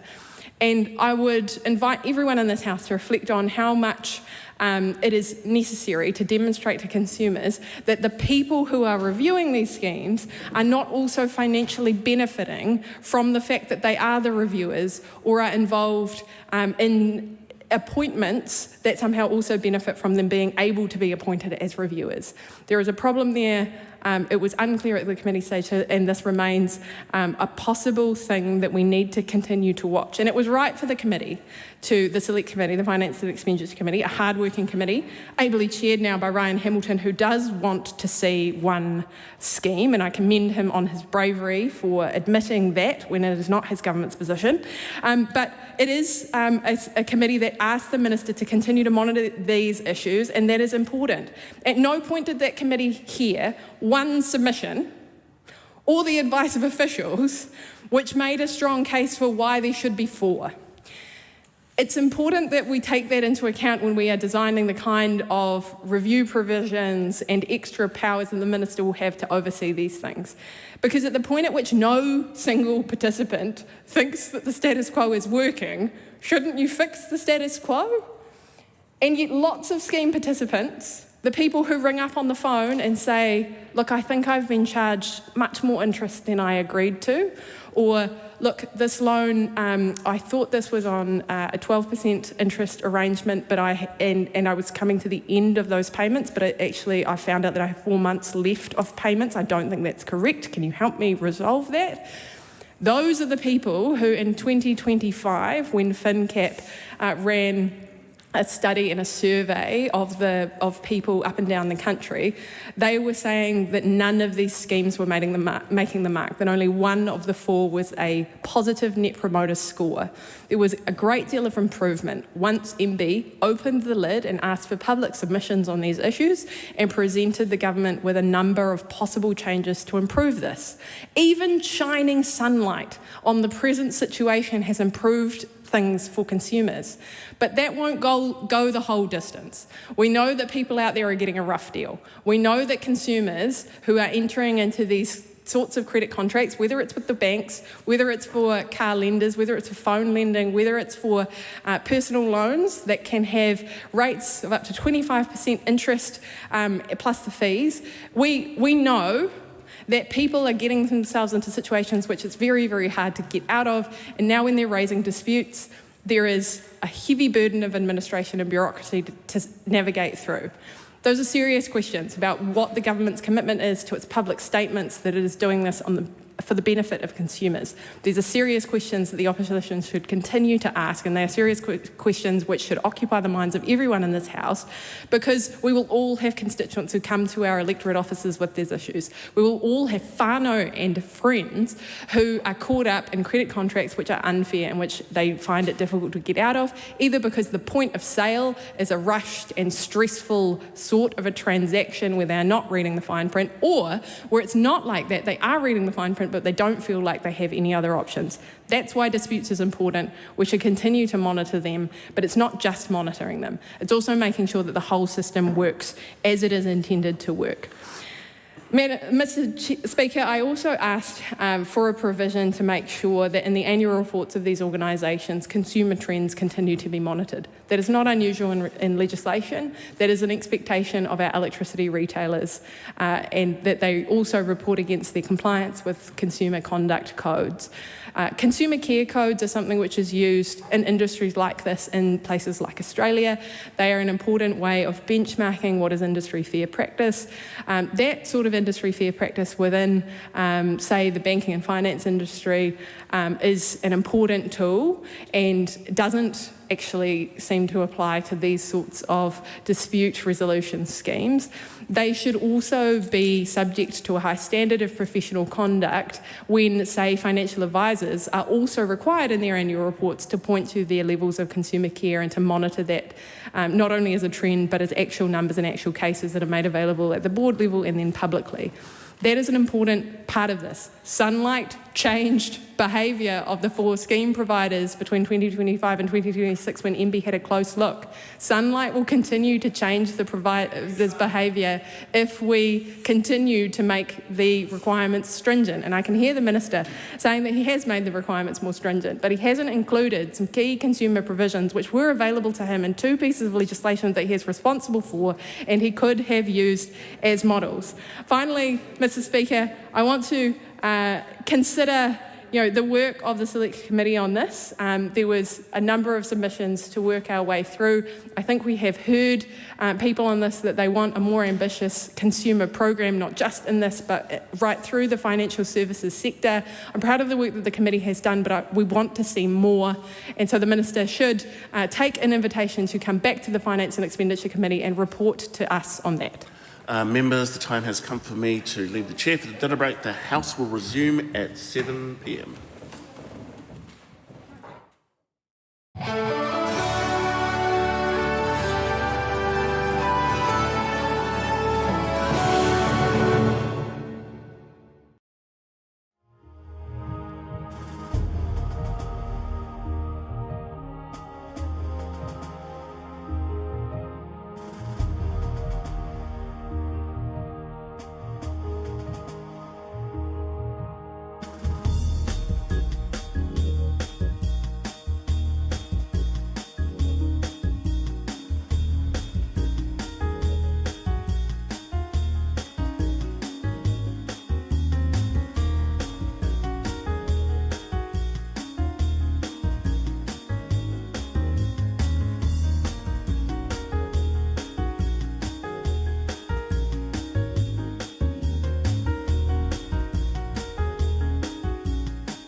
Good evening, members. When we broke for the dinner break, we were up to the Financial Service Providers Registration and Dispute Resolution Amendment Bill. We were up to call number 3, which is a green call.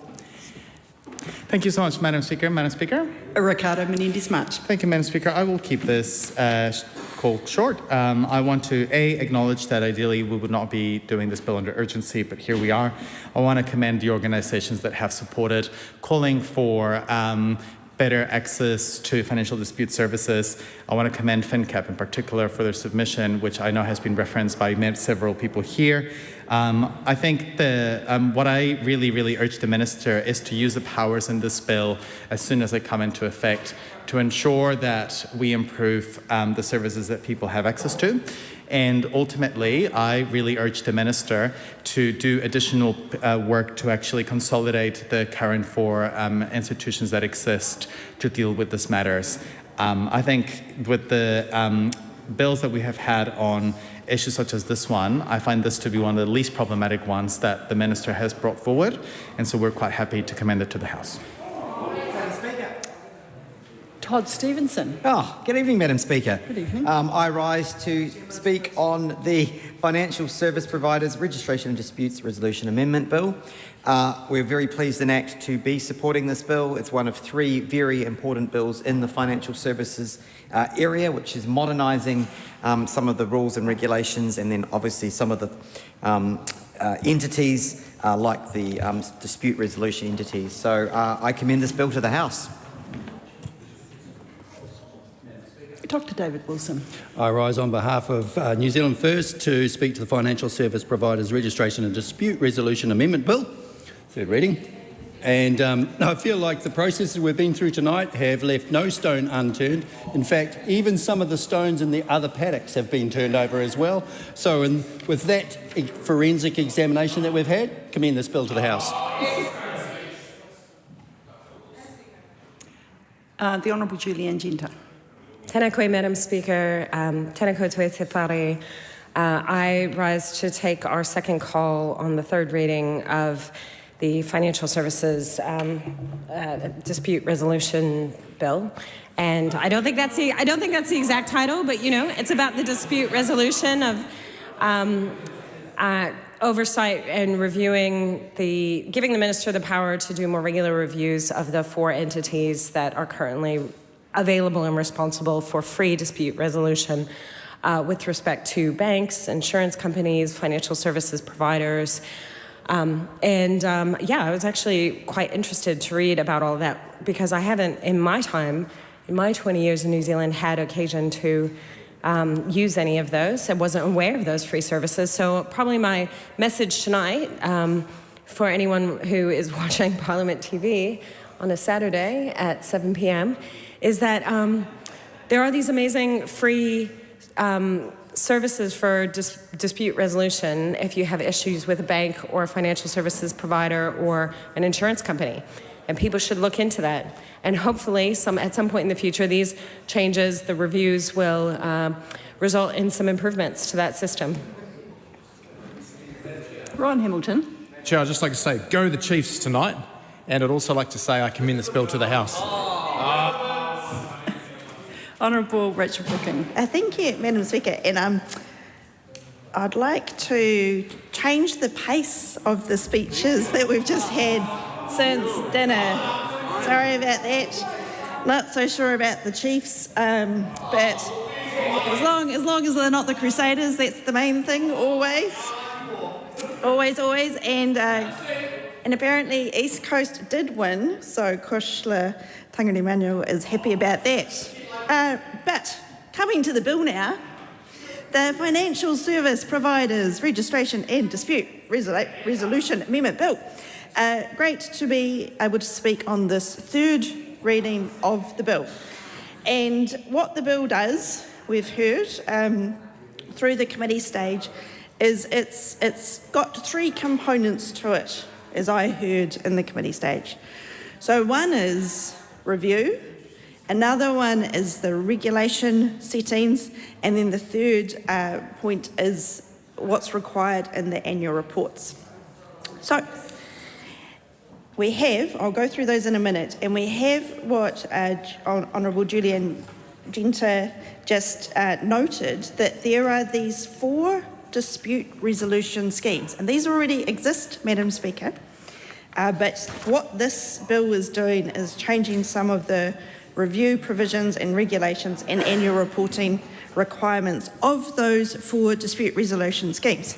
And so they're Banking Ombudsman Scheme, the Insurance and Financial Services Ombudsman, the Financial Services Complaints Limited, and the Financial Dispute Resolution Service. So these are existing schemes. What this bill does is say, well, the Minister is able to, on their own motion really, require that there's a review of any one of those schemes, and that those reviews will be independent, and then that there will be a report on the review, and the person who's responsible for the scheme must respond to the report. One of the other changes is in relation to annual reports, and so there's some requirements there about what the report must include. Now, my colleague Arana Williams, in her contributions, some of her amendments and questions to the Minister in the House, and her involvement in the Select Committee process, was about the missed opportunity, Madam Speaker, to do more for consumers in these reporting requirements. So, in some other jurisdictions, there are consumer care provisions, and the question to the Minister was, why not include reporting against those consumer care provisions, or against various different codes that exist? It seems like a missed opportunity, Madam Speaker, that this bill could be a whole lot stronger for consumers, and that has been missed. There's also, so that's the annual report and the review, and then the Minister can make regulations.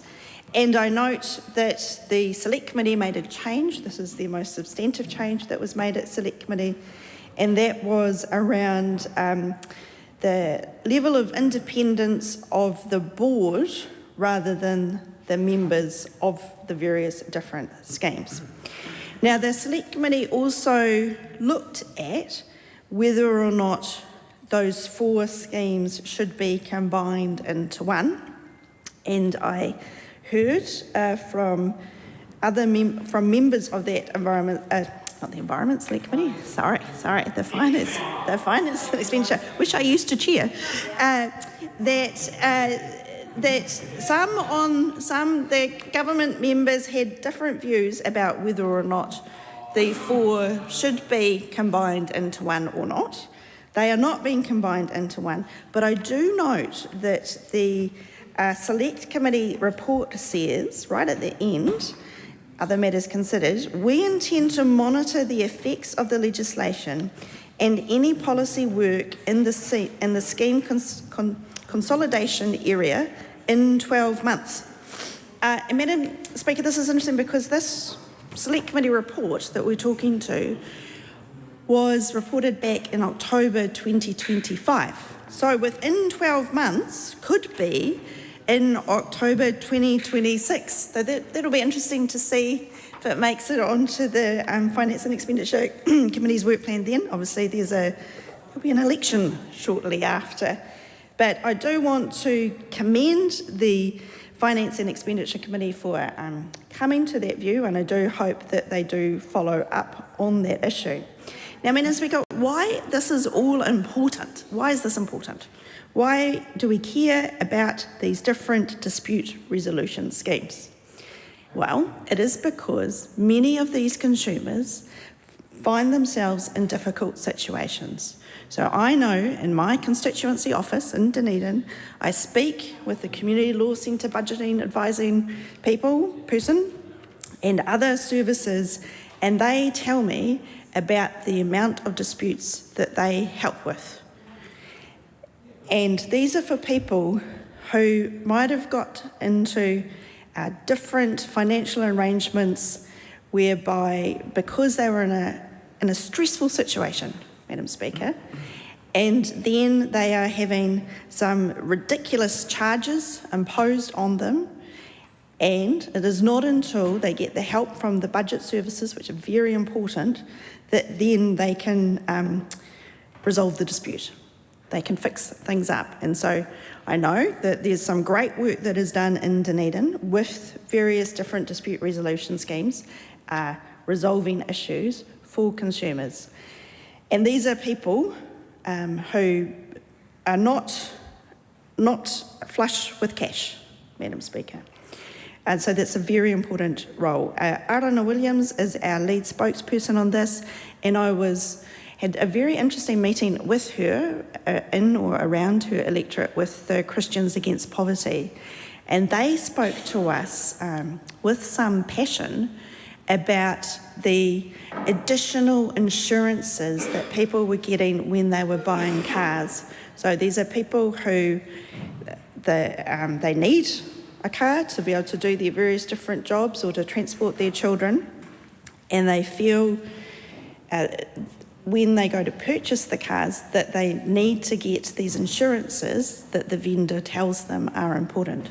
But these are insurances that are not needed, Madam Speaker. So an example might be an insurance for if you lose your job. And when you're in a high-paying job, you might have that insurance because you need to pay off your mortgage. But if you are not in employment at all, then of course there is no point having that insurance. Right. And so the issue here is that that these people are thinking that these consumers who do not have very much money are being told that they need to get this insurance. They sign up for that insurance that is actually worthless to them, and then if they don't pay everything back, they get hit with very high interest rates, and these are compounding interest rates. So the Christians Against Poverty, they had examples that they showed Aotearoa Williams and I, whereby the initial debt was an amount, say it was $2,000, and then with all these extra insurances and then fees that weren't necessarily paid back on time, the debt had grown to well beyond what the original debt was, despite well over $2,000 being paid back. So that is the mischief that these dispute resolution schemes are trying to address, and that is why they're so important, because I don't think anybody here thinks it's acceptable for somebody with means to dupe somebody else who's in a difficult, stressful situation into buying products that they do not need and they will never be able to repay.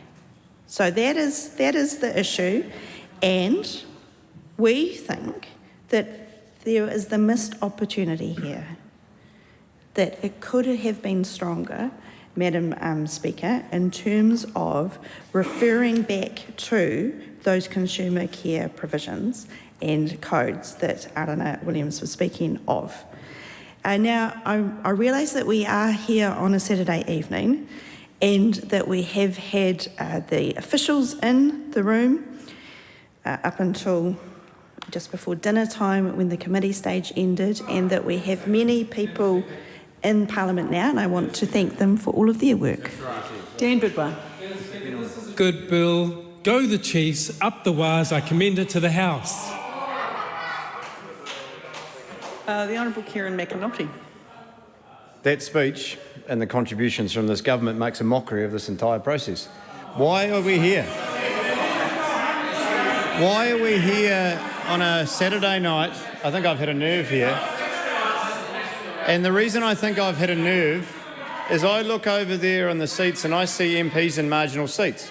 And here they are on a Saturday night when the Labor candidate is out and about in their communities, or indeed their counterpart in the House is out and about in their communities, and they're stuck in their seats. So no wonder they were a bit wound up about it. But this bill, the Financial Service Providers Registration and Dispute Resolution, that's particularly why Tim Costley's so wound up. I've really hit a nerve here. But the reason that this bill is being debated tonight under urgency is not because it's urgent. It's because the government wants to make it look like they have a lot on the books. And if they really want to argue that we have to be here at third reading arguing about this at third reading, why has this been on the order paper since October? It's a fair question. Now, we do support this bill, and as my colleague Rachel Brooking has pointed out, we do think that whilst on the whole we're going to support it through, it is a missed opportunity, particularly from the consumer protection perspective, which I'll touch on in a moment. It is a legitimate question to ask why we are here on a Saturday evening debating this at third reading under urgency when it has been sitting on the order paper since October. And I'm not at all surprised, Madam Speaker, that the government members are wound up about this, because the Leader of the House has made the decision to have this under urgency to make it look like there's a lot to discuss. It's got nothing to do with the budget, but here we are anyway.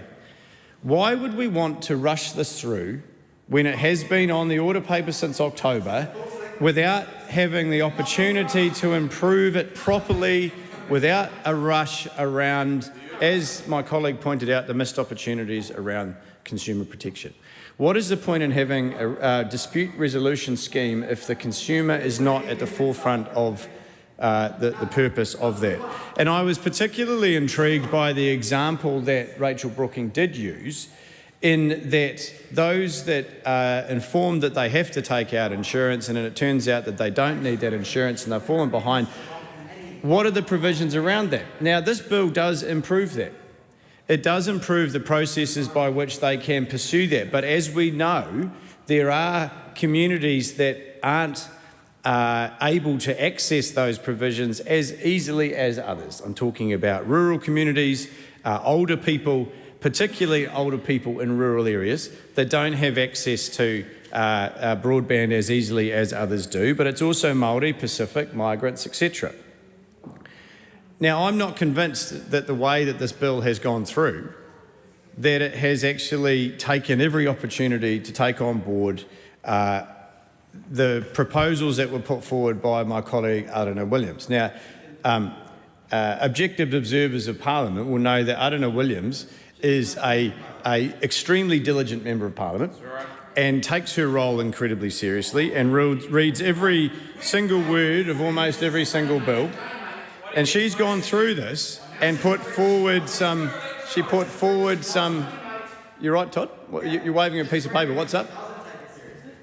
Excuse me, guys. We're not having a debate across the House. We've got one speaker speaking. Thank you. Thanks very much. You're welcome. The proposals that Aotearoa put forward were put in good faith to improve the bill. Now, I would like to think that if the Committee of the Whole House stage was happening under normal circumstances, then those proposals would have actually been taken a little bit more seriously by this House and potentially taken on board by the government. But as soon as something gets included into an urgency motion, you've seen from government contributions in this bill and other bills that are talking about sports teams, etc., making a mockery of the whole process. It is quite clear that they are not in the frame of mind to consider good faith amendments to improve things. Now, a range of contributions and proposals put forward by my colleagues, in particular Aotearoa Williams, if taken on board, would have improved the consumer protections and it certainly had shown that every avenue had been pursued to make sure that the consumers were at the forefront of Parliament's mind at the time. Instead, we're here under a fake urgency, all for a PR show, all to save face, because there's actually nothing that we've been debating over the last 3 years that's relevant to the budget, and this bill was a perfect example. Tom Rutherford. Madam Speaker, the previous speaker talks about the urgency and the process in calling all of this a farce, yet his own party has put up hundreds of amendments over the last couple of days that have wasted the time of this House. They should hang their head in shame. Let's commend this bill to the House and get it done. The Honourable Dr Deborah Russell. Madam Speaker, before I turn my attention to the bill, I do want to address the matter of urgency and when it is used and why we have put so many amendments in. That is a government that has abused urgency, that has used it excessively. that has decided it can just put the House into urgency for no reason whatsoever, that has on this budget emergency move, has included bills that have been sitting on the agenda for months since last budget. If they've been sitting on the order paper since last budget, how can they possibly be urgent now? And then, of course, they complain because we have fought back against their abuse of urgency. And we have fought back to prevent them from putting their absolutely outrageous legislation through. We fought hard on the education bill and their minister caved. And we have fought hard on all sorts of egregiously awful legislation, like the awful legislation using AI to decide benefits. We have fought because we have fought for our people. And we have fought with the tools we have available to us. That is why we have done that. So, talk all you like, bleat all you like, Tom Rutherford, about all those amendments that have been put in on the bills. That is the weapon we have available to us, and we have used it. Back to the bill. Back to the bill. We'll find out soon enough when you're in opposition. You see, this bill is about the methods which the ordinary people, the small people, the people who don't often get talked about in this House, have to fight back against the institutions of power. This bill is about the way that ordinary people can have justice. This bill is about the way that ordinary people can get a fair deal. And when an institution of power abuses its power, then what do you expect the ordinary people to do? Well, they need the mechanisms to fight back. And that is what this bill is about. And the ordinary people have been fighting back today. While it's been a beautiful day out there in Wellington, good blue skies, sunshine, bit chilly in the air. It's been a lovely day in Auckland. And I've enjoyed seeing the photos from Hannah Burrell out campaigning in Upper Harbour. I've loved seeing the photos from Sophie Hannaford campaigning in Aotearoa. And it's been wonderful seeing the photos of Carl Severinson campaigning in Rangatike. And as for the photos of Shannon Halbert campaigning in Northcote, Dan Bidwar won't be back here. It is the ordinary people fighting back and fighting for the voices of ordinary New Zealanders. That is what we do on this side of the House. And the young fellas over there can bleat about it all they like. We are proud of our Labour tradition, working for the ordinary people of New Zealand. Not just the donors. You know, it's interesting just how out of touch they are. When I asked the Minister during the committee stage of this bill, I said to the Minister, could he actually tell me the differences between the four entities that this bill concerns? Could he tell me what the Banking Ombudsman scheme does, what the Insurance and Financial Services Ombudsman does, what the Financial Services Complaints Limited does, what Financial Dispute Resolution Service does? He said, well, the Banking Ombudsman deals with banking issues. The Insurance and Financial Services Ombudsman deals with insurance and financial services issues. Financial Services Complaints deal with financial complaints. And Financial Dispute Resolution Service deals with financial disputes. What a total lack of information and a vacuous answer. A vacuous answer from a vacuous minister. It would be interesting to see. As was seen by the way he chaired the Finance and Expenditure Committee. Dr. Russell, it's getting too personal. And I'll ask you, excuse me, all of you. What have you eaten for tea? There's no more Coke. Of the Deborah Russell, Coca-Cola can I variety. please ask you to return to the bill? Thank you, Madam I Speaker. meant Coca-Cola.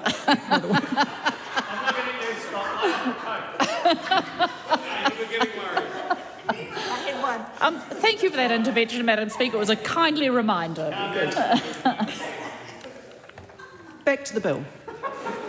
The reason that this bill is important is because it is there to help the small people. When I spoke in my second reading speech on this bill, I talked about a man, a Pacifica man who had been caught up in terrible trouble in New Lynn. He's not the only person that my office helped in the years that I was the electorate MP for New Lynn. And I know that Paulo Garcia continues this help now. The saddest one that we dealt with and continue to deal with actually is a man who has fetal alcohol syndrome. Actually, initially Carmel Cepoloni's office helped him, and then my office helped him.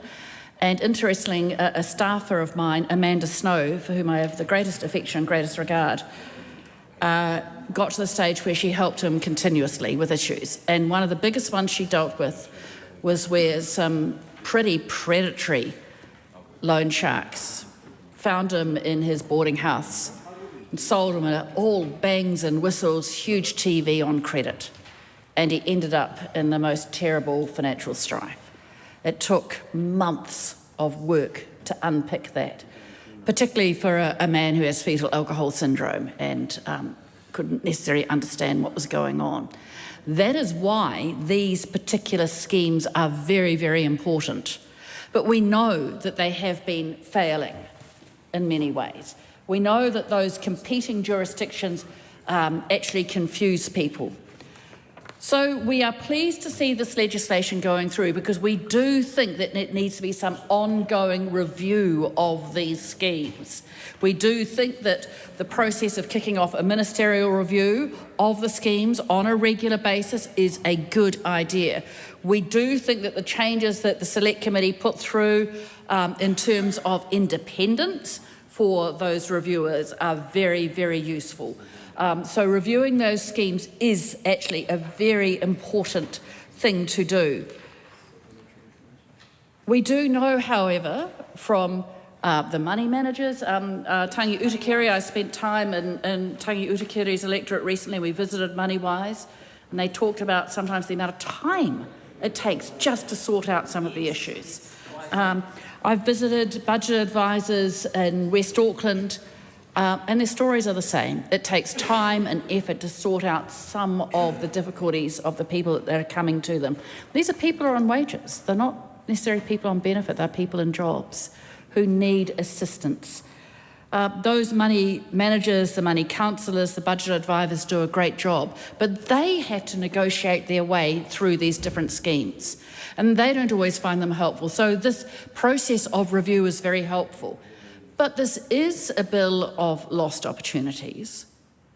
It is a bill where we should have been looking at some way of amalgamating those schemes. It's a shame we haven't done that. However, I trust that the Minister will, as soon as possible, kick off some of these reviews. I would hope the Minister would get that underway before the election so that we have some work that would carry on from him as a legacy once he departs this Parliament, to ensure that we have a way of continuing the work that has actually been done by successive governments on these schemes. So I hope the Minister would kick those reviews off soon to ensure that we actually get some fairly independent advice as to how they are working or not working, and perhaps get some suggestions from independent reviewers as to how it might be the case that we could actually amalgamate them. What would be, where are they seeing the duplications? Where are they seeing the efforts that could be combined? This government seems to be fond of combining entities. This is perhaps a set of entities that could also be combined. So, in short, Madam Speaker, despite what we regard as some of the gaps in this bill, as some of the things that could have been done and weren't done, on the whole, this is a good bill. On the whole, this is a bill we can support. On the whole, we want this bill to go through because it continues the work that has been done by government after government after government, trying to make credit contracts fairer for the small people. And I am going to leave you with a small vignette of someone who has had an interesting history in this House, but whose company I've always enjoyed, and that is of Andrew Bailey, a National MP. And Andrew, as an electorate MP, said that he hated the shop trucks. and he would chase them out of his electorate. So I think that's a great attitude to have. Thank you, Andrew, and we commend this bill to the House. Nancy Liu. Speaker, I am very glad that the oppositions are joining us to support the bill to fix the basics for New Zealanders and making sure that we are building the future. Madam Speaker. Madam Speaker.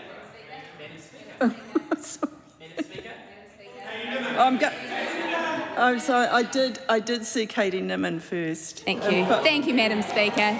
Thank you, Madam Speaker. So I'm sorry. It's just Can I just say, after all of the absolute rapturous and hubbub from across the aisle, it's really nice to hear them also commend this bill to the House.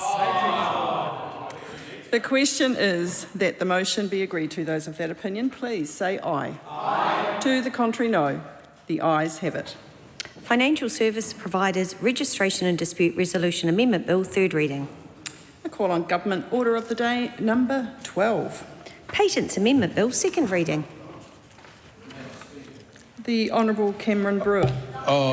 Madam Speaker, I move that the Patents Amendment Bill be now read a second time. Madam Speaker. Is that you saying that's not right? Is there a legislative statement? Okay. Sorry, Madam Speaker. I present a legislative statement That's better.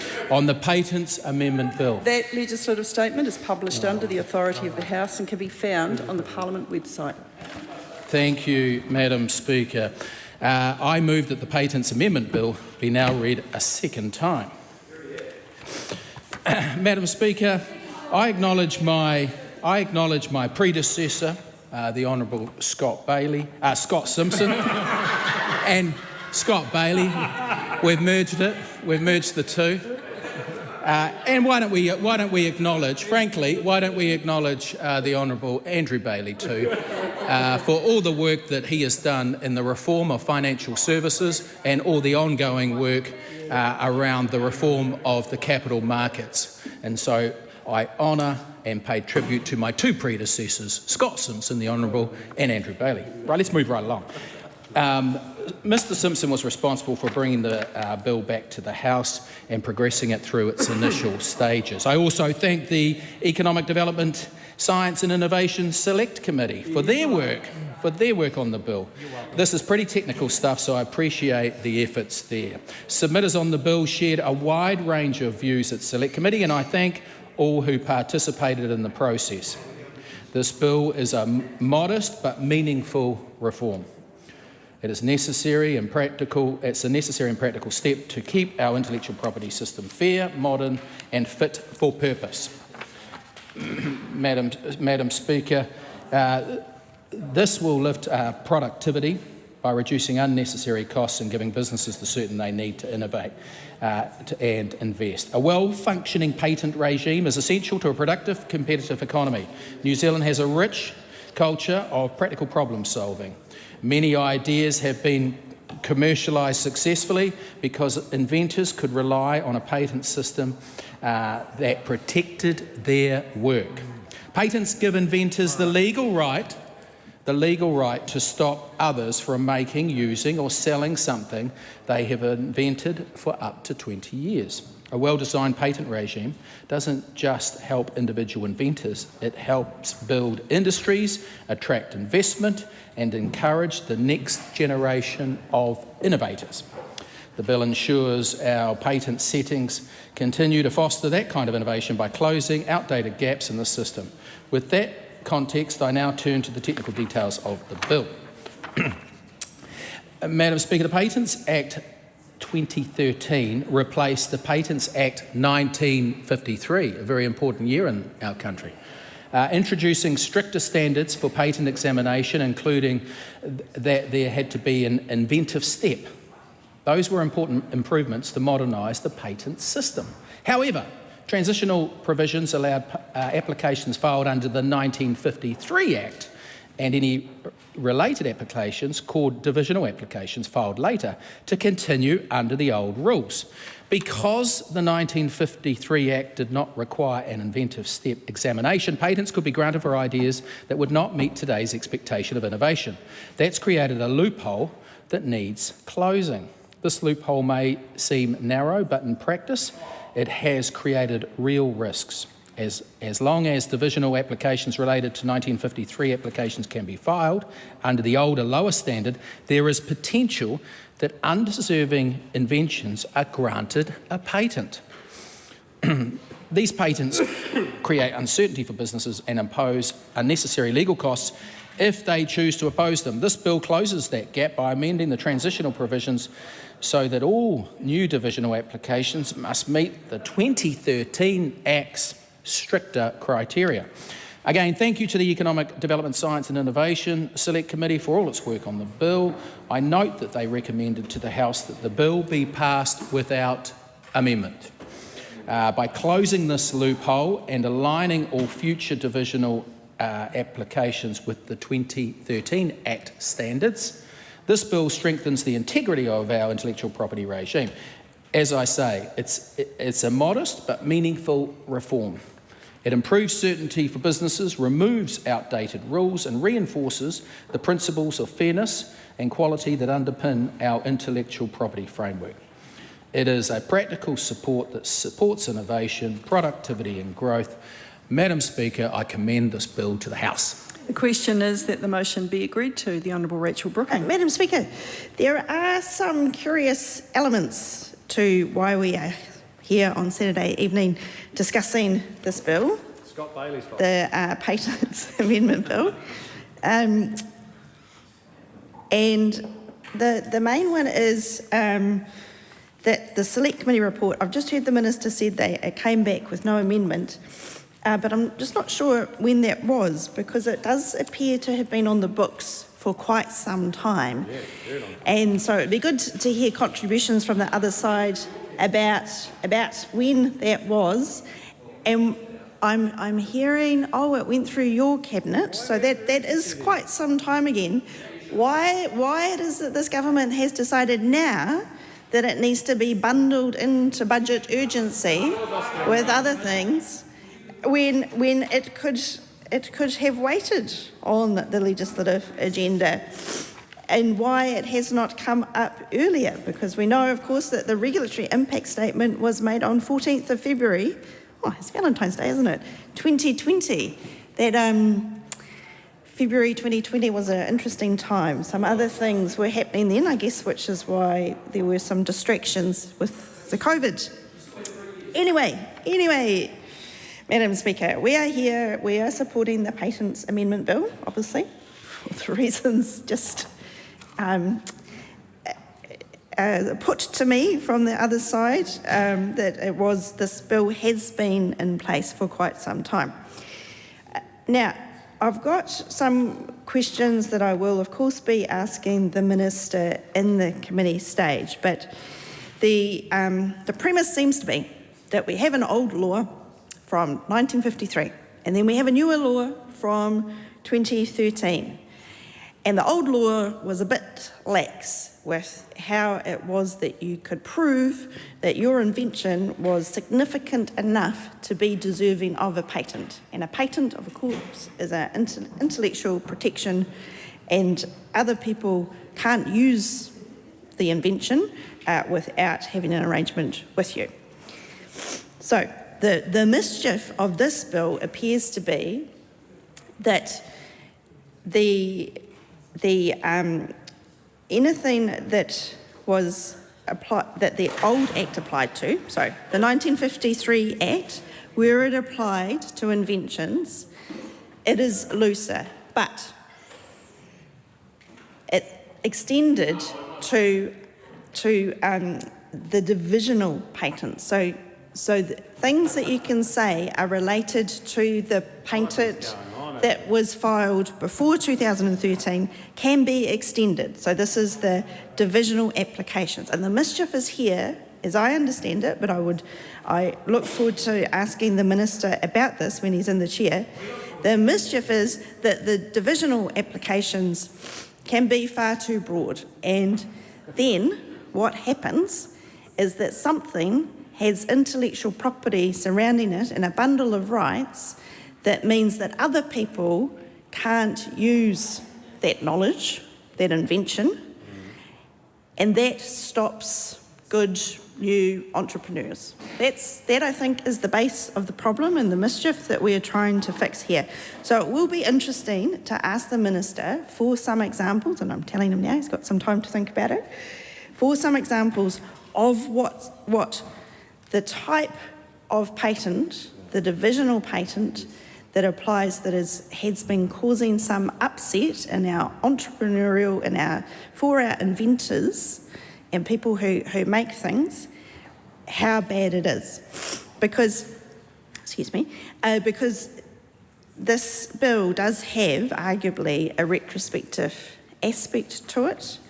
And so we do want to know exactly whether it is worth it, and also what, but the main point is, can the Minister, can the other side give us examples of where the mischief is going to be stopped? Because we see in the legislative statement, it talks about undeserving inventions being patented. So it says it too, it will help to ensure that undeserving inventions are not patented, giving businesses the freedom to manufacture and sell those products without legal risk of infringing the patent. So what we want to know is, what are the examples of some of those undeserving inventions, and how the different test that is in the 2013 Act as compared with the 1953 Act,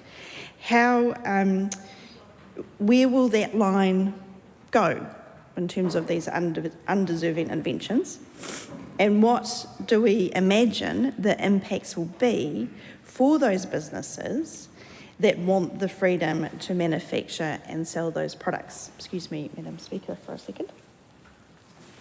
Thank you. Thank you for that. We know that why this is important to New Zealand's economy is because the protection of intellectual property creates the incentives for people to invent new things. And if they know that they can have that IP protected, then they can continue to generate some income off it, and that's important. It's also important because we want those IP laws to be consistent with our trading partners. So we want to make sure that New Zealand is in line with its obligations in relation to our free trade agreements with the European Union and the United Kingdom, for instance. And of course, we need to make sure that our domestic laws adhere to the World Intellectual Property Organisation, of which New Zealand is a member.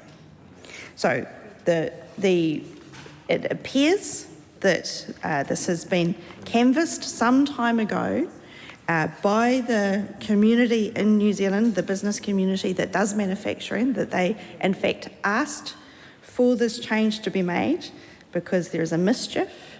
The mischief is that things that can be related to protections, patents made under the 1953 legislation that has a lower threshold, that they can attach to them as divisional applications rather than going through the more robust 2013 process.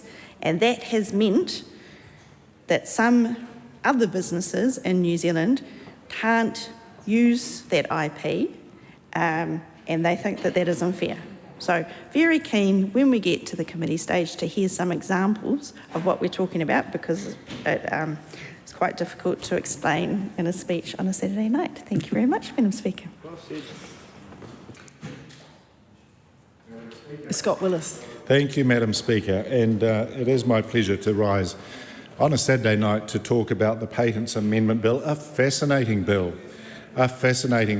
for us to talk to tonight, because I also want to reflect on the time that it has taken, because if my memory serves me correct, I think we were debating this bill at the last budget debate, possibly. I'm not sure. It's a long time ago, and it is interesting that the government has decided that this is worthy of a budget debate, but here we are. And Madam Speaker, this bill is something that we will obviously support because we have shown that this is something that we want. It is long overdue. It's something that we noted that we would support tougher a novelty test and some of the specific exclusions from patent protection. So we're in support of this bill, and we can see how the different aspects of it work. It's quite interesting that, you know, from the 1953, the parent patent application allows any number of divisional applications, any number, up until 2013, and up until that change. And that obviously presents some problems and some challenges.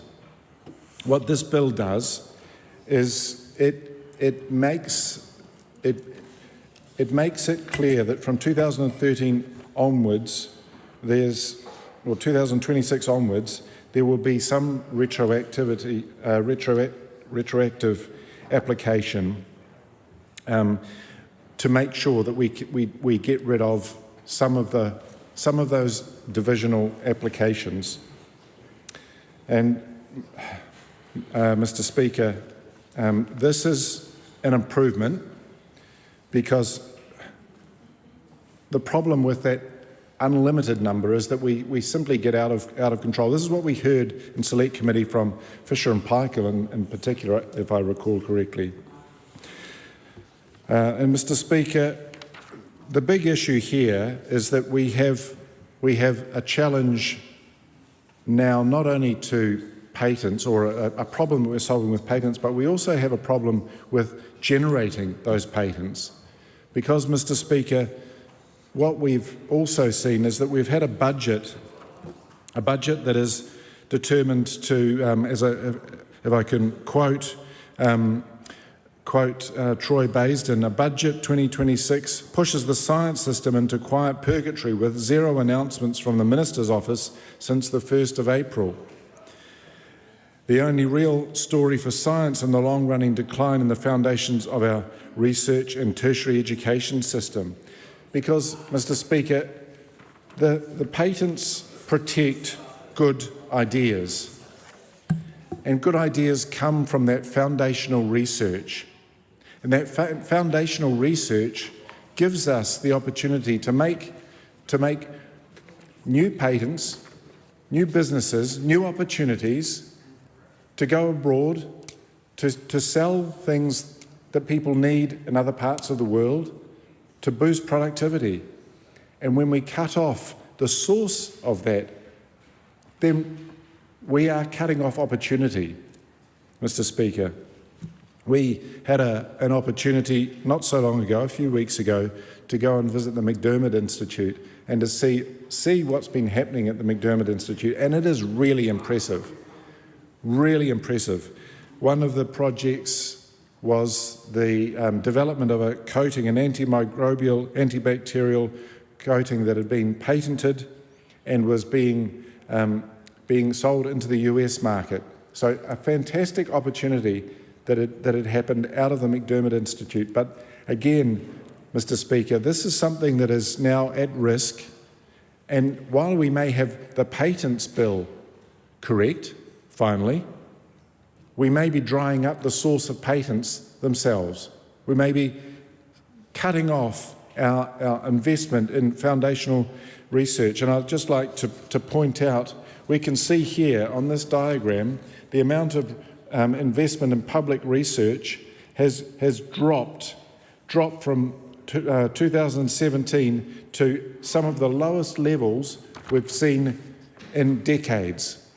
And that's with the most significant reform to the science sector that has had no capital associated with it. So, Mr. Speaker, while we may be working on the Patents Amendment Bill to bring something that obviously needed doing into force, at the same time we're also drying up all of the science, all of that innovation that is going to provide new patents, new opportunity, greater productivity. So, Mr. Speaker, while I'm very pleased that we are finally getting to the point where we're going to pass the Patents Amendment Bill, I am deeply disappointed that we are doing so much damage to our science system at the same time. So, Mr. Speaker, I guess the most important thing is that we ensure that we have good legislation. We can see that parent patent applications from 2013 are already affected by the new 2013 regime. This won't change. What we're really talking about is a small number from 1953 to 2013. So, Mr. Speaker, we are happy to support this bill. We wonder why the government decided it was so important to do under budget urgency. Surely they have something that they want to tell us about that. We'll wait and see. But, Mr. Speaker, we are happy that we are finally moving along, because we've wanted to make that happen for quite some time. And what better time really to do it on a Saturday night in Wellington when we can all be here together. Isn't that lovely? Isn't that lovely? So, Mr. Speaker, I just want to say that we've appreciated the contributions from the other side of the House tonight in this bill so far. Well, there's only been one, but that's been better than the 5 seconds that we've had typically, or the 8 seconds we've had typically from the other side of the House. So bring it on, please. We do like those longer contributions because they help us get there. Fix my collar. Oh, thank you. Oh, that's really helpful.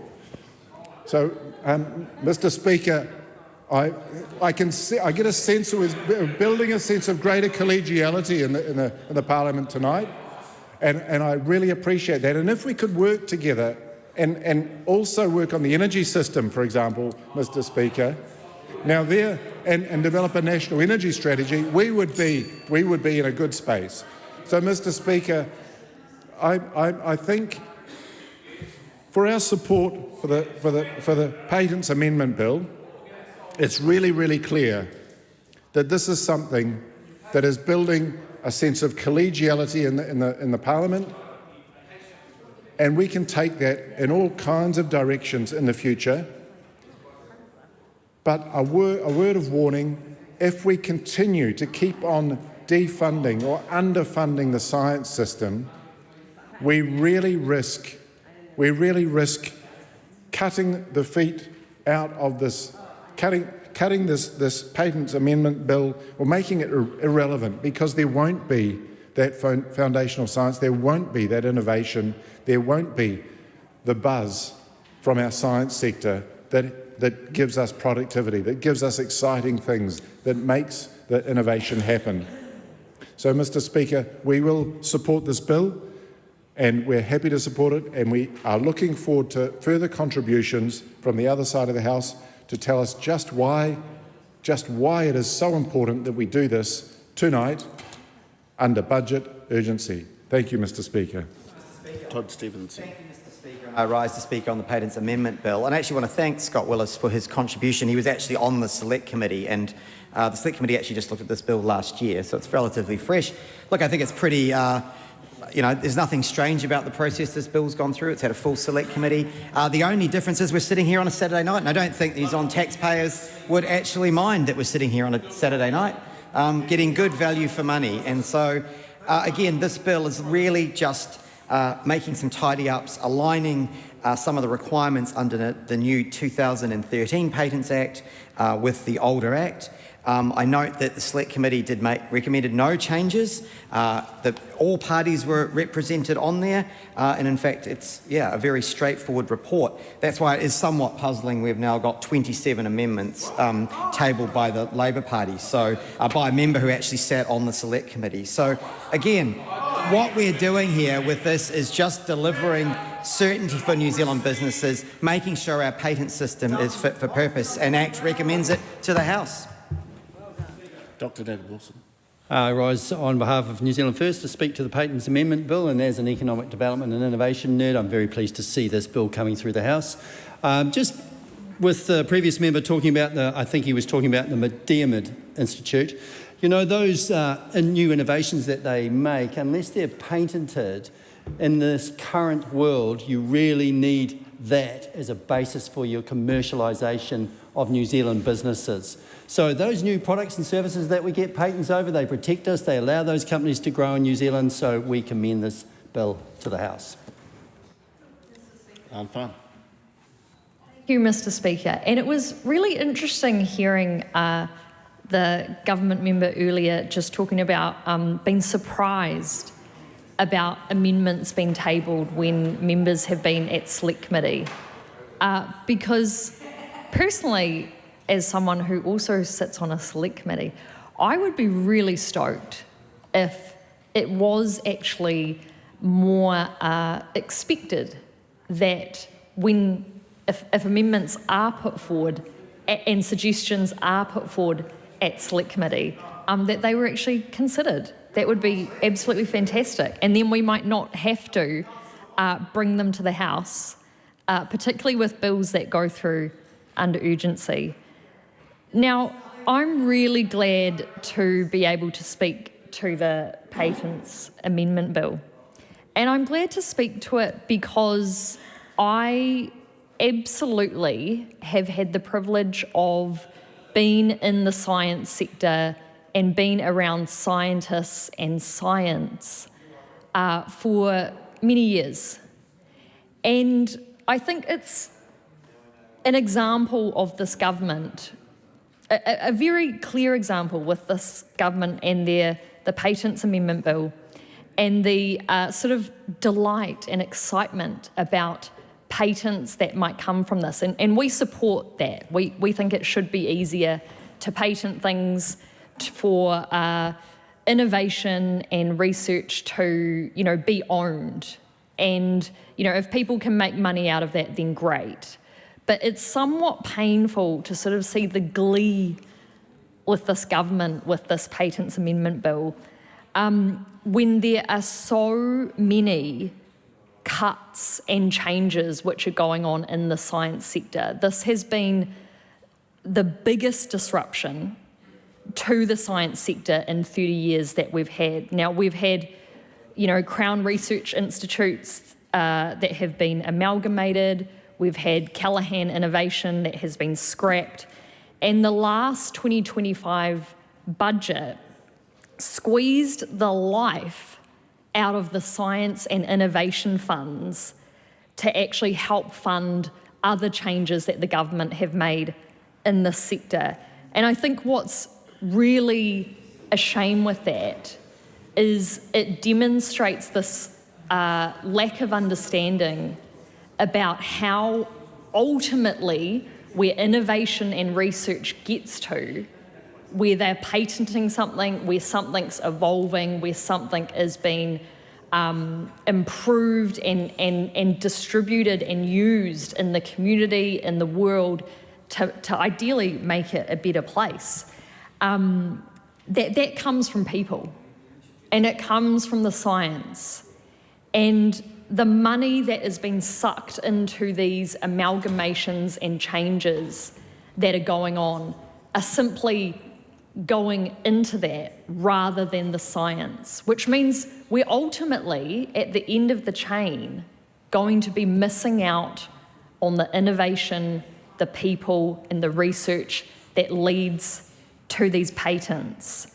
And the problem with that is that we know that the long-term success of a functional system that is churning out new talent, that is cultivating that innovation and that support and mentoring, that a true, vibrant sector actually needs to be successful, often requires years, if not decades, of work and years, if not decades, of science.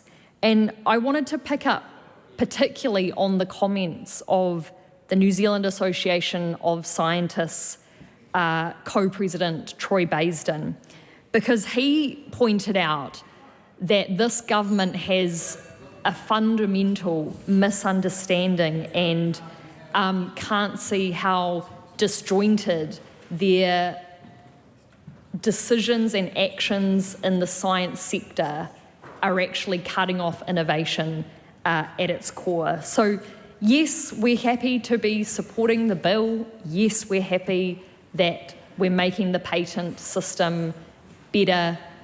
But Mr. Speaker, it cannot go unnoticed that this government is fundamentally misunderstanding what it takes to make this whole sector really fly. Members, when the House was in committee on the Financial Service Providers Registration and Dispute Resolution Amendment Bill and the debate on clauses 1 to 3, the result of the vote on the question, that debate on this question now closed, was incorrectly recorded as ayes 68, noes 45. The correct result is ayes 67, noes 43. The record will be corrected accordingly. Katie Nimmin. Thank you, Mr. Speaker. Look, I think it's really important for me to point out that the EDSI Select Committee is a split committee, one of those committees where there's equal voice. I think it's really important to mention while we remind everyone that there were no amendments tabled at the time. And so with that, I commend the bill to the House. Glenn Bennett. Order, Mr. Speaker. I think it was Monday or Tuesday night last week, and I was ironing my shirt as I do, and had replaying Checkpoint in my earphones. You know, great. I'm sure you're all gripped by the story already. But it was really fascinating because there was a 17-year-old student from, I think it's Linfield College in Auckland. Aucklanders might be able to correct me on that. Linfield College. Talking about a new, something that her and I think 3 other students had designed. And it was a safe and sound crocheted animal keychain. And this was a little wee invention that they had made as part of, I think it was the YES program, or one of those sort of innovation business groups. And these young students were really... Well, one, they didn't want to have to create this, and the success of the product they have designed and will patent is something they want to go out of style, because it is actually a panic alarm.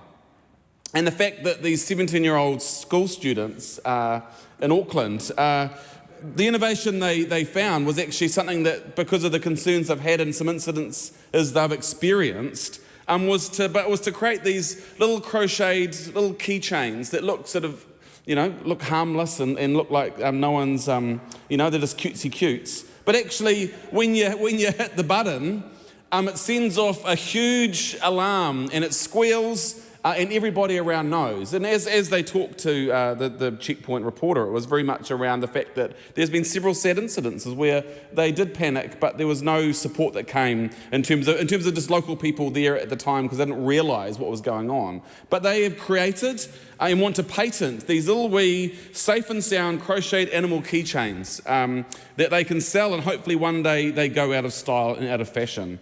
But I guess that is a part of the reason why we're here this evening having this discussion, talking about this legislation, because it is around how do we make sure, as several colleagues have already said, to be able to patent something is around being able to be innovative, because having intellectual property is around the protection for a creator of what they have, and it's allowing them to earn the recognition, but also potentially the money and the opportunities that come with that. And so, Madam Speaker, Mr. Speaker, as we look at this bill, and we do support it, I think of the many innovative companies throughout New Zealand that innovate every day. I think of I was at Field Days last year, and I'll be there again next month with Zespri, and the innovation and the IP that they have in terms of what they're doing to ensure the New Zealand Inc. story is sold to the world. When I look at Fisher & Paykel Healthcare and the work that they are doing and the innovation and the patents that are necessary for them not only to be able to take a product to the world, but obviously to be able to create an income for their company and for their staff. You've got the Gallagher's Group, you've got Fonterra, Research and Development, and of course then there was Halter, which again is actually, I think, is now on the global stock exchange. And it's one of those companies that, again, we need to make sure that we are getting our patents right and ensuring that Mr. Speaker, that, basically the legislation is fit for purpose. We're happy to support this bill. There's a whole lot more I can say around the 1953 Act, but I think I'll save that for some of the committee stage, and maybe a bit more in the third reading. Dr. Hamish Campbell. Thanks, and it's a great honour to rise as Speaker support of the Patents Amendment Bill in the second reading. This bill quite simply closes a loophole that allowed the continued use of outdated, low-quality patent standards. So therefore I commend the bill to the House. Tony Utikere. Ana, Mr. Speaker, mitaki mata. Well, yesterday it was the Regulatory Systems Internal Affairs Amendment Bill with a focus on FEN's valuation of land rather than the real issues that FENs are facing right now. And today, of course, it's the Patents Amendment Bill. And here we are, 8:05 on a Saturday night, debating what the government considers to be of such significance for budget urgency. And, oh, look, they chip up over there, Katie Nimmer, and that's right. I'd be worried if I was you, Katie Nimmer, because while you've been here, Dr Alex Headley has been working hard in Napier. As he would, there's Carl Bates. Yes, Angela Roberts. She's been working hard in Wanganui. And Mr Costley, Sophie Hanford, well, she spent half the day at the Parapara Umu Market while you've been stuck here today. And then I actually get it, Mr Speaker, why it suddenly dawned on me as to why the government has loaded this budget urgency with bills that actually could be dealt with some other time. It's because the budget was so bad they don't actually want to go back into their electorates, because people in their electorates will tell them that the budget has nothing to deal with the cost of living crisis, has nothing to deal with jobs, health, homes or cost of living. So they're going to try and drag this out for as long as they can, because they can't face reality that people are doing it tough and that their budget has delivered no relief for them this year. So here we are, onto the bill, the Patents Amendment Bill. Look, this is interesting, because the other thing someone said from the government benches is, a whole pile of amendments tabled, and they're surprised by that. Well, I'll tell you what I was surprised about. Government introduced a gas bill that hadn't even had its first reading, and they had to put a whole pile of amendment papers on the table. Whoopsie, all right, whoopsie. So, there we go. But in terms of the Patents Amendment Bill, Mr Speaker, this is quite a legal approach, and there are a number of aspects to it. The 1953 through to 2013, we agreed to it in 2020, and now here we are in 2026, trying to make things work. Mr Speaker, this is, again, something that we've heard from the Economic Development, Science and Innovation Committee. They reported this back to the House in November of last year. It's a brief report. There are a number of submitters, 14 I think, that submitted. Really interesting reading through the Select Committee's report that touches on a few things, two sides of the coin. Some submitters saying that actually might hinder things because they're going to have to keep applying in terms of applications continuously being pending, so that's obviously an administrative hurdle. You've got others on the other side of the coin that are saying actually no, the fact that the pending applications under the 1953 Act is unlimited, perhaps that might place a little bit of a limitation in that space. And then of course you have comment from the Select Committee that says there's a role here for the Commissioner, the Patents Commissioner, which I must say that's news to me. But the comment that they make in their report is that they understand the Commissioner is experienced in examining patents under both the 53 Act and the 13 Act standards. And that might be so in terms of the person that currently fulfills that role and responsibility, but there does need to be a legislatively clear provision in there so that regardless of the level of experience that someone might have around that they're able to go ahead and do that. So, Mr Speaker, as I understand it, this is a bill that will relate to intellectual property or IP, and obviously what we're talking about there are creations of the mind, inventions, whether some things are artistic, literary, all of those sorts of things. I'm sure we'll hear a little bit more about that as we quiz the Minister. I'm sure he's looking forward to that at committee stage. And look, I think we do support this bill, but yet again, it's a shame that we've had to utilise, or the government has had to utilise urgency in order to do. And they didn't have to do this. They didn't have to do this, but we know, we'll keep on going because, as I say, they won't want to get back to electorates because the budget was crap.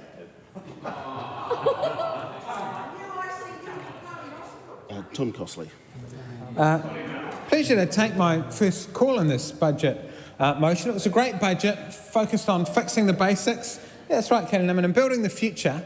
Lots of things to be proud of in there. We've heard a lot of commentary about the budget, like 3-day stays, like this, and the patents, because this is going to help that $2.5 billion commitment for defence, like SIOS. So I commend this bill to the House.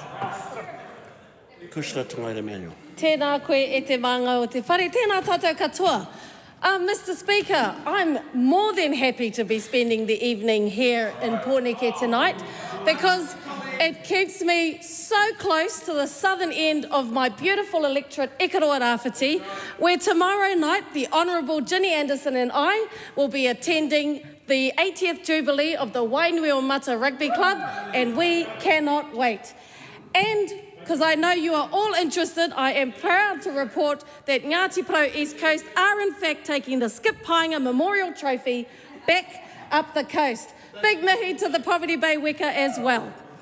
Mr Speaker, speaking of invention and innovation, that's one of the proud things of being from Aotearoa.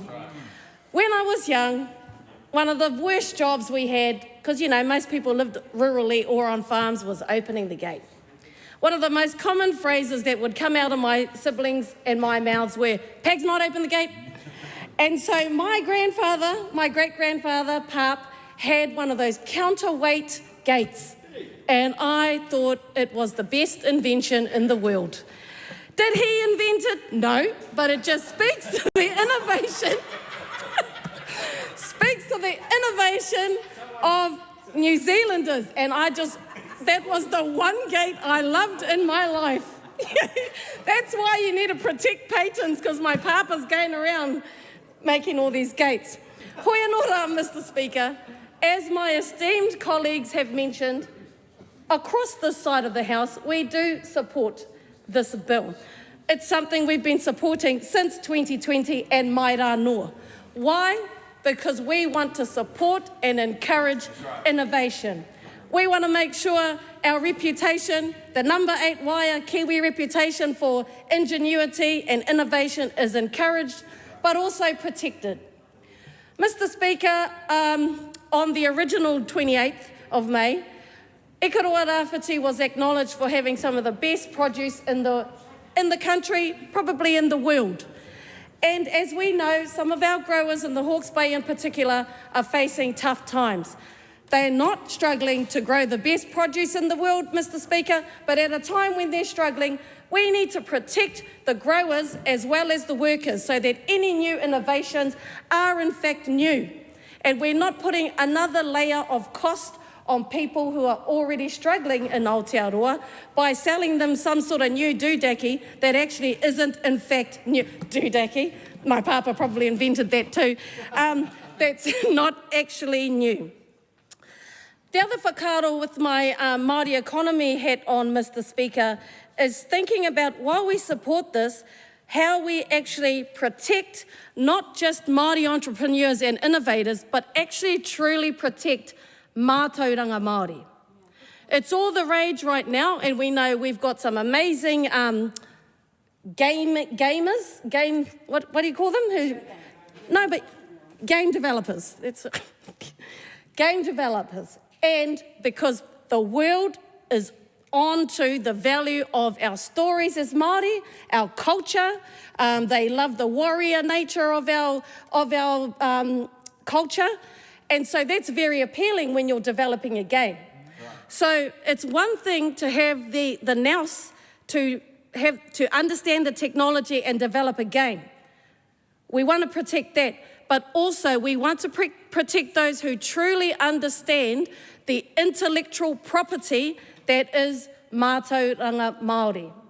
So while we support this bill, Mr Speaker, and have been criticised for putting amendments, that's the point. Labour is a considered party. Right. This side of the House, while we support things, we want to make sure every angle of this bill is considered so that we don't end up here we don't end up here listening to pitiful 10-second defences of legislation, that when we're in government, we're only going to consider bills that value the people who put us here. Koe nora, Mr Speaker. Given those whakaaro I tēnei pō, I commend the bill to the House. Mr Speaker, unlike the opposition, we understand that details matter, Mr Speaker. So this bill is going to reduce regulatory risk for businesses by improving patent quality and discouraging weak or vague patents, Mr Speaker. It's part of fixing the basics and building the future. I commend it to the House. Suze Remain. I have great pleasure in commending this bill to the House. Thank you, Mr Speaker. The question is that the motion be agreed to. Those of that opinion will say aye. Aye. To the contrary, no. The ayes have it. Patents Amendment Bill, second reading.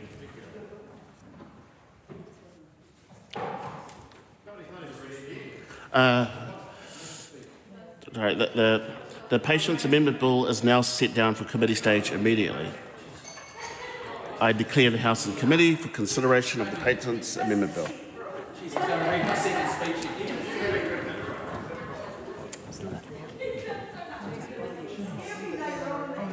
Surely I'm not going to read the second reading again.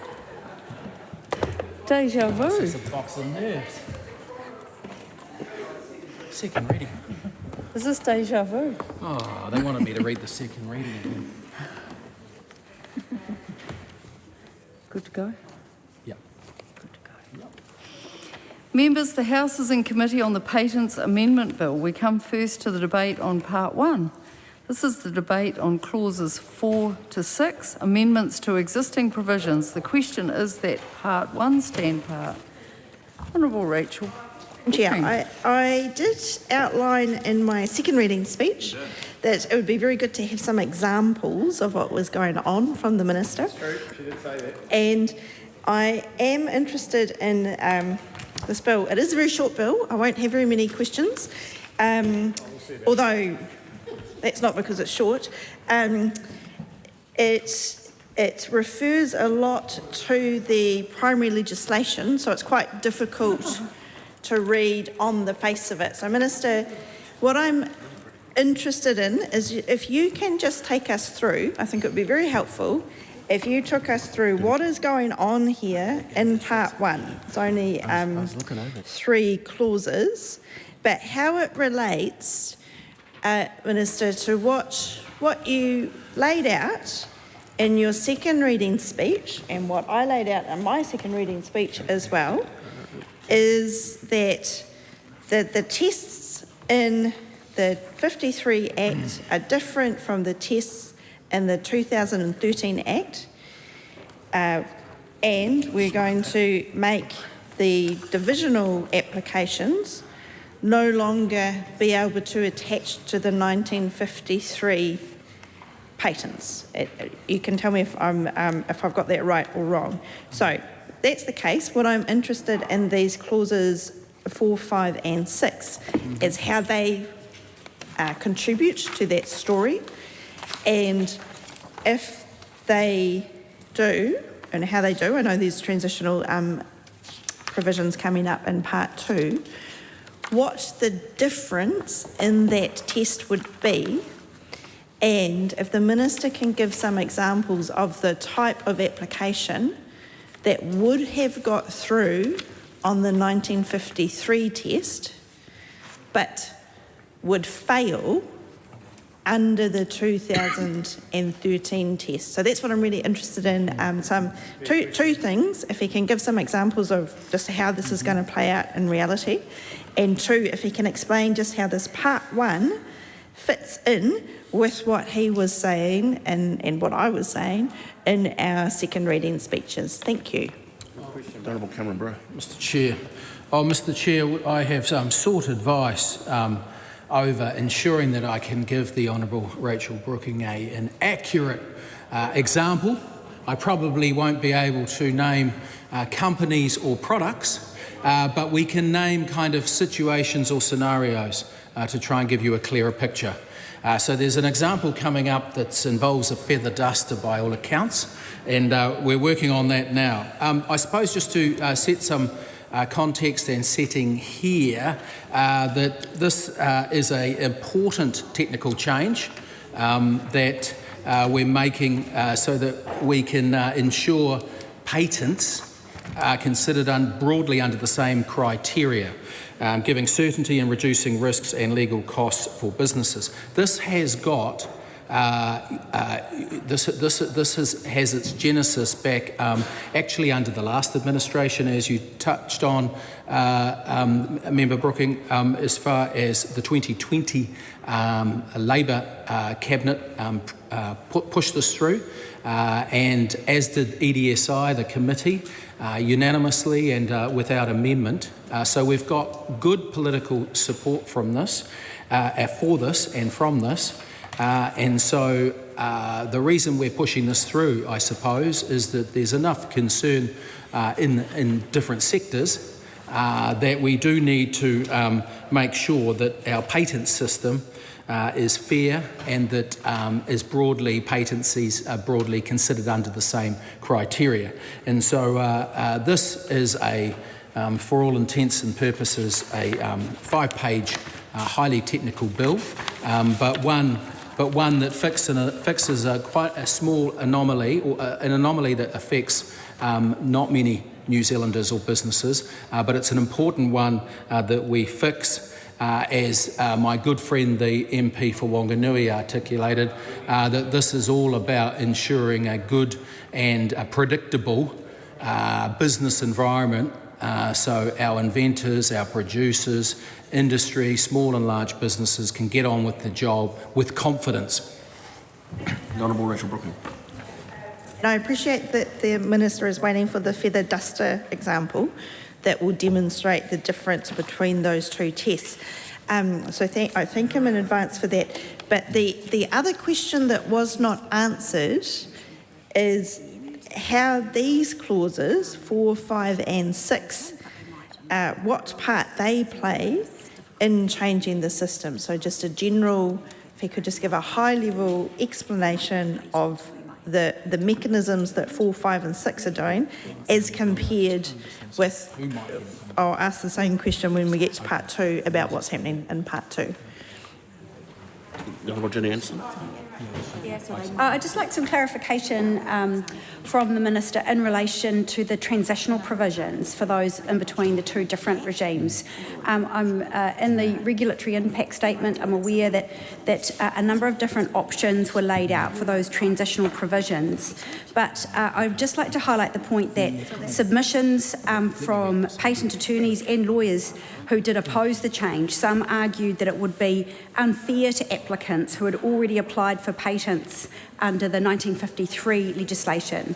And so those submitters also indicated that they did not agree with this option and it was causing concern that there was unfairness to apply requirements in the Patents Act 2013 to divisional patent applications under the Patents Act 1953. I would just like the Minister to speak to the position he's landed on in relation to those transitional provisions and whether he would like to make any comments on the submissions that were received that raised some concerns with those transitional provisions. Okay. The Honourable Cameron Brewer. Mr. Chair, sorry, we're getting to a long end of a long week. Mr. Chair, my good friend. The member, the Honourable Jenny Anderson, raises some good issues there, and it's actually, I invite her to have a look at EDSI's Select Committee report that was unanimously agreed to, and there was also that issue of perceived retrospectivity, and if she goes to page 4 there, she can see that she was right. There have been submitters that have raised different issues, albeit the numbers of submitters we received and considered submissions from 14 interested groups and individuals. We heard oral evidence from 2 submitters. So it was quality, not quantity, but nonetheless they raised some good issues that the Select Committee has focused on and dealt to. One submitter argued that the bill was retrospective and risks breaching international obligations. Well, the Select Committee concludes that it aligns by this legislation will help align New Zealand's international obligations with the standards now being applied equally to all applicants. There was a concern about retrospectivity and that it would disproportionately affect small inventors, universities and startups. But as the Select Committee examined this with the written submitters and with the oral presenters, worked through this and decided that while their concerns were meaningful and interesting, that they had no validity as far as the intent of this policy, and so they progressed with the legislation and recommended it back to the House unchanged. Scott Willis. Chair, I've got a very simple question, and it really, I was inspired actually by my colleague Labour Kushler, who talked about the farm gate closing, because I also one of the tools that I have used extensively is a haze wire strainer from Aotearoa. Now, I can't remember the year in which it was invented, but it is one of those inventions that has lasted the test of time and clearly has some novelty and can be clearly defined. So my question for the Minister is in Part 1, Clause 4, subsection 4D, and it says here, it says on a re-examination of the patent application and the complete specification under section 95, the grounds that a person may specify in a request for re-examination and that the Commissioner may consider and report on are one or more of the following grounds, and I'll go straight to D, that the scope of any claim of the complete specification is not sufficiently and clearly defined, or that any claim of the complete specification is not supported by the matter disclosed in the specification. My question really is around how do we understand that sufficiently and clearly defined? What does that actually mean? This is where we really need examples, and I'd invite the Minister to give us some examples, because it's nice to have words, but I'm just looking for how this is going to be interpreted. I can see problems. I understand the haze wire strainer really easily defined as a useful tool and clearly has stood the test of time, but how is something else, how is something that's not quite so clearly defined going to be judged? What do these words actually mean? And I ask as someone who has applied for a trademark previously and was successful, but I found it confusing because the words didn't give enough clarity about what was being asked for. So if the Minister could respond. Thank you. Honourable Cameron Brown. Mr Chair, a thank you to the member Scott Willison for his rather, I thought, a unifying speech that this House needed tonight earlier on. And so thank you, Scott. Going back to, you raise section 254, the amendment there, clause 5, and the effect of this, and you talk on subsections 4 and 5, the overall effect of this is that some grounds for re-examination or revocation of a patent granted under the 2013 Act will also apply to a patent granted under the 1953 Act in respect of a divisional application if the application was filed on or after the date on which the bill comes into force and given a date before 13 September 2014. So that is the rationale behind, largely behind those subsections and pertaining to section 245, clause 5. The Honourable Suze Redmayne. Is that debate on this question now close? The Honourable Rachel Brooking. Explanation, some example that apparently is going to involve a feather duster, and I have not had it yet, and I'm on tenterhooks here, Minister. Give her the feather duster, tenterhooks. Minister. Oh, here we go. Feather duster example, here we go. I was trying to avoid the feather duster example, but the officials have written it out in longhand here, Rachel, and I'm happy to hand it to you. And on your next flight to Dunedin, you can see if you can make sense of it, probably better than me. But let me read it out verbatim. And if you can't make sense of it, you're going to have to talk in the lobbies with our officials. Say, here it is, the Honourable Rachel Brooking. Say I am the manufacturer of a feather duster, and my competitor puts in an application for patents for a feather end. That's the feather end, isn't it? Pink or purple. And secondly, a handle with a hole to hang it on a hook. So we've got there two components.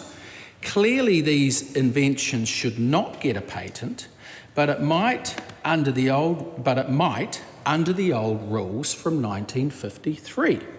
So a feather duster manufacturer, as a feather duster manufacturer, I have to either stop manufacturing feather dusters, and I think they're making a comeback tonight, feather dusters. Dr. David Wilson's thinking has never disappeared. So as a feather duster manufacturer, I have to either stop manufacturing my product or take a risk I will be in breach of a patent. Here ends the lesson. Such enlightenment on Saturday night, Honourable Rachel Brooking. So thank you for reading out the advice handed to you by officials who are here, ladies and gentlemen, watching Parliament TV at 8:30 on a Saturday night, and I appreciate their good service to us all. Thank you for what you're doing there. But the feather duster example would suggest that the 1953 test, the threshold to get a patent, are exceptionally low. If there is a suggestion that a feather duster with a hole in the handle, and that I can see the officials nodding. So if that is your point, yes, that it's a very, very low threshold, then I take that, and I thank the officials for providing the Minister with an example. My last question, which it is a repeat, Mr. Chair, but it is a plea for the Minister, if he could just take us through clauses 4, 5 and 6 and explain how they fit in the mechanics of this change. So we're requiring that those associated applications, the divisional applications, have to now apply the 2013 rules or tests. They've got to match the 2013 legislation rather than the 1953 legislation. Can he just explain how those clauses do what we've all been talking about? Is the Minister? I realise the bill might not have been with the Minister for a long time, but if he could just take us through that, I think that would be useful, and I'm done. I'm tempted, Mr. Chair. The Honourable Minister. I'm tempted because the Honourable Rachel Brooking was probably in Cabinet or in the Cabinet Committee when this came through. And so she might know more feather duster examples than I do, and the machinations and mechanics of this bill. But she is right to say that clearly the bar in the scenario that I articulated, the feather duster example, is a pretty low bar that we now need to fix. And I suppose I go back to the whole purpose of this bill, and the intro line on the explanatory note is to amend the Patents Act 2013 to apply stricter criteria for the grant of divisional applications filed under the Patents Act 1953. So this is about tightening up the criteria. As far as clause 4, 5 and 6, and rather as you have so beautifully reminded us all, that our wonderful officials here are sitting here on a Saturday night at 25 to 9, rather than read chapter and verse, as much as I know Carl Bates is looking forward to it, I point to you, the Honourable Rachel Brooking, to go back to this 5-page bill and to read the amendments to, that the bill achieves. Clause 4, Clause 5 and Clause 6, page 2 and 3, where it articulates what those amendments 3, 4, 5 and 6, what they're trying to achieve. Mr. Chair. Ginny Anderson. I just had a question in relation to the changes that a problem that actually came up with the Trademark Act 2002, and the clear problem that's been identified that this bill seeks to remedy is that many series of trademarks applications are in fact being filed incorrectly. And it's around, interesting fact, around 50% of series trademark applications are actually incorrectly filed. And so that's either because the applicant does not fully understand what the criteria are that they need to meet, or in some cases to place a strategic hold on a suite of trademarks. And in fact, there's been some commentary in the regulatory impact analysis that this issue may be exacerbated by the fact that an application fee for a series of trademarks is the same for a single trademark, and therefore there are no limits on the number of marks permitted in a series.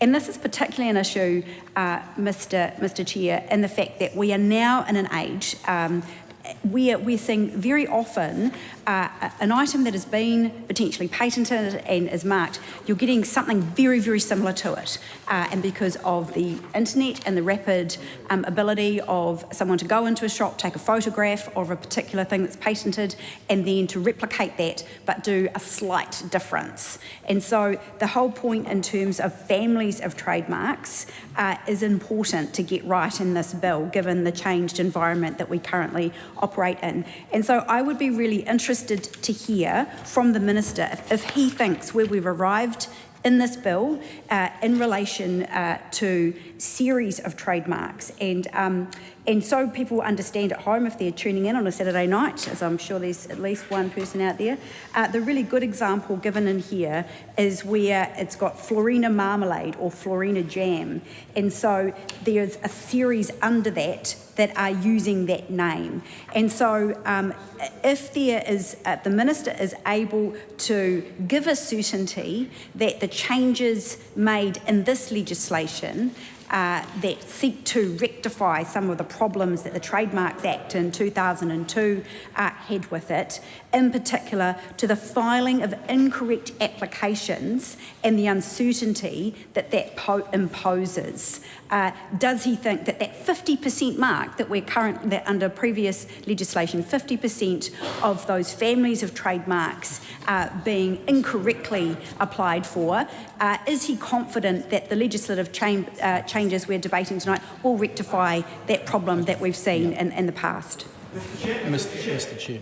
The Honourable Minister. Mr. Chair, this talking trademarks is well outside the scope of a very, very narrow patents bill, where we're talking the bill, again, will adjust the 2013 Act so that the 53 Act applications, and i.e. the 60 years since between 53 and 2013, will be examined broadly the same way as the 2013 Act applications. And so this is a very narrowly scoped bill that we've saved the best for last here in our budget urgency. But it's as you can see, the public interest is relatively limited, 14 submissions, written submissions, 2 orals.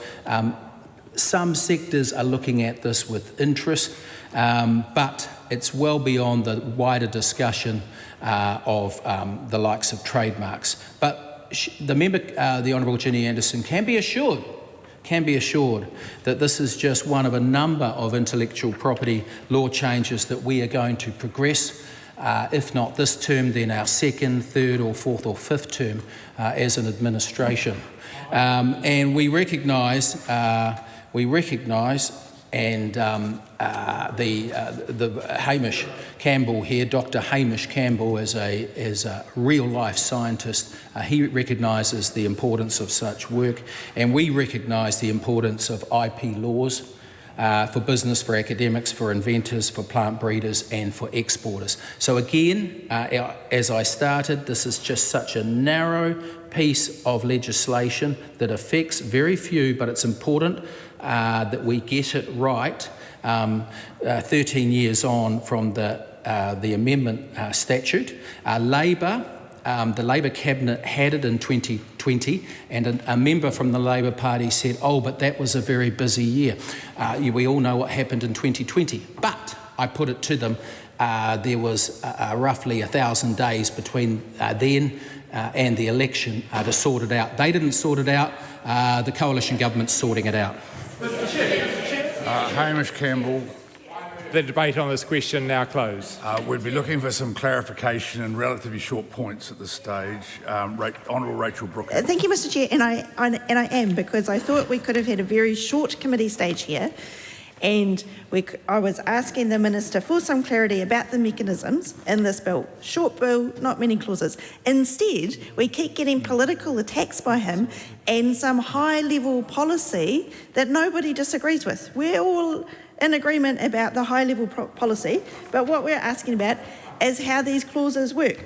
And the Minister keeps saying, well, just read the material in the bill. Well, his job is to answer questions and to get it into Hansard, and I can count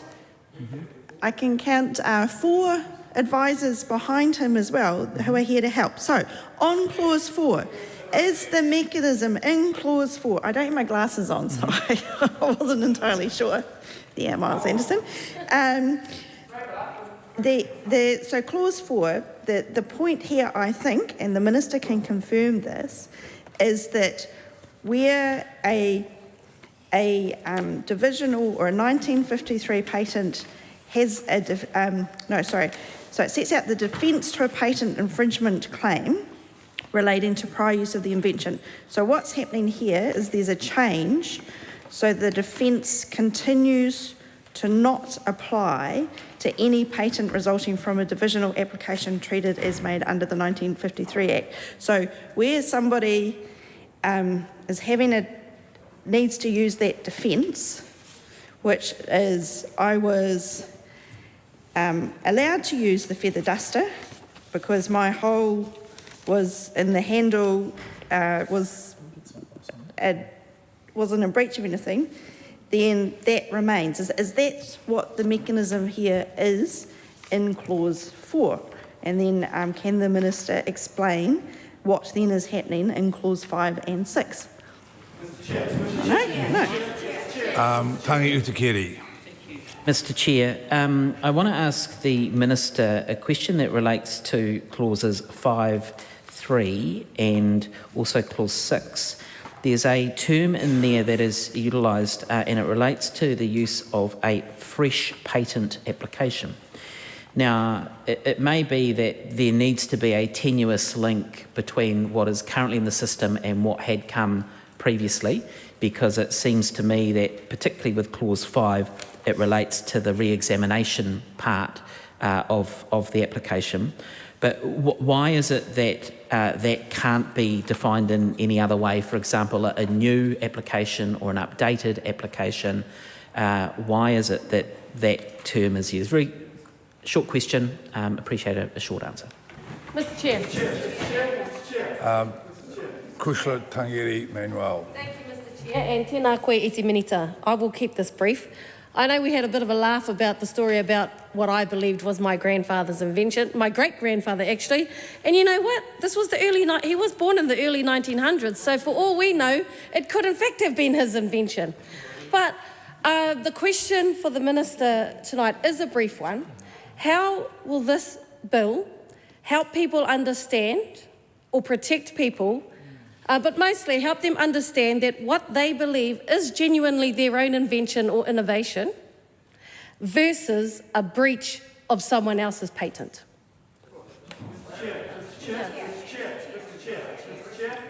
Rachel Brooking, Honourable Rachel Brooking. Moving on to clause 5, again asking about the mechanisms of this bill.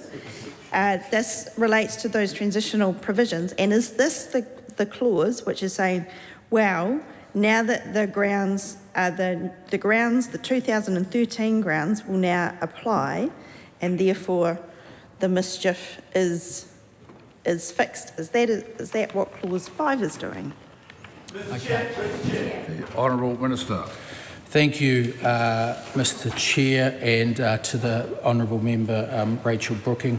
She was right to say that I had 4 officials behind me, and this is their conclusive comment that I will read for her benefit as far as trying to get some clarity, particularly pertaining to clause 4. Basically says that if you were already using or clearly committed to using the invention before the patent's priority date, then you can keep doing so without infringing. But the defence doesn't apply to the 1953 divisionals. Clause 4, as the member alluded to, maintains that for the divisionals to which new section 258A would apply. Mr Chair. Honourable Ginny Anderson.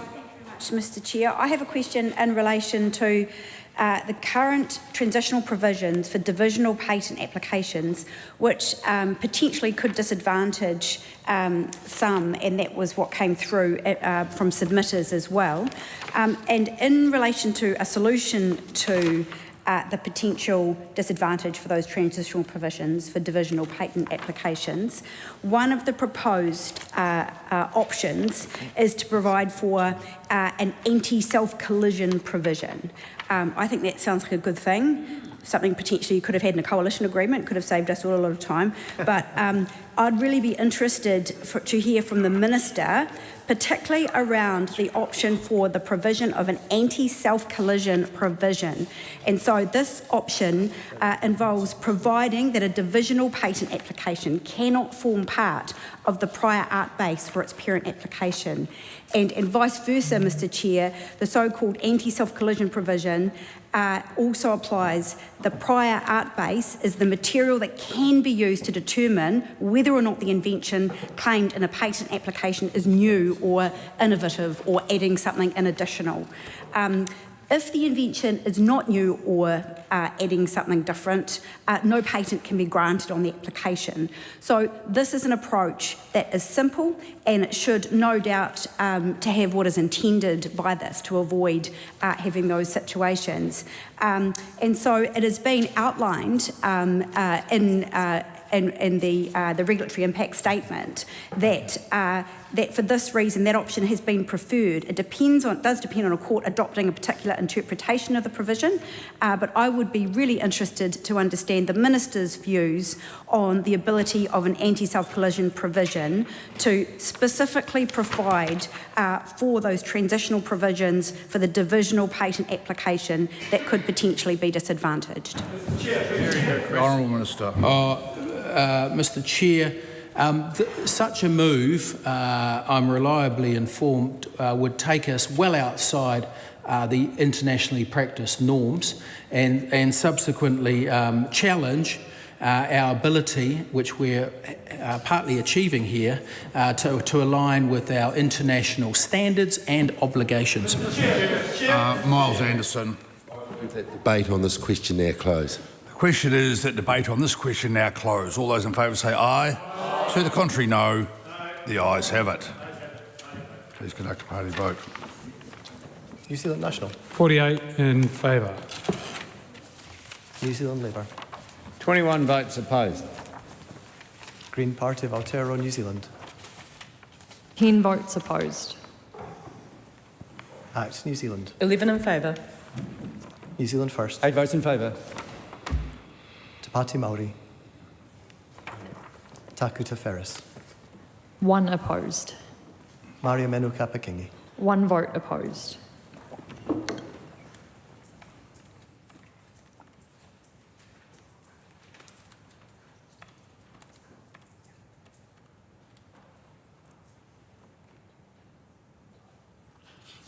The ayes are 67, the noes are 33. The question is agreed. The question is that Arden Williams tabled amendment to clause 5, inserting new section 2544E, that the patent application has remained pending for an unreasonable period, be agreed to. All those in favour say aye. To the contrary, no. Noes have it. Please conduct a party vote. New Zealand National. 48 opposed. New Zealand Labour. 21 votes in favour. Green Party of Aotearoa, New Zealand. 10 votes in favour. Act New Zealand. 11 opposed. New Zealand First. 8 opposed. Te Pāti Māori. Taku Te Whereas. 1 vote in favour. Māori Manu Kapakingi. 1 vote in favour.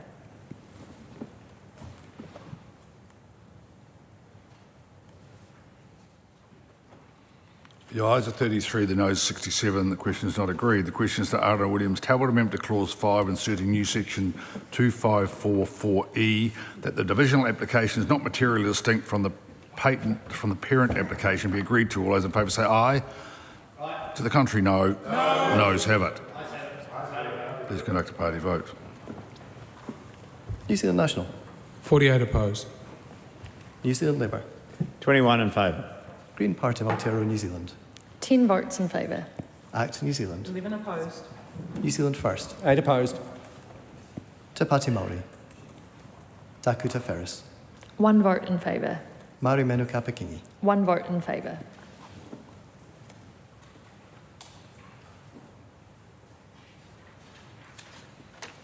The ayes are 33, the noes 67. The question is not agreed. The question is that Arden Williams tabled amendment to clause 5, inserting new section 2544E, that the divisional application be filed more than 10 years after the parent application be agreed to. All those in favour say aye.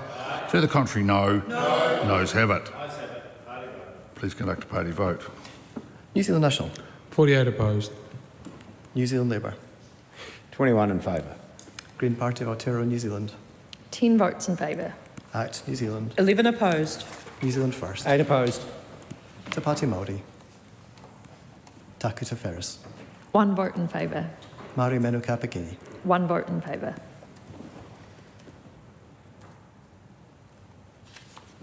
The ayes are 33, the noes 67. The question is not agreed. The question is that Arden Williams tabled amendment to clause 5, inserting new section 2544E, that the divisional application is inconsistent with the purpose of section 258A, be agreed to. All those in favour say aye. To the contrary, no. Noes have it. Please conduct a party vote. New Zealand National. 48 opposed. New Zealand Labour. 21 votes in favour. Green Party of Aotearoa, New Zealand. 10 votes in favour. Act New Zealand. 11 opposed. New Zealand First. 8 opposed. Te Pāti Māori. Taku Te Whereas. 1 vote in favour. Māori Manu Kapakingi. 1 vote in favour.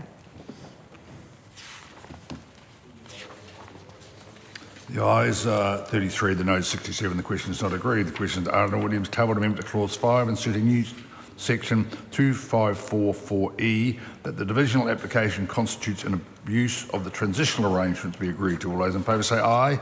To the contrary, no. Noes have it. Please conduct a party vote. New Zealand National. 48 opposed. New Zealand Labour. 21 votes in favour. Green Party of Aotearoa, New Zealand. 10 votes in favour. Act New Zealand. 11 opposed. New Zealand First. 8 opposed. Te Pāti Māori. Taku Te Whereas. 1 vote in favour. Māori Manu Kapakingi. 1 vote in favour.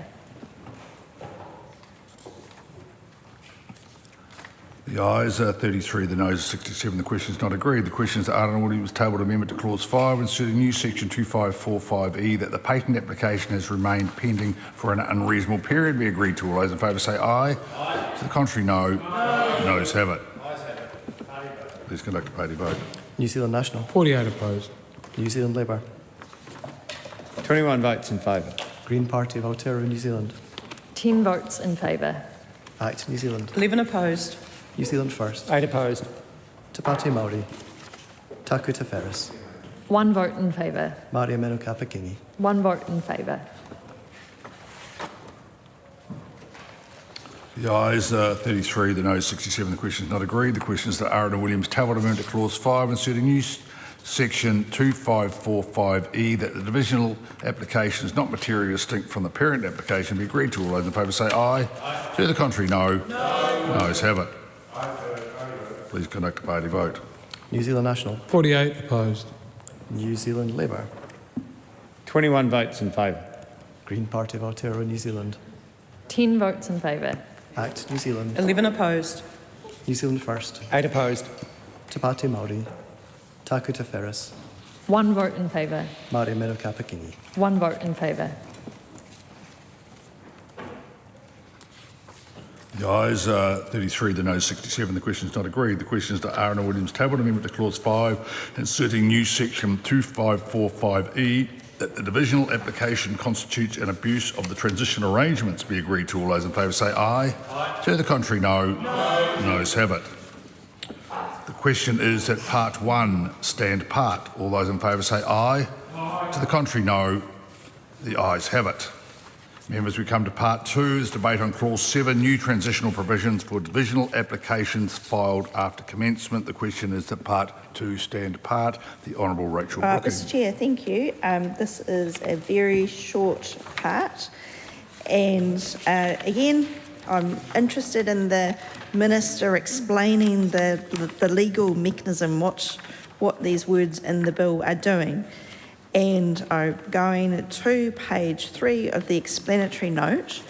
It's talking about transitional provisions for these divisional applications that were filed, that will be filed after this bill comes into force, but are dated before 13th of September 2014. So these divisional applications continue to be treated as patent applications made under that old 1953 Act, with some exceptions, which you can see what the exceptions are in the drafting. The grounds for opposing the grant of a patent and the procedure the Commissioner must follow if a grant is opposed. So my question here is, what is the point here of allowing these to be still treated as if they were under the 1953 Act? Are all the bits and pieces that follow, that are in the drafting, are they strong enough to convert, basically, to make it a legal fiction that it is under the 53 Act? Really, it's been treated as if it's under the 2013 Act. And is that the mechanism here? Is that what's happening? Kushla Tangeri Manuel. Mr Chair, and tēnei anō te mihi ki te minita e noho ana I tēnei pō. In the first part, in my contribution earlier, Mr Chair, I talked about mātauranga Māori. And so I want to ask how in these transitions, applications which include mātauranga Māori, Māori intellectual property, will be managed, the transitions of these. And has NB or anyone consulted with iwi or Māori business or Māori research institutes about how the impacts of these transitional changes will be managed? If so, who and what concerns were raised, and how will those be managed? The Honourable Minister. Mr Chair, I will talk to my officials about the level of consultation that the member raises. This part 2 is very much the operative part of the bill. The Honourable Rachel Brooking was asking, are these, as she read them out, are they strong enough? And the short answer is yes. The explanatory note, as she alluded to for part 2, page 3, takes the reader through the new transitional provisions for divisional applications filed after commencement, and the advice I have here for the new transitional provisions for the 1953 divisional applications after commencement are replicated in the official advice I have. So what she has, I have. Mr Chair. Christopher Luxon Manuel. Exactly. So I've asked a very specific question. Mātauranga Māori is going to be a major implication in this. We know that, for example, commercially, where people are, it's quite difficult sometimes to quantify the commercial value, but it's definitely going to be an issue when we're considering patents. So I've asked very specifically how that will be managed in this transition phase. Mr Chair. Kushla Tangeri Manuel. Either member standing up opposite can answer it. I'd back both of them. Honourable Minister. I am seeking some advice to the member. If it's not given within this time, the officials will no doubt be available for a few minutes at the conclusion of this to give that advice, but we are seeking it. Mr Chair. The Honourable Duncan Webb. The place for advice to be put on the record on Hansard is here. And so if the officials have advice around Kushla Tangeri Manuel's question around Mātauranga Māori, this is the place to do it. It's a really important question and one that hasn't come up a lot in this debate. Now, I can accept, and certainly for me, it's not a question that I'd be able to answer off the cuff, and I appreciate the Minister needs to take advice on this, but in this situation, I'm very happy to pause for officials to provide that advice, but it's not appropriate for us to conclude this debate whilst officials are preparing advice to give to the Minister so that he can stand up in the House of Representatives and give an appropriate and fulsome answer on an important question. And if you didn't understand that question, or if officials need further detail of that question, I'm sure my colleague would be more than happy to assist.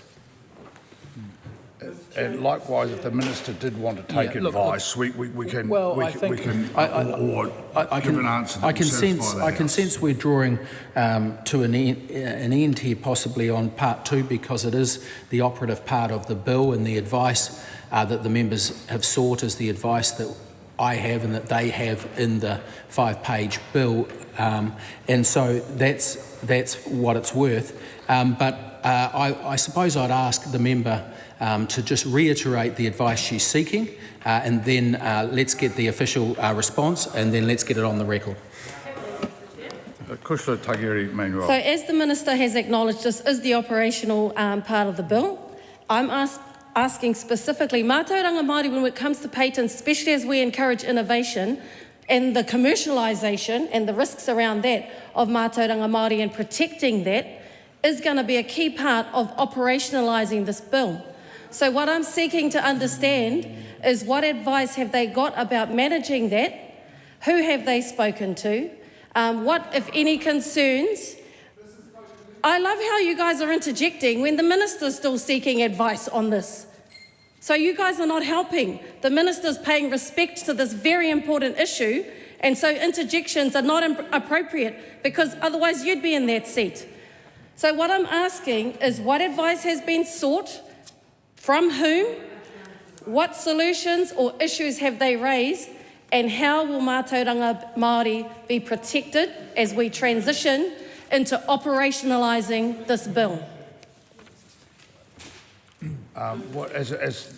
Way through this impasse, Minister, if you would like to seek advice, or if there is none available, state that for the record now. Well, I think that would be quite important, given this is what will allow us to move on. Yeah. Thank you, Mr. Chair. And so I'll answer the question as best as officials can give it to me. I was not part of the EDSI Select Committee process, but that may have been canvassed in the process. It may have been canvassed by the Labor Government Cabinet in Cabinet Committee in 2020. So I'm sure that it's been traversed even in a broader sense. But let me see if we've got some advice ready to go. I'll make sure I can read it first, and then we'll and then hopefully we can move on.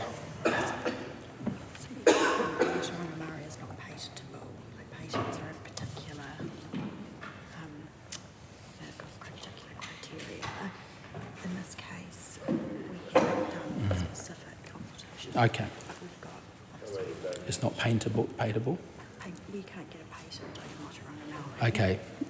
Yeah, Mararangamari is not paintable. Yep. And but the direct consultation has not happened in the scope of this bill. No. Right, sorry, I had that, so I'll need to... Oh, sorry, it wasn't on microphone. What the member was asking for, and apologies for my pronunciation, but Mararangamari is not patentable, is the advice I'm getting. It is not an invention. It is a... it would be good to be able to read this writing, but the advice is it's well outside the scope, and the consultation that she is asking for has not happened at the level that she has requested. Mr. Chair. All right, Miles Anderson. That debate on this question now close. The question is the debate on this question now closed. All those in favour say aye. To the contrary, no. The ayes have it. Arana Williams tabled amendment to clause 7, new section 258A1A, inserting as applicable is out of order as being of no legislative effect. The question is that Arana Williams tabled amendment to clause 7, new section 258A1B, replacing on or after with after, be agreed to. All those in favour say aye. To the contrary, no. Noes have it. The question is that Arana Williams tabled amendment to clause 7, new section 258A1C, replacing before 13 September 2014 with before the commencement of the Patents Act 2013 be agreed to. All those in favour say aye. To the contrary, no.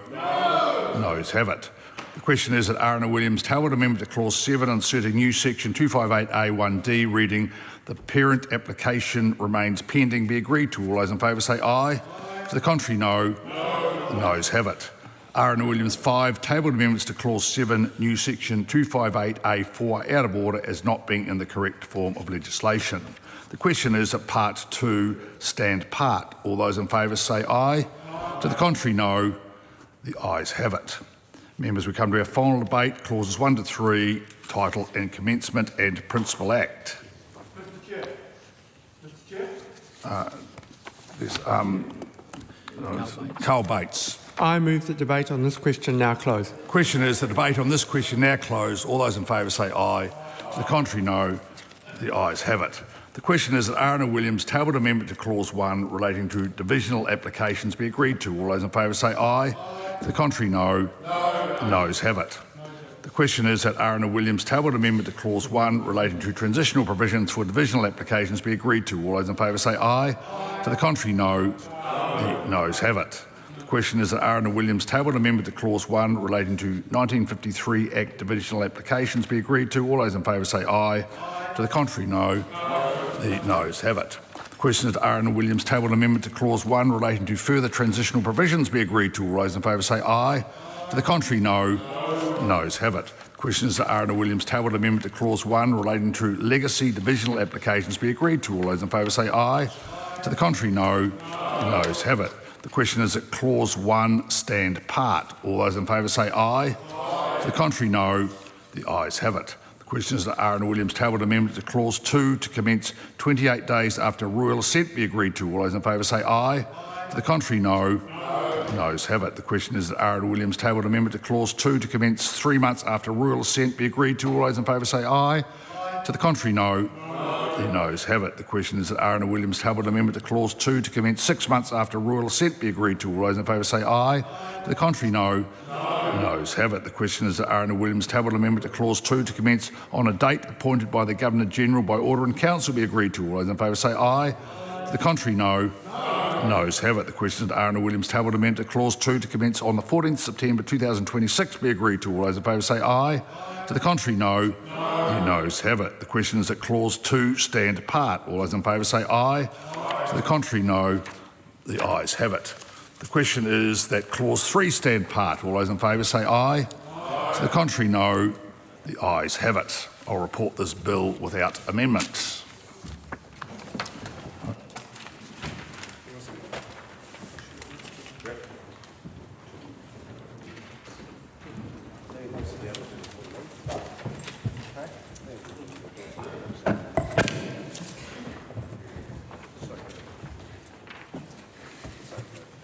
The House is resumed. Madam Speaker, the committee has considered the Patents Amendment Bill and reports it without amendment. Madam Speaker, I move that the report be adopted. The question is that the report be adopted. Those of that opinion will say aye. Aye. To the contrary, no. The ayes have it. The Patents Amendment Bill is set down for third reading immediately. Honourable Cameron Brewer. Madam Speaker, I move that the Patents Amendment Bill be now read a third time. I've already thanked the Economic Development, Science and Innovation, EDSI, affectionately known as Select Committee, for their work on the bill today, this evening, and in previous weeks and months, and to many others involved in this for a number of years, as Committee of the Whole revealed. I also want to acknowledge those who submitted on the bill and who have an interest in patents and in science and in inventions. All great stuff that improves our lives. Patents are important for innovation because they incentivise inventors to develop new technologies and solutions while protecting their intellectual property. However, some patents and the pending patents that I mentioned earlier can create barriers to entry for competition and limit consumers' choice, especially when the invention is undeserved. This bill will allow inventions without merit to be refused more quickly at the examination stage. And I'll give that to you again, Madam Speaker. This bill, because this is the crux of it, will allow inventions without merit to be refused more quickly at the examination stage, rather than third parties having to expend unnecessary time and resources to oppose those patents for such inventions being granted. By ensuring that undeserving inventions are not patented, local businesses will have the freedom to manufacture and sell products without legal risk of infringement. And in turn, this will contribute to economic growth. This is a small but important change for New Zealand. I commend this bill to the House. The question is that the motion be agreed to. Honourable Rachel Brooking. Thank you, Madam Speaker. Look, there is a mischief here, and I thank the officials who are here on a Saturday night for nodding their heads vigorously and providing the Minister with some examples, the example of the feather duster, Madam Speaker. And the point there is that the 1953 Act is very loose. It's very easy to get something protected under the 1953 Act, and the 2013 Act is more appropriate. It has what would be regarded internationally as the appropriate standards for that IP protection that comes in the form of a patent. And we know that because this 1953 test is so loose, there's also been that the problem has been that not only does it apply to old things, old inventions, that would have been done before 2013 when the new Act came in, but also there's a route to get in there if it's related in some way, if it's a divisional application, so you can have this lower test. And that ends up with problems because people can patent something which shouldn't be patented. And what that means in the real world is that we have New Zealand companies where they have Australian competitors and they seek out these divisional applications under that 1953 test, and then there are some ways to get around it, but my understanding is that the New Zealand companies have to then take them to court, and that's a very expensive and inefficient process. And what this legislation that is being talked about by both governments for some time is to fix that problem so that only things that deserve to be patented are patented, and there's not this sort of backdoor route in through a connection to an old patent made under the 1953 Act. So that's good that we're passing this law. We've supported the law. It would have been useful to have some more helpful explanations from the Minister in the committee stage, but I'm very respectful of the advisors who were providing some notes to him. And I thank everybody who's worked on this bill, and we commend it to the House. The question is that the motion be agreed to. All those in favour say aye. No one took a call. He stood up after I started voting. He was clearly seeking the call. You have in front of you a speaking order. You know which party is next most likely to take the call. And I was He's watching. took his feet, and with it, he's not expected to be Usain Bolt, Madam Speaker. Dr. Webb, Honourable Dr. Duncan Webb, it's not actually rocket science Now, in this House that people need to stand up and call. Well, quite frankly, you didn't give him a chance, and you leapt to the vote. He wasn't on his feet when I started voting.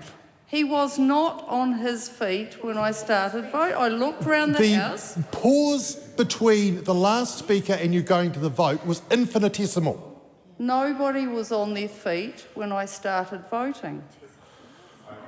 Doctor. Well, I've made my point very clear, so I don't want anyone trifling with the House. I'll take a call from Scott Willis. Thank you, Madam Speaker. No, I'm not saying that. You said point of order. I'm taking your point of order. Madam Speaker, you asserted that I was not on my feet when you started the vote. Yes, I am, and I was on my feet when you started the vote. No, you weren't. And I started taking the vote, and I'm going to continue taking the vote. The question is that the motion be agreed to. Those of that opinion will say aye. Aye. To the contrary, no. The ayes have it. Members. Patents Amendment Bill, third reading. Members, the House is suspended. And the House is adjourned, and it will resume on Tuesday, the 23rd of June, 2026. Thank you.